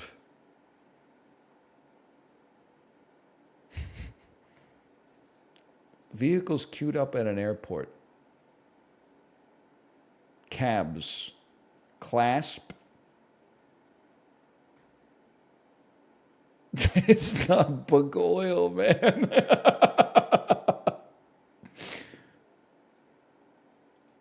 Algae. Is algae could be right. Hang on. Let's happen. Allows. Fossil fuel lobby informally. Big oil. Stylish and attractive.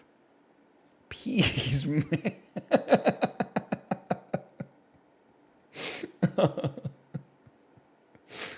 Oh, that's so good, dude.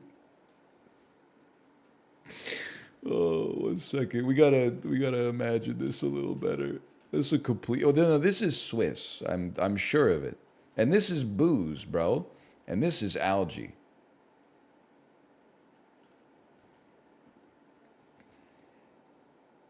Snazzy. Okay. Klimp and Swizz. It must be Swizz.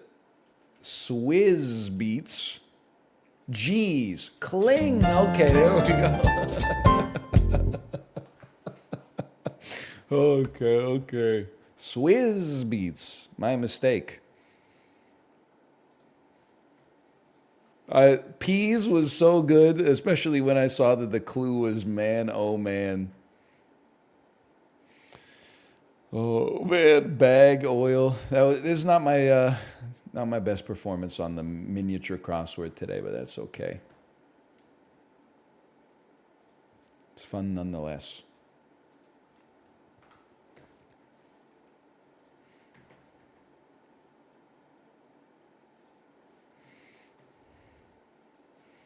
Pisses on your leg. Oops. No, my yellow leg. I was rubbing on that.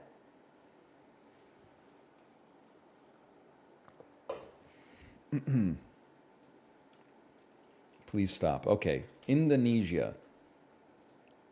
That's a great guess. Malaysia.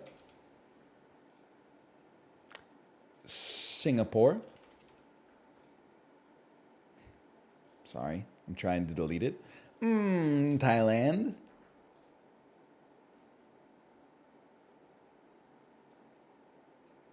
Brunei? Are you Brunei? Yo, thank God. As for a second, I was like, they're trying to trick me. There's no country there.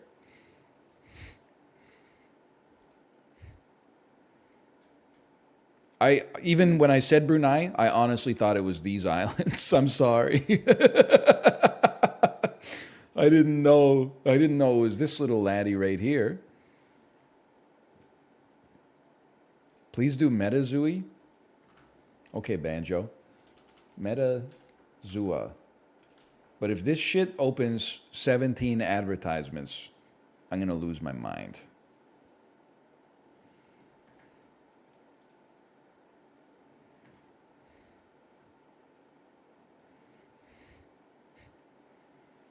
Also do Metaflora. That's even harder, bro. Cat threw up. Help me. Okay, I'll be right back. Her.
Can I tell you something? Last night, I ran up the stairs, as I often do. My wife said, "You shouldn't run up the stairs. You're a 35-year-old man, you're a father, you're a professional. It's time to start walking up the stairs." Well, walking up the stairs, Andy, when a cat threw up 2 floors above me and they need me ASAP, that's all I'm going to... Walk up the stairs, Andy's have been pretty quiet ever since I ran up the stairs to clean up a mess. That's all I'm saying. Oh no, she's on to me. Excuse me? Were you talking bad about me? I was just saying you made fun of me for running up the stairs. But then when I ran up the stairs to clean up the mess, I bet you were like, it has its uses. No, you always run up the stairs making such a loud noise. I do go tuck, But tuck, then tuck, tuck, tuck, tuck, tuck. You have fallen. I have fallen down the this. stairs 2 times. And the falling down the stairs, it hurts. But when you think of all the time I've saved running up the stairs, I think it's... Not run up the stairs, man. You walk up the stairs. Nobody goes run up the stairs. I can't run down the stairs. I'll fall. No, walk. Walk. Walk slowly. All right, but I'm going to take it 3 steps at a time.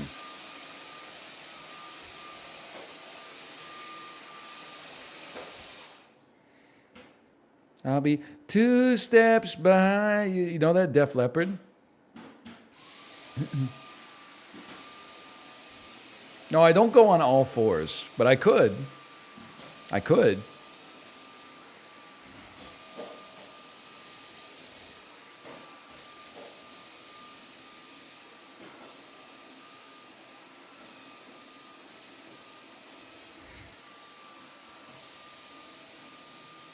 Let's give it a second.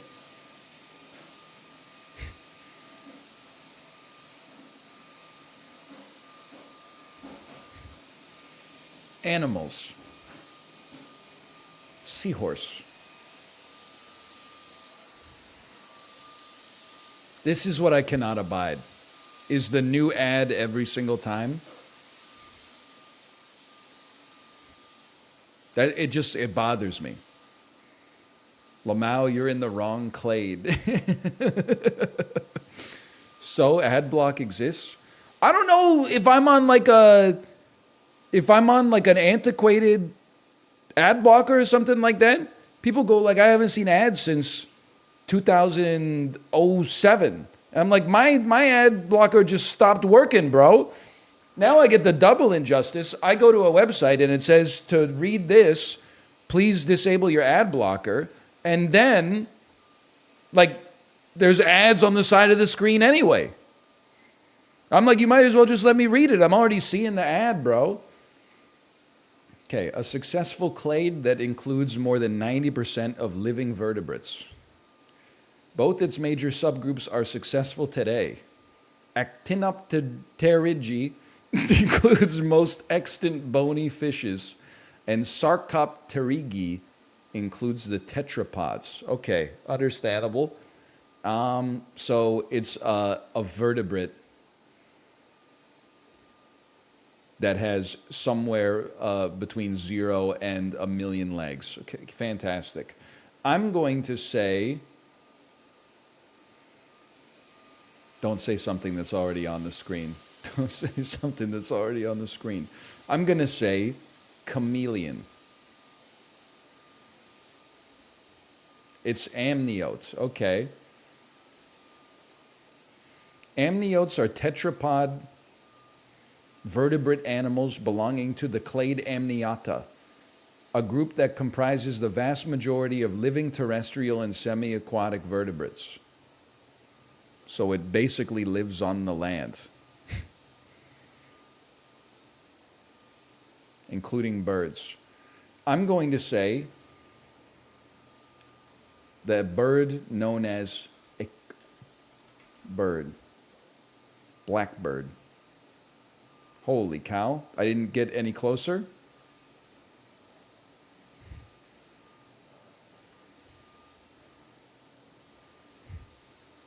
Wait, am I missing something here? Like, should I not be here? Should I be here instead? I shouldn't have guessed something that's in the, it's in the Soria group. Look at the chart. Listen, I didn't know that blackbirds and chameleons are both in Soria, okay? But if it does, I'm going to guess that in this case, it doesn't lay eggs. So it's probably likely to be a terrestrial or semi-aquatic mammal, human being. It's not a human being. It's a Boreoeutherian, a magnorder of placental mammals that groups together superorders Euarchontiglares and Loraziatheria. Male animals, with a few exceptions, male animals in this clade have a scrotum, an ancestral feature of the clade. Okay. Placental mammals. It's not a human being, but it is part of Boreoeutheria. What is the bonobo? Nope. Wrong again, bitch. It's not a homininae, bro. It's not a homininae. Okay, give me something in the fucking phylum Caninium then. How about a jackal, bro?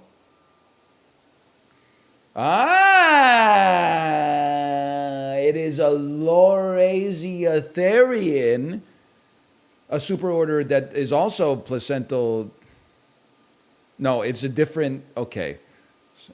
No, wait, we made progress on this one, but because this is a superorder, we need to get down to the suborder, bro.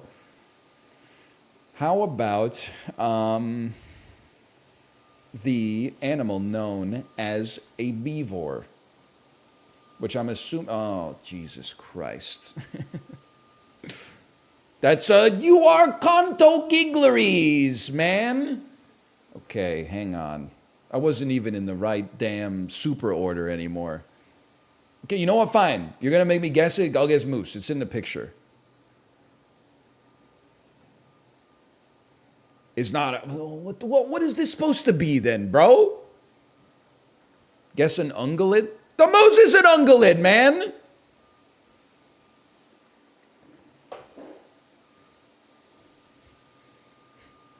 What about cats? Yeah, but it was a cat yesterday, bro. Oh, but maybe you might be right. You might be right. Let's go leopard. No, let's go ocelot. What the? I didn't click guess, did I? It's not a carnivora. It's a meat eater. I mean, it's a plant eater. It's the salad one. Okay, hang on.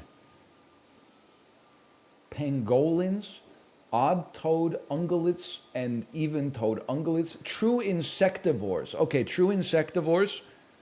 I'm going bat, bro. Give me fruit bat.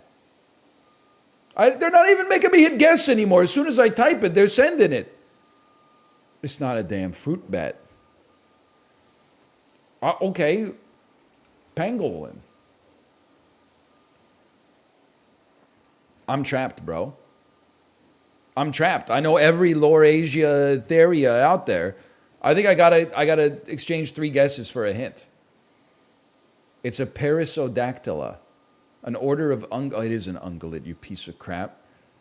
It includes tapirs, rhinoceroses, and zebras. Okay, nuts on the table. I'm going rhinoceros.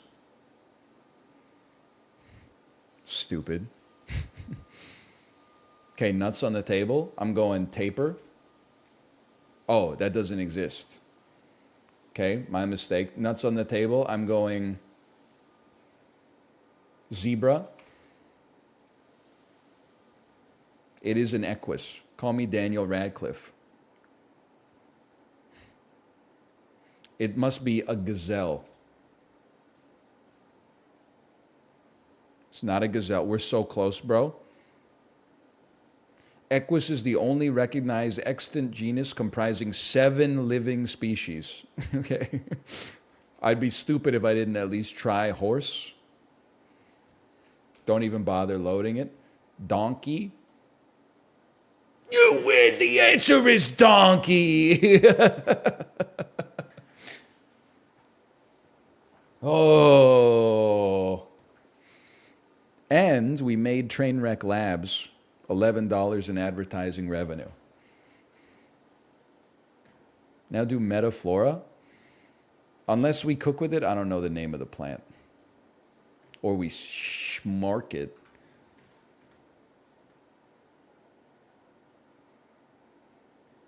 I'm going back to something I know.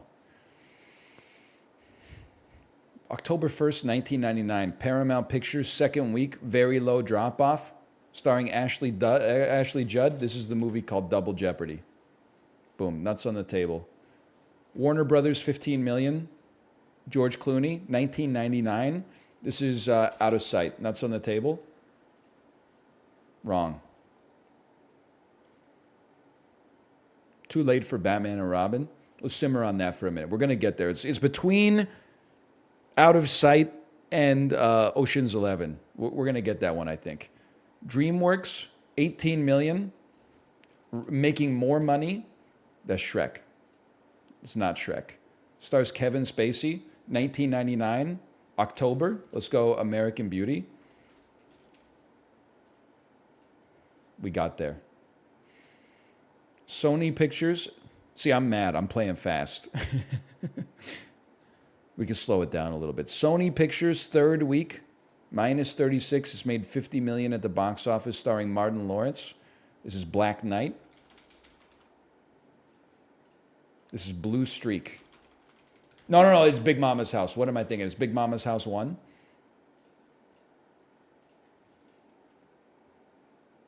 It's Blue Streak? It's Blue Streak, okay. My mistake. Hollywood Pictures. $234 million. Gladiator. Actor, Bruce Willis. Armageddon? Really? Bruce Willis, $234 million, 1999, and it's not Armageddon? I gotta think about this, Andy. It's gonna be obvious. It made a ton of money.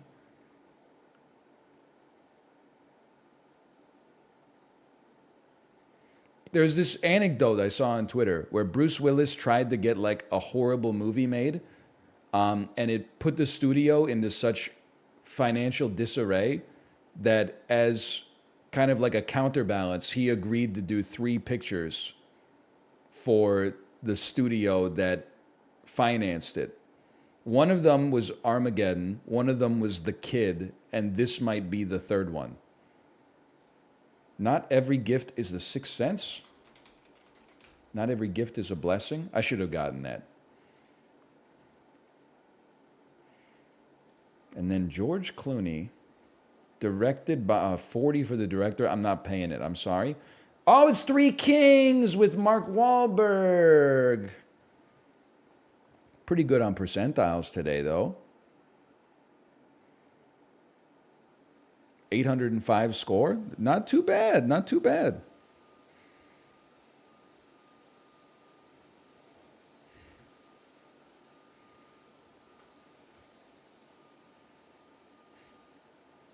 Give me real Cine 2 Nerdle.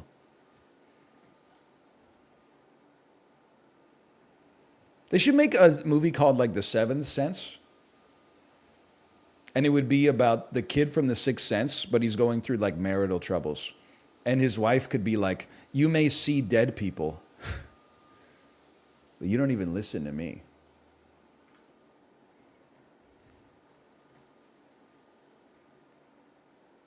And he could like solve crimes or something. That's the third sense though.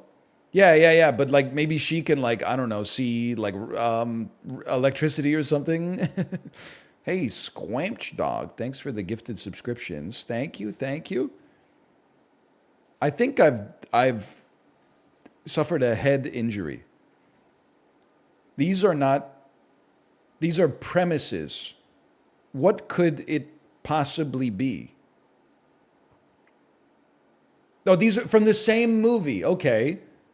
Matt Damon is secretly evil. Anne Hathaway is an astronaut. Matthew McConaughey is a farmer. Okay. I mean, sorry, there's going to be spoilers, okay? Michael Keaton has an alter ego. Kim Basinger is a photojournalist. Jack Nicholson is a gangster boss. This, of course, is Batman. Mark Wahlberg is a cop. Leonardo DiCaprio has a dirty secret. This goes here.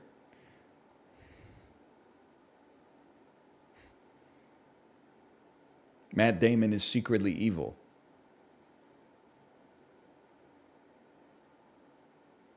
I'm going to have to do shapes, bro. Jack Nicholson is a gangster boss. I don't have to do shapes. Okay. Samuel L. Jackson and The Rock are cops with Mark Wahlberg in The Other Guys. Billy D. Williams goes here.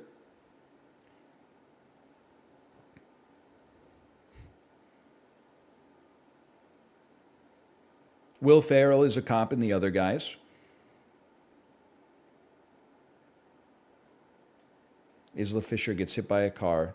Okay, hang on. This is the other part of the puzzle. They were cooking with this one. It's The Other Guys, Interstellar, Batman.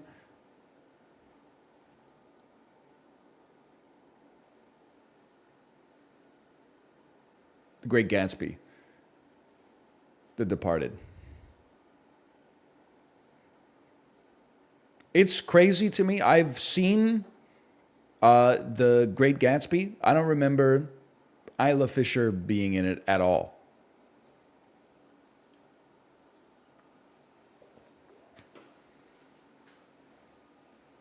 I just remember the movie being like really long. There's a green light. I remember that part.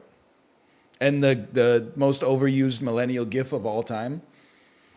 Leonardo DiCaprio cheersing while there's fireworks in the background.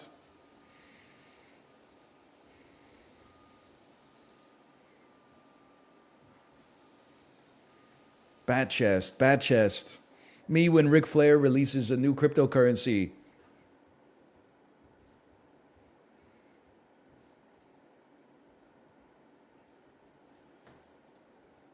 Great Gatsby was the theme of my prom. Did you graduate from high school in like 1924? That's crazy. Really? I didn't think The Great Gatsby made that much of a splash. The movie, at least. Movie to movie. It was the theme of my prom, too. I'm not really talking shit. Like, I don't think my prom even had a theme.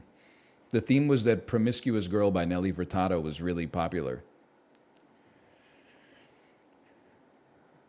From Blind Date to Cars. I guess I know that this has Bruce Willis. So let's start with Cars and Kim Basinger. We would like to get to Bruce Willis. I would like to connect via Armageddon. That just seems like an easy way to do it. I can't believe I got cooked by Apollo in this yesterday. That stings, bro. So I got to get to Bruce Willis. Start by not scrolling would be step one. Hello. Hello. There's a lot of race car drivers in this, huh? Star-studded cast. So to get to Bruce Willis, we'll get to Armageddon via Owen Wilson,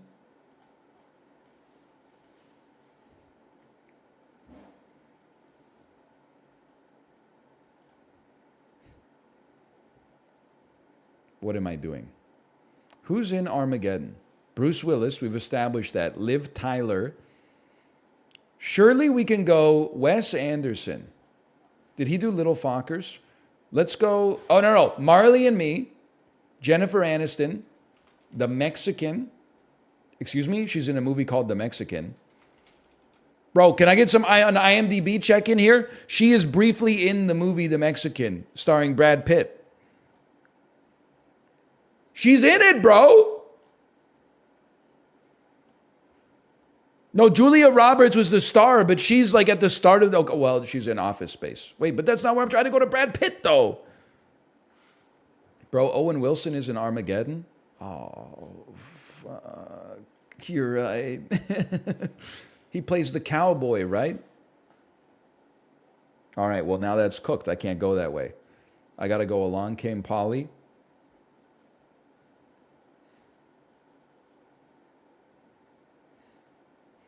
Missy Pyle.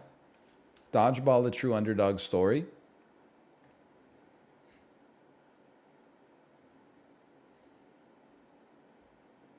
Cody Rigsby.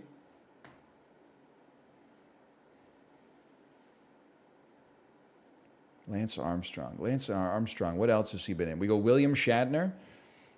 We go Miss Congeniality, 1. Sandra Bullock, who's probably top billing. She's in Bullet Train with Brad Pitt. Now, who's in 12 Monkeys with Bruce Willis, who's in Blind Date.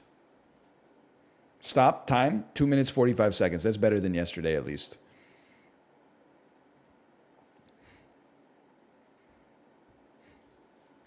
Short as possible. I don't want to talk about it. Kim Basinger to Tom Hanks. That should be relatively easy. You know what? I'm not washed. Take me to Movie Grid, okay?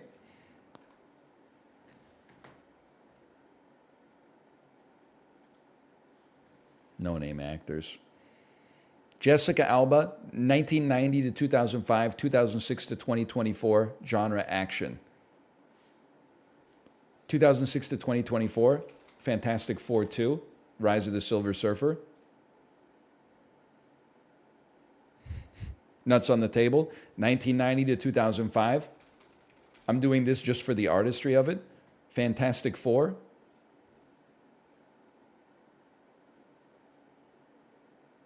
There. Genre action, Sin City. Sorry, my game's really slow for some reason. Okay, Jessica Alba, Sorted. Halle Berry, this is a gimme, 1990 to 2005, The Flintstones. Come on. 2006 to 2024, 1 second. We're going to say genre action. We're going to go Swordfish. And then 2006 to 2024. Let me think. You could go X3, X-Men United. I mean, X3, The Last Stand. She did some stuff, bro. She's been doing stuff for a while. She kind of like wasn't doing stuff for like a minute after she won the Oscar. She's been doing stuff. I hate to do it. I think I gotta go X-Men 3, The Last Stand. She's an '06 Marty, I believe. Sneaks in under the wire. I'll take it. Oh, that's right. She's in John Wick 3, of course. Paul Walker. 1990 to 2005. I think you know where this is going. The Fast and the Furious. Give it a second to take. That's not a great score. 2006 to 2024. I'm going to say Fast 5.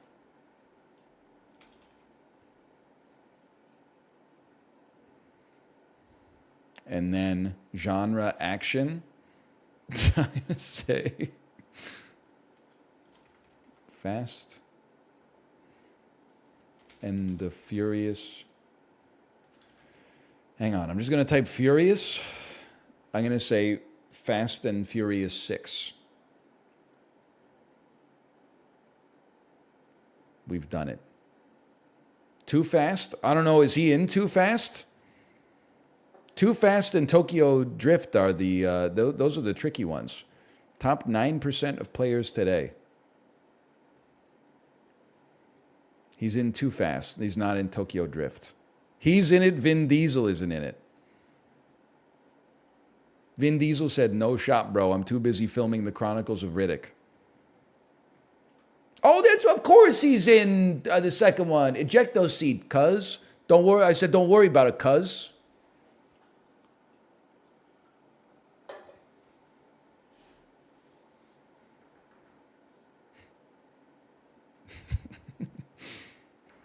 I remember. Oh, man. Oh, that's true. He is in Joyride. I always forget about Joyride. By the way, just keep me honest here. I gotta leave. I wish this was true. Or, sorry, I wish this wasn't true. I wish I was lying to you. I have to leave at 1:55 because I got to go to a webinar for a school we might send our daughter to. So you can catch me. I already know it's going to be a fucking disaster, bro. I'm going to be the only person who's got a 4K camera and like stuff in the background. a microphone on a swivel arm and stuff like that. It's going to be a bunch of people in suits with Vaseline smeared all over their cameras. They're going to be like, "What do you do for work?" And I'm going to be like, I'm a podcaster. That's cool. I'm the Surgeon General for British Columbia. Okay, brother, whatever. Like, it's not, he will not divide us.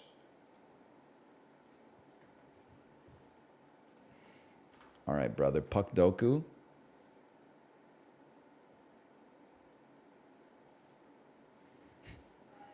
Yeah, what's up?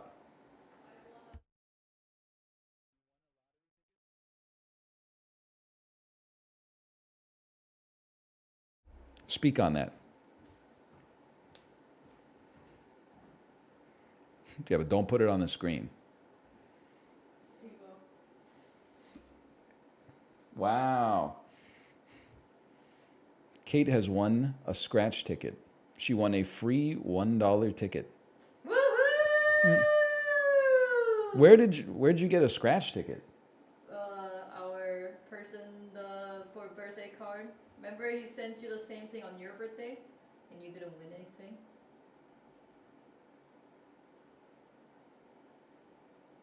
That's crazy. That I won. Well, I mean, you won another ticket. Yeah. That's Are good. you impressed? You didn't win last. You didn't win. It's on your not birthday. really. It's not really like skill driven. Skill difference. You could take it. You could. I'll tell you what. How do I get another one? You literally go to the store and you at like a convenience store. You give it to them and say, "I've got a free ticket," and they will give you another ticket. And that's gotta be the winning ticket. Are they jealous?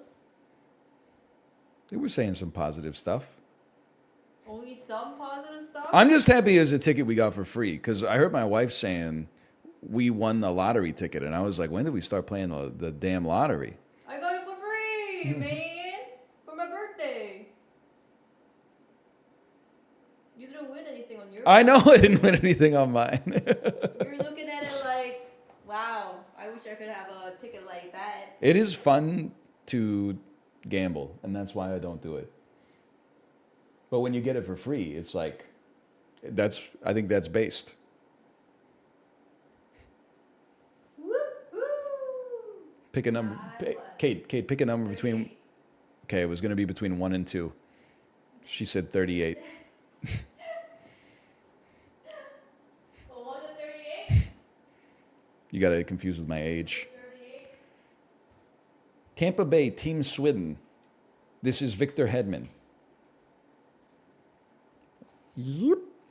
Tampa Bay Stanley Cup winner. Who is the entire roster? Yep.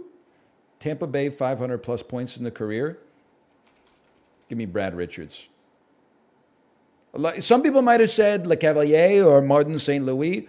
I decided to go with the least remembered of the Holy Trinity. St. Louis, Team Sweden. I got to think about that. St. Louis Stanley Cup winner. Lots of options on that one. Let's go with, because we want to go a little out of the pocket, let's go with Colton Parayko. St. Louis 500 plus points in career. Lots of potential options, obviously. I'll go Doug Gilmour on that one. A lot of old heads forget he played for the... I hate that picture. He was like 52 when this was taken. Why does he have that haircut, man? Detroit, Team Sweden. Many, many possible options. I'm going to go Nicholas Kronwall because I want to get a lower percentile on this than like a Lidstrom or a Zetterberg. And then Detroit Stanley Cup winner. There's a trillion options. I'm going to say Darren McCarty. And then Detroit 500 plus points in career. I'm going to go crazy on this one. I'm going to pull out the Brian Rafalski. Oh, things we love to see. Now, I can't think of a Swedish person who's ever played for St. Louis. So I'm going to bet that Vladimir Sobotka is Swedish. Nope. Halak is Slovakian. You almost had me going for a second.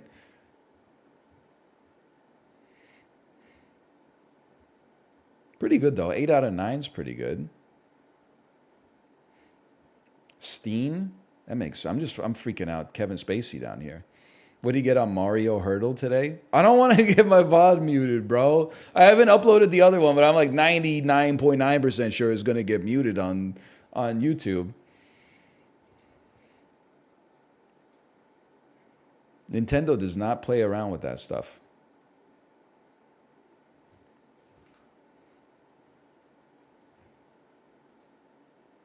Unfortunately. Travele has a new home. My bandles get muted? Yeah, I always do them at the start of the stream just in case. Today I'd like to go from Equatorial Guinea to Serbia. Okay. You will be going Serbia. This is a tough one. I know. Let me put it this way. At some point, you're going to be going through Turkey, I think. And at some point, you necessarily must go through Egypt.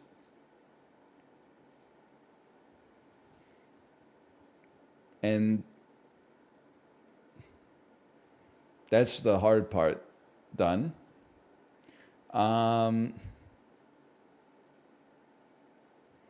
Well, there's no time like the present. We'll go, we know we're going to go through Greece and North Macedonia. This should, oh, because does this not connect? Am I crazy? This connects. I don't know why it's not looking connected. And then, is it possible Iran just connects to both? I really can't afford the Yi to guess. No, because it goes, no, it definitely doesn't. Iran is like over here. It's going to go like Egypt, Israel, Syria. Does Syria connect to Turkey? It does. Israel, Egypt. Okay, we've made it into Africa.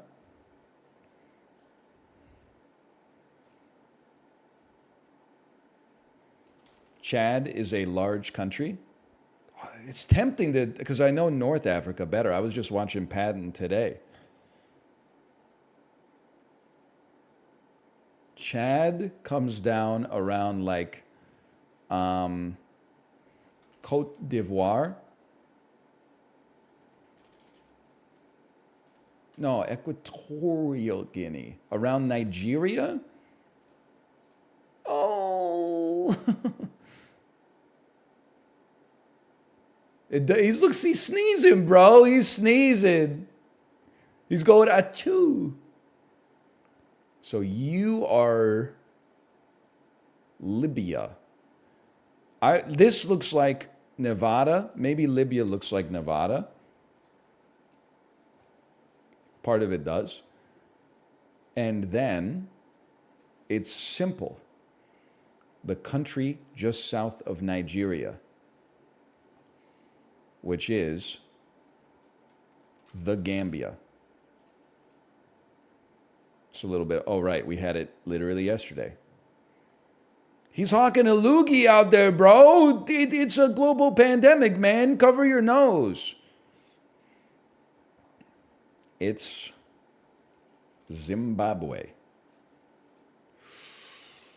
Better, closer, warmer. It's Angola.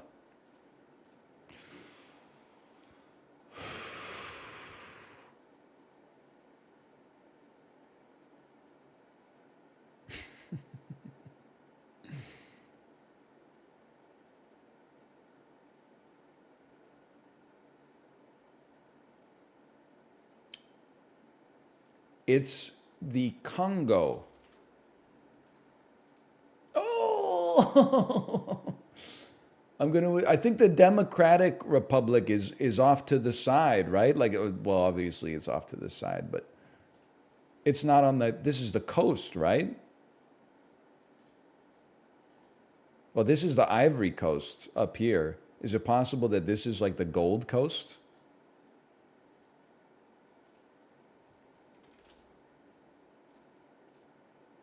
No.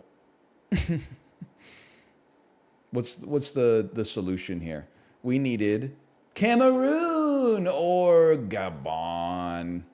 Come on. Come on. I got you like 99% of the way there. You could take a taxi the rest of the way.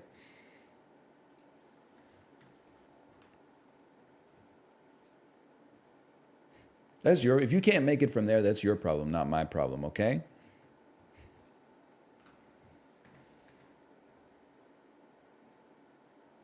The Rotten Tomatoes Daily.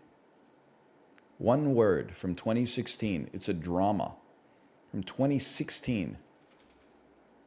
Silence. Spotlight. Give it a second. It's just working it through.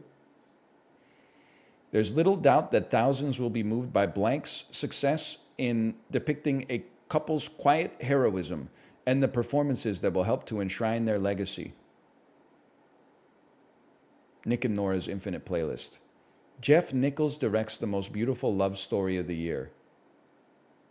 I know. It's something like that. Amor? Is it just Amor?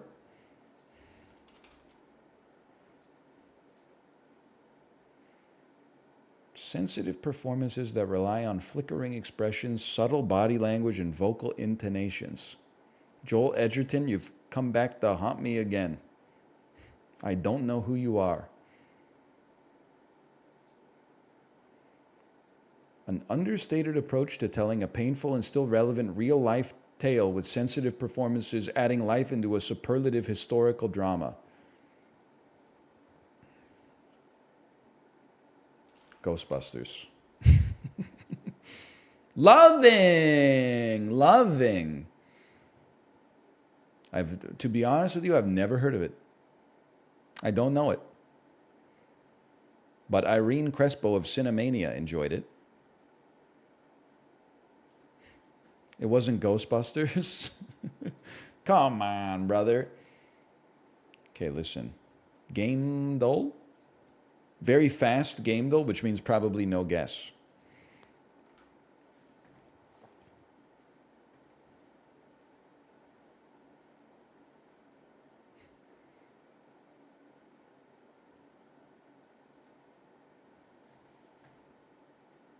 Impossible contraption.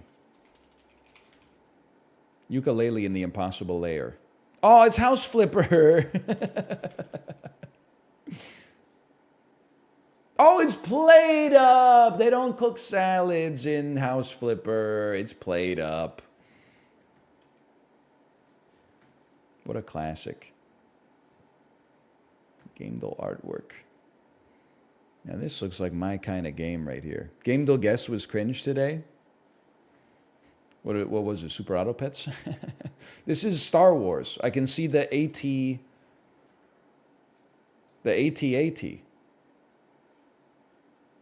Star Wars. Battlefront original. Star Wars. Battlefront 2 original. Star Wars Battlefront non-original. Oh, man. Oh. Brother, what the heck did I do to my shoulder? Why is my shoulder so messed up? All I do is sit in my chair and play video games. Probably slept on it wrong. Maybe I rolled over on top of my Bluetooth my Bluetooth earbud while I was sleeping. Oh, it's quite painful.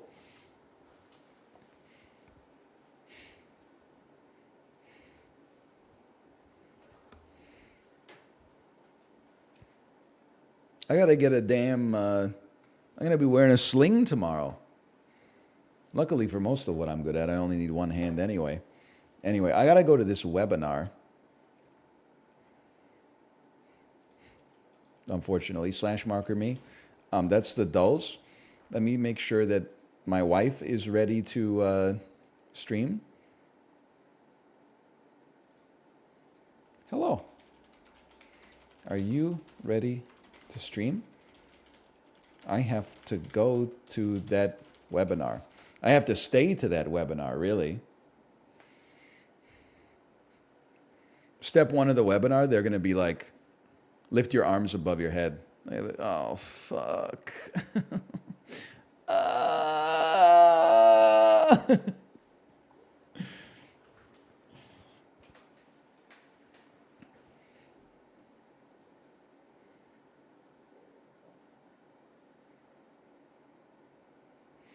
Anyway, I'm just waiting. Tired of being a nobody.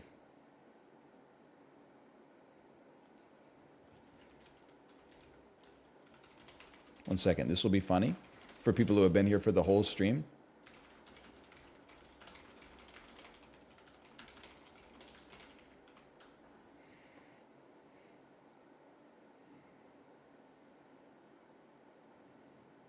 Oh, it's in the you'll never maybe you will know the experience of pure dopamine rush of typing something in chat and immediately seeing like 25 people post a laughing emote. Oh, man.